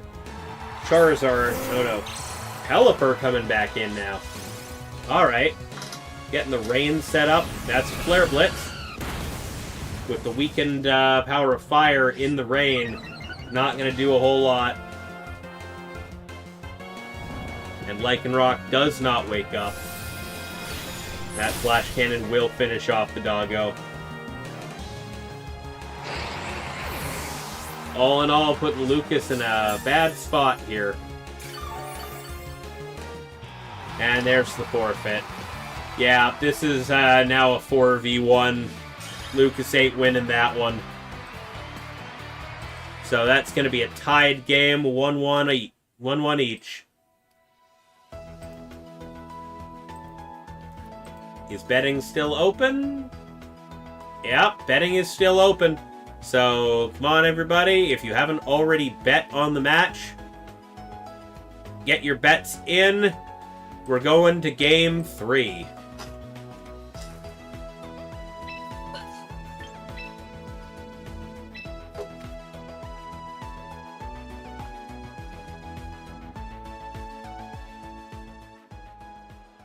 Oh, okay. Oh no, that's fine. Just honestly, that probably shouldn't be that high, but like we'll figure it out.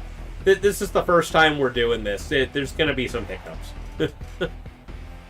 Like 30 minutes might be a bit much for letting the vote, but like, you know, that way people can't get in last minute votes when the last minute predictions and amounts and bets when the outcome is obvious. So maybe in future we just leave it as a 10-minute timer so people can put in bets over the course of the first 10 minutes and then not after. Maybe 15. Shh.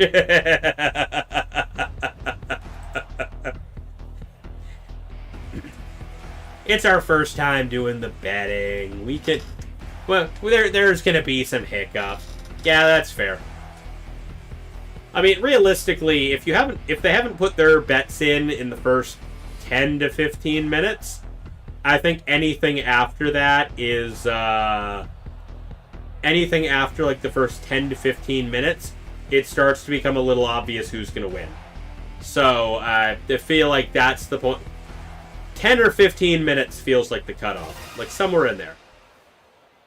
Maybe 12 minutes. 12 minutes. Let's just even it out and just say 12 minutes. Give the day ones a reward? Yeah. Yeah.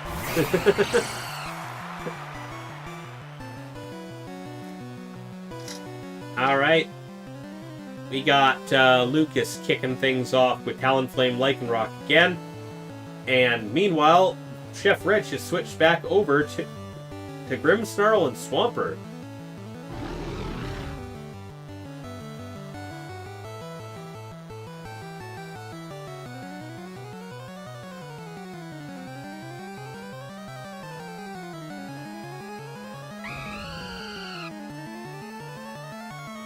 You lost? Uh-oh. I don't like how Lucas is saying that before Game 3 has even started.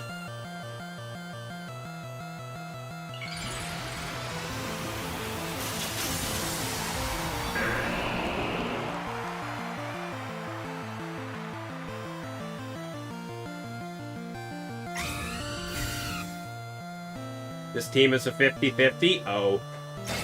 Not Lycanroc going for the protect.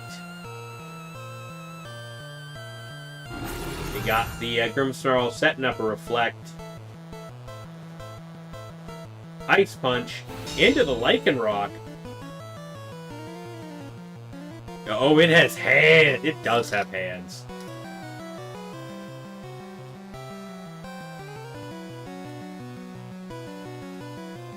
You lost, DJ Prime? Yeah. So that means finals is going to be whoever wins this game is up against Croc in the finals. Good run, DJ Prime.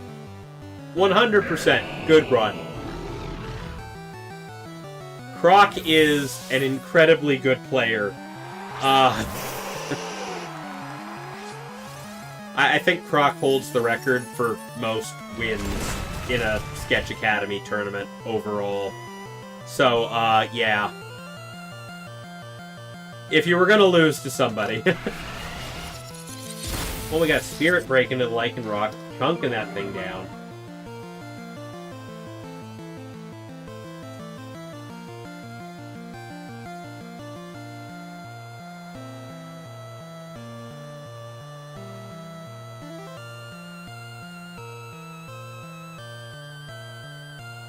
Alright, DJ Prime, have a good night. Hope to see you again next week. We're here every week.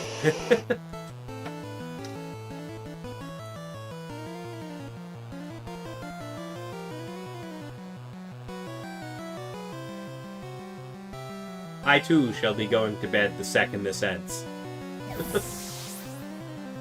Well, the whole tournament, not this round, but you know what I mean. Alright, we got a parting shot into the Talon Flame that just showed up.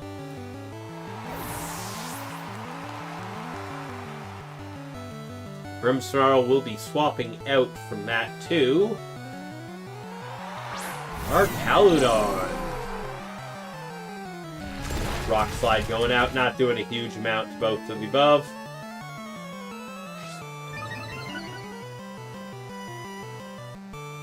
And that's going to be a Wave Crash into the Talon Flame slot. That bird's getting... Oh, you misclicked twice in a row as well. Oh, man, Lucas.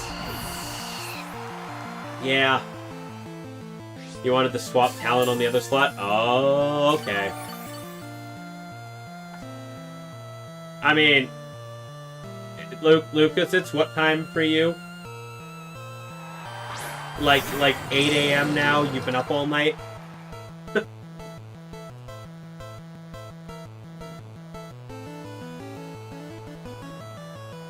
7:52. Okay, I'm close.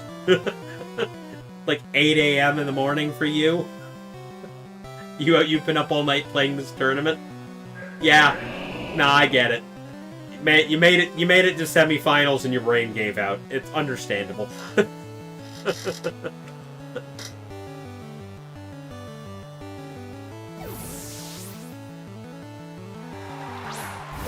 And that's the Pelipper coming on in.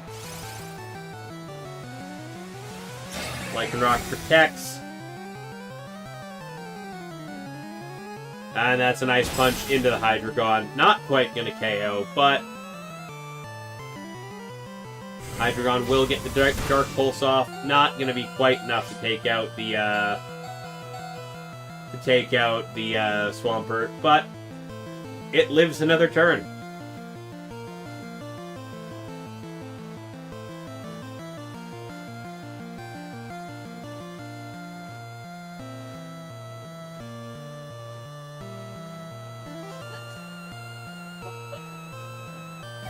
Hydreigon getting swapped back. Alola Ninetales coming in to get rid of the rain. And a Rock Slide from the Lycanroc, not doing anywhere near enough to either target here. And that Ice Punch will finish the Lycanroc off.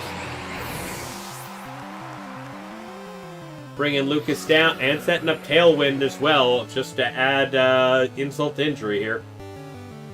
So Lucas down to their last two Pokemon, which means Hydreigon. Well, we knew it was Hydreigon. What am I even saying? Hydreigon Ninetales up against 4 Pokemon.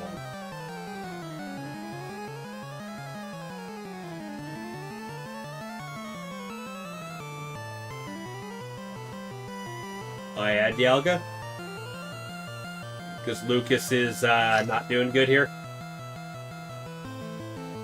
Were we hoping for a rematch of the Invitational and Finals here?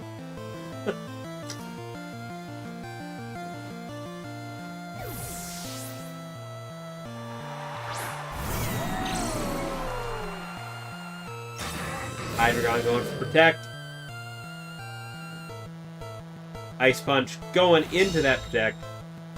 Oh yeah, the end of June we had a invitational tournament. That was part of our charity event we were doing. All the tournaments before that. Well, I mean, the other person in finals is Croc, so yeah. Finals in the invitational was Croc versus Lucas. So I was saying if Dialga is, if Dialga's sad, I was like, what? Because we were expecting the rematch, or? Yeah, but the Archaludon is frozen solid now, so that's a thing.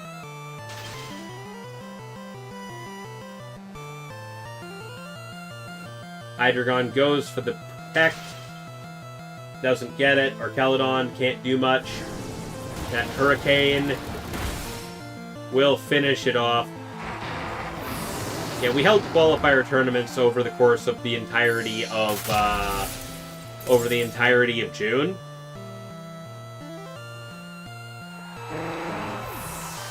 And then the last tournament of the month was the Invitational, and if you had qualified, you got to play.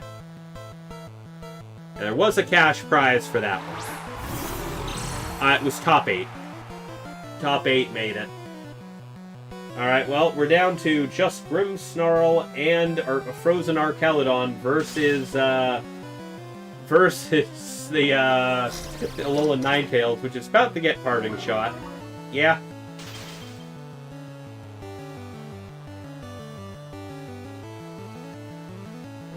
Of course, the Grimmsnarl dodges the blizzard. Oh, we'll definitely do one. It might just be... Yeah.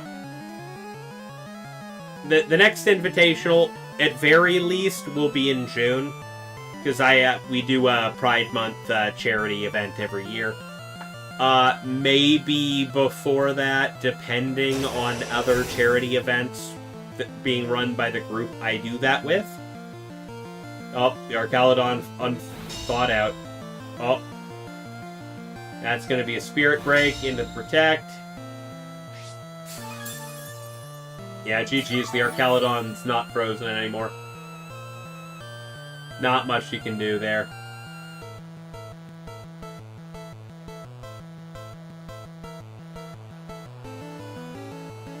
Ninetales goes for the Blizzard. Of course the Grimmsnarl dodges.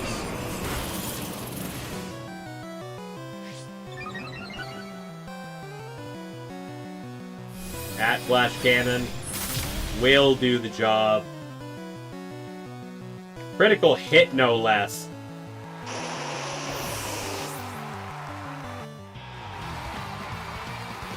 Yeah, the double weather is hard to play against. Very good, really good run, Lucas. Made it to the top 4. So that is Chef Rich taking game 3 for the win and moving on to finals.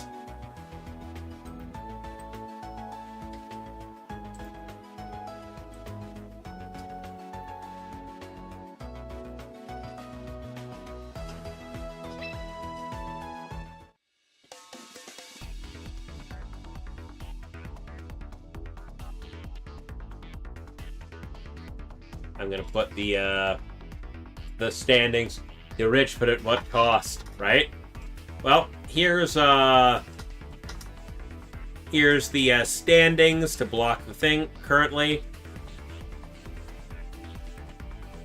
I'm gonna quickly announce in the Discord finals have started. Last I looked at the thing, Croc wasn't in the room yet.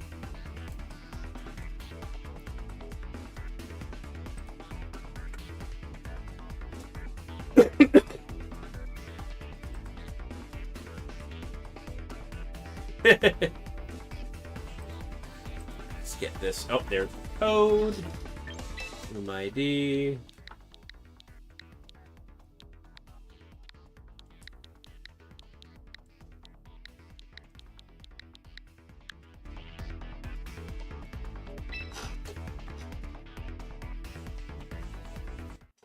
There's the 2 of them.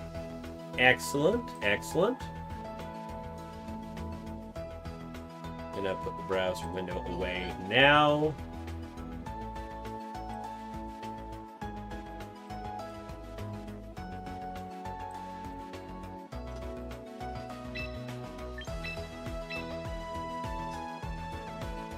Let's get the info up on screen.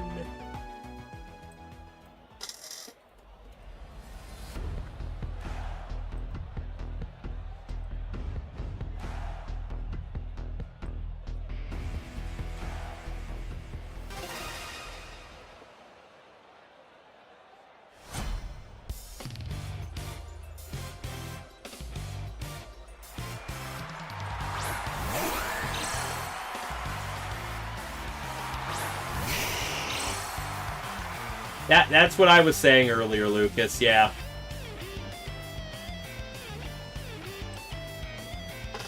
Alright, Swifty. Names are up on screen.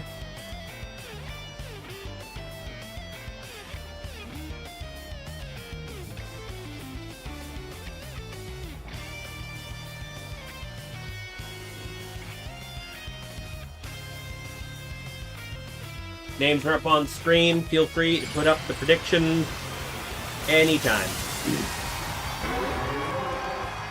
Alright, we got on Chef Rich's side, we got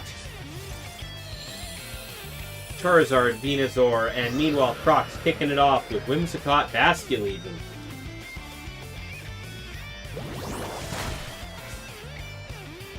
Oh, the flip turn. Okay, flip turn into the Venusaur. Probably expecting the Protect on the Charizard there.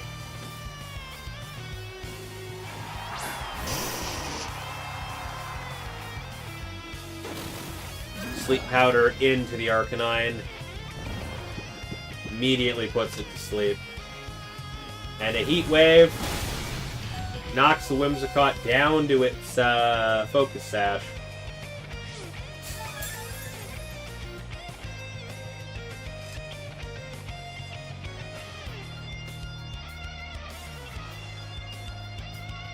Oh, there it is.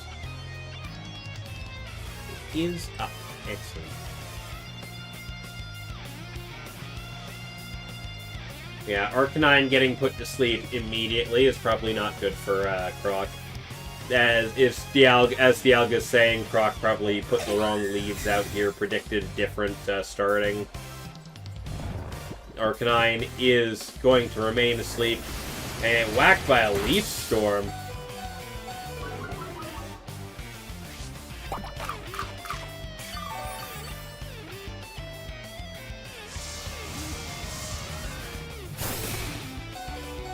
Weather Ball does not quite manage to take out the Arcanine there.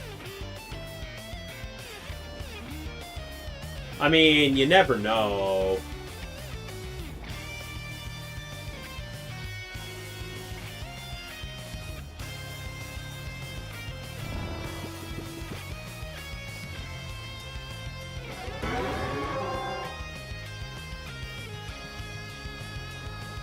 Your money's on the Chef, Baywind? Alright.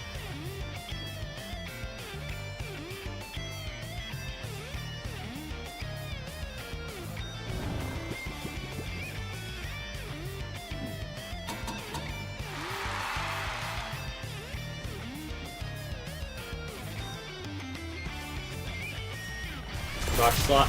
Oh, Arcanine woke up just in time for a Rock Slide. Wiping the Charizard out. You're right, it is. Sooner, 100%. Leaf Storm, gonna take the Arcanine down now. Regional champ versus a finalist, yeah.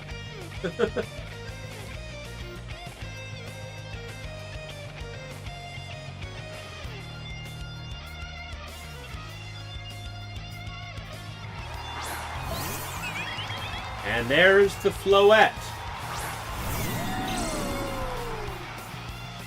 You're tuning into the final at your university library, Fish Fiend? Nice. And the finalist is in Master Division. Ah.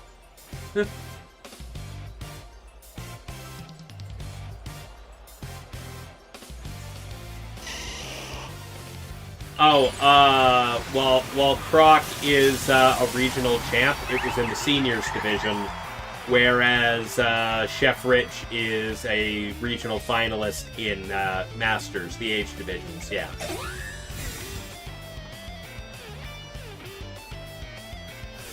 So that Leaf Storm going into the Floette, not going to do much. Floette going for a Moonblast into the Archaludon, picking up a fair amount of damage there. And that is Flash Cannon right in return, knocking Floette down to 35%.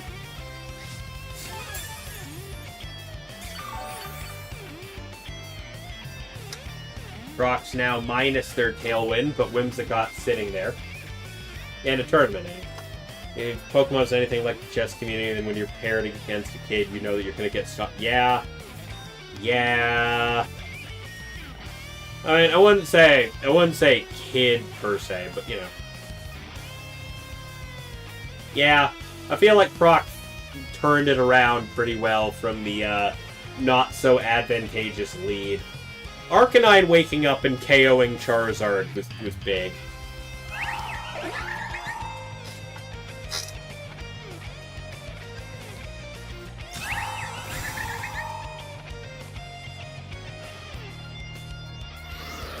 Yeah, Croc. Yes, the famous Croc. That Croc, yes. You believe.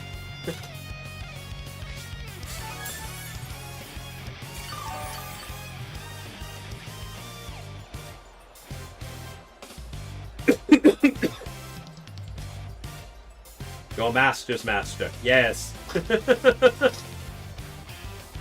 The Grand Sensei.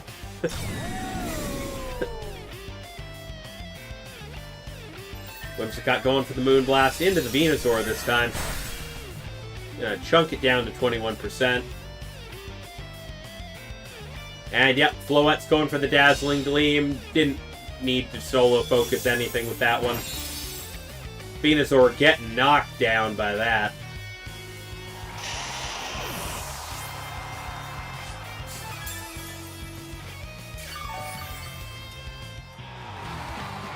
You put Venusaur to sleep and spam come. Yeah. Super Dialga's been helping you with some calcs. Oh, okay. Alright, that's game 1 in favor of Croc.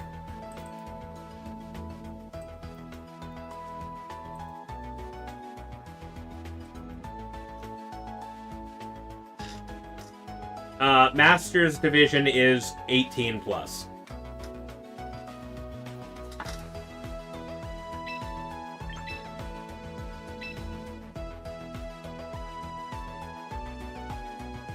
Yeah. Yeah, I think, I'm pretty sure... Yeah, pretty sure Seniors division is, like, 13 to 17.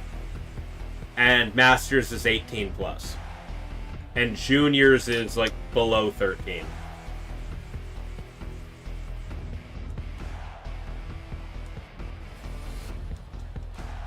Nah, putting the 18-year-olds into the UNC division doesn't feel right.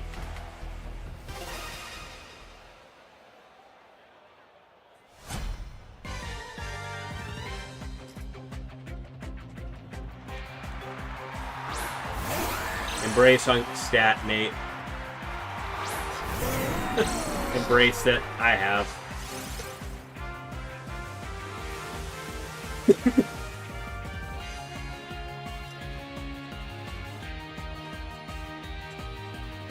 If I'm not incorrect, I think Croc is close to aging up into Masters. Not sure if that's this year or next, but...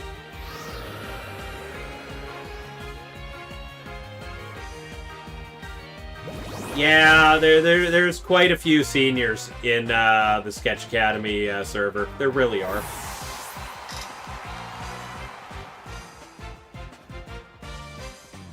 Where are their parents not caring that they're awake at 2 in the morning playing Pokemon, apparently.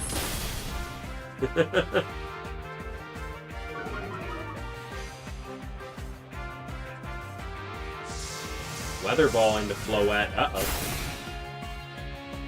That swap into Floette did not pan out for Croc.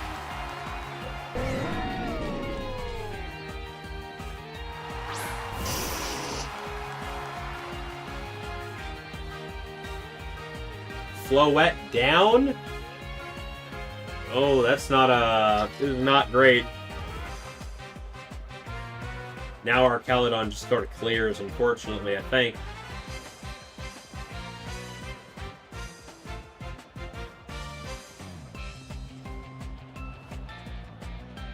Croc is mulling their options over after that turn 1.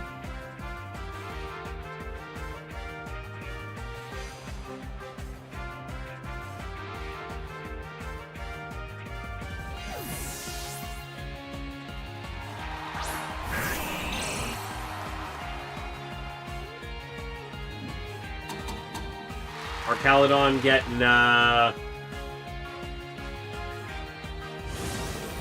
okay, head smash. Not doing a whole lot there, but...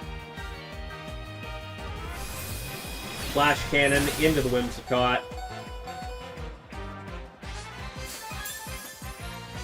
Well, the Archaludon is locked into Flash Cannon right now.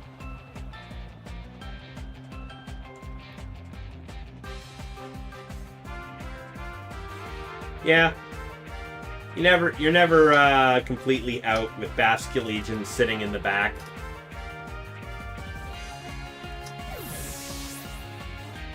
Swampert's getting swapped for a Pelipper.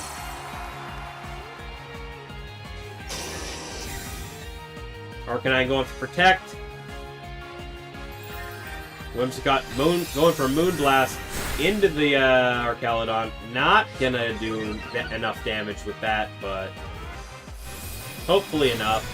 Whimsicott getting taken down, though.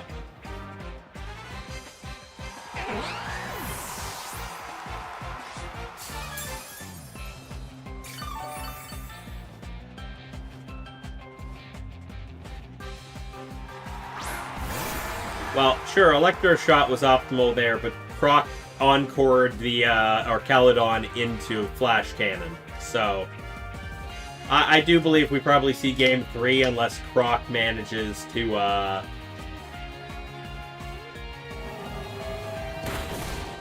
Ooh.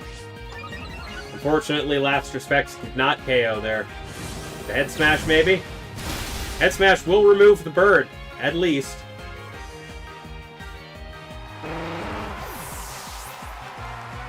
Archaludon has to Flash Cannon.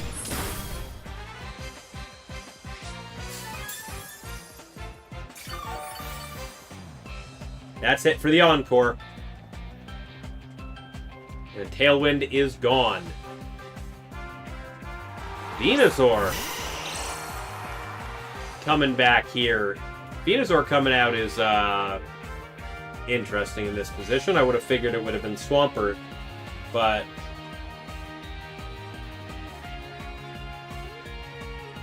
Basculegion going for the Last Respects. Gonna finish the Archaludon.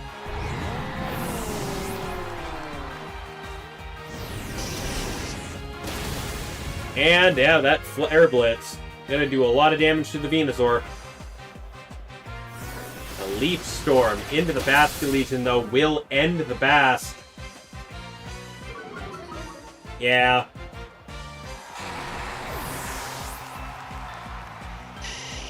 Rain stopped, but all Croc has left is the Arcanine, and Swampert is coming back in.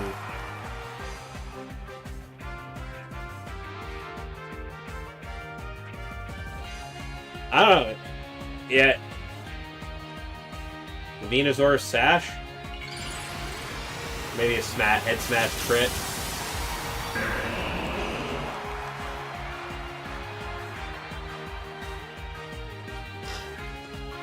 Yep. Thanks very much. Thank you very much, Zardy. Venusaur goes down to the Rock Slide, but that Wave Crash. Nope. The Wave Crash will do it.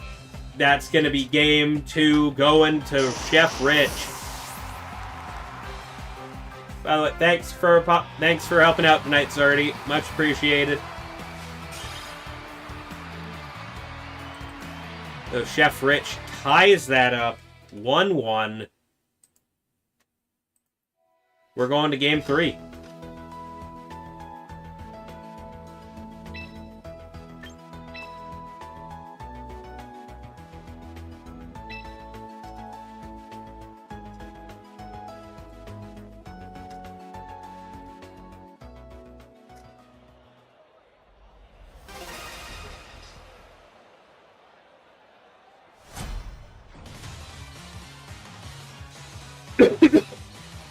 .46 centimeters. Uh-oh. Does Swampert resist Head Smash? I know ground and water are super... Yeah, it does? Okay. I know ground and water are both super effective against rock. I wasn't sure whether they were... resisted by either of the above, but yeah. Alright, Flappy Bird getting pulled back for our Caledon to come out. Swampert Mega Evolving right out of the gate. Brock kicked it off with Whimsicott and Arcanine, but hasn't swapped the Arcanine. Arcanine going for Protect. That Ice Punch will not even down to the Satch. Just barely brings it down to 3% instead. Moonblast chunks the Swampert down a little bit, 71. Yeah, no reason not to choose Rain. Okay. The Ice Punch never KOs. It's super effective from a Pokemon like Mega Swampert. I just sort of assume sometimes that would bring it to Sash, but...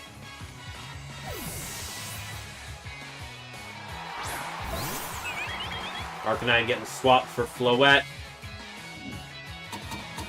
Swampert getting encored into Ice Punch.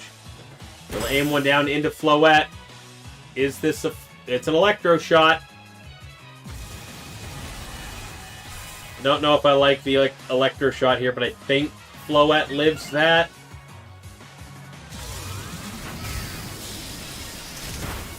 Yep, Floette lives that. Still, 2 hits into Floette.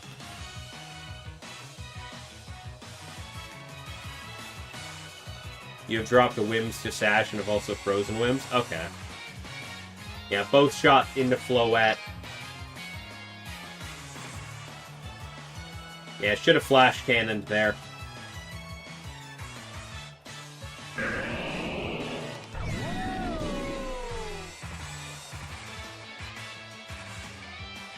That bridge is about to get blasted.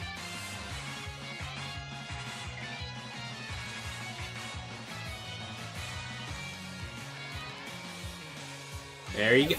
Man, you're correct, Sooner. Our Caledon getting swapped out for the Pelipper this time. No, Pelipper, not Venusaur. Mega Floette hitting the field.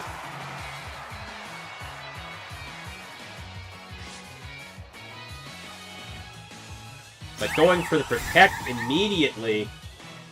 Is this Tailwind? Yep. Whimsicott setting up the Tailwind to get everything prepped. Hoping to get KO'd. Nope.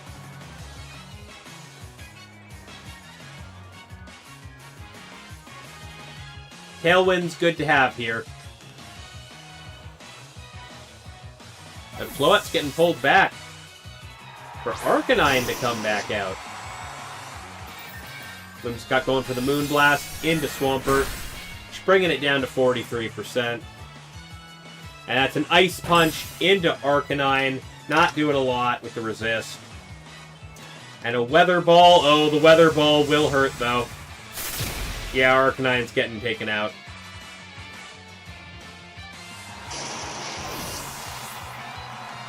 And no more Encore on the Swampert, but Whimsicott's still sitting there. Basculegion. Alright.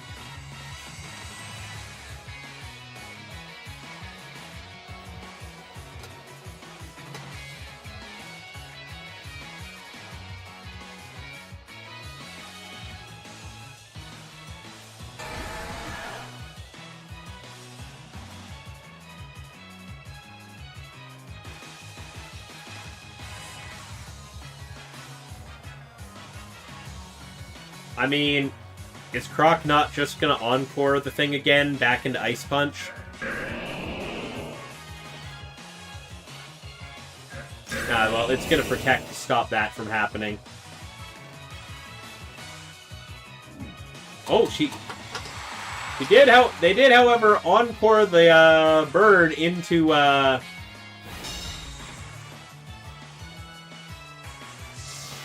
Weather Ball.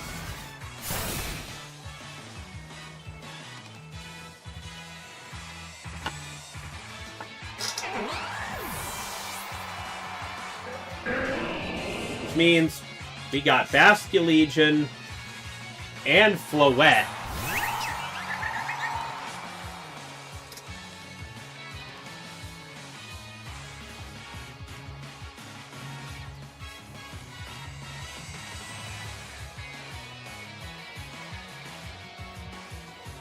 Now with no rain, Pelipper is locked into that. Pelipper's just going to get swapped, or else it's just doing nothing to Basculegion. Nope, Pelipper is going to get chunked. Survives on 1%, eats its berry, and both targets get taken out by the Dazzling Gleam.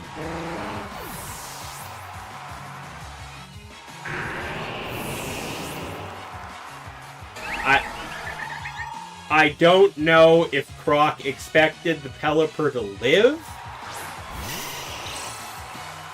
but good thing that was a Dazzling Gleam just in case. Yeah, it's Archaludon and Venusaur in the back. This is not great.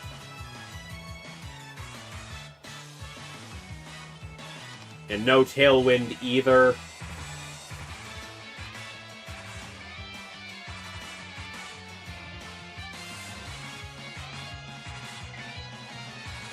Floette protecting, fully expecting to take a shot here. Basculegion's last respects. Focus knocks the Venusaur down to its Focus Sash. Leaf Storm will annihilate the Basculegion here, unfortunately. But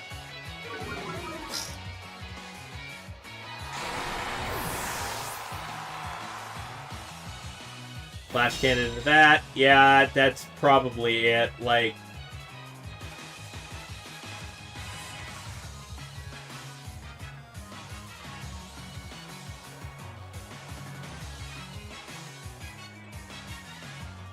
and that's a Sludge Bomb. Unfortunate.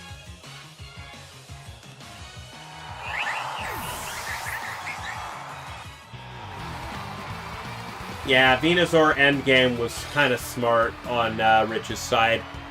But yeah, that's the endgame. Chef Rich takes that 2-1 against Croc.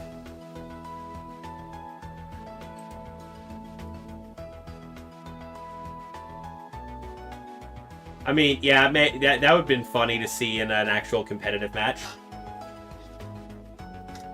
Really good games all around tonight. That's what I'll say. Had some crazy matches tonight. But yeah, that is the tournament there. Chef Rich does win.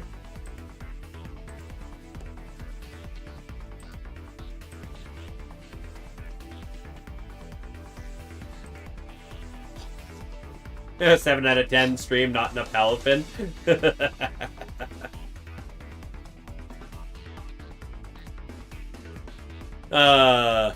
Alright, well, let's, well, I didn't mean to close that. Oh well. Alright, thank you everybody for coming out tonight.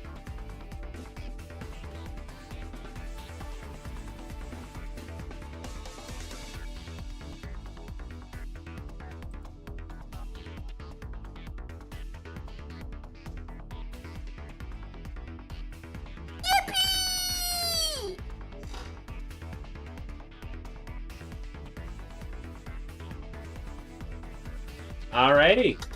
That is it. Prediction has ended. That's good. So we're all good to raid out. I'm getting ready to go to bed. I have not an early morning. I'm away for the rest of the week, so I'm not going to be streaming at all this week. Up until Sunday, where I'll be back for next week's tournament. So, next week's tournament will be around. I will be around. We will be doing that. We're going to raid off to... you know what? We're going to go raid off to Aju.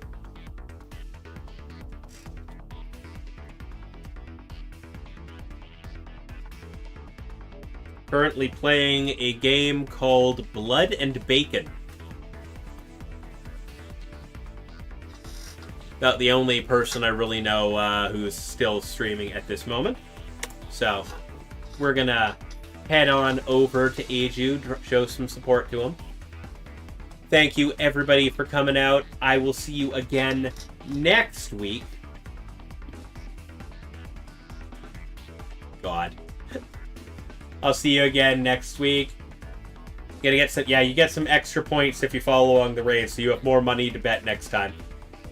But yeah, thank you all for coming out. I'll see you again Sunday next week. I'm going to be gone all week, so no streams, like I said. We're going to raid over to Aju. Let's drop in, show some support.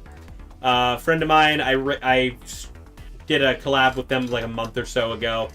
We played Peak. It was fun. So, thank you all for coming. Great tournament. I'll see you all again next week. Peace.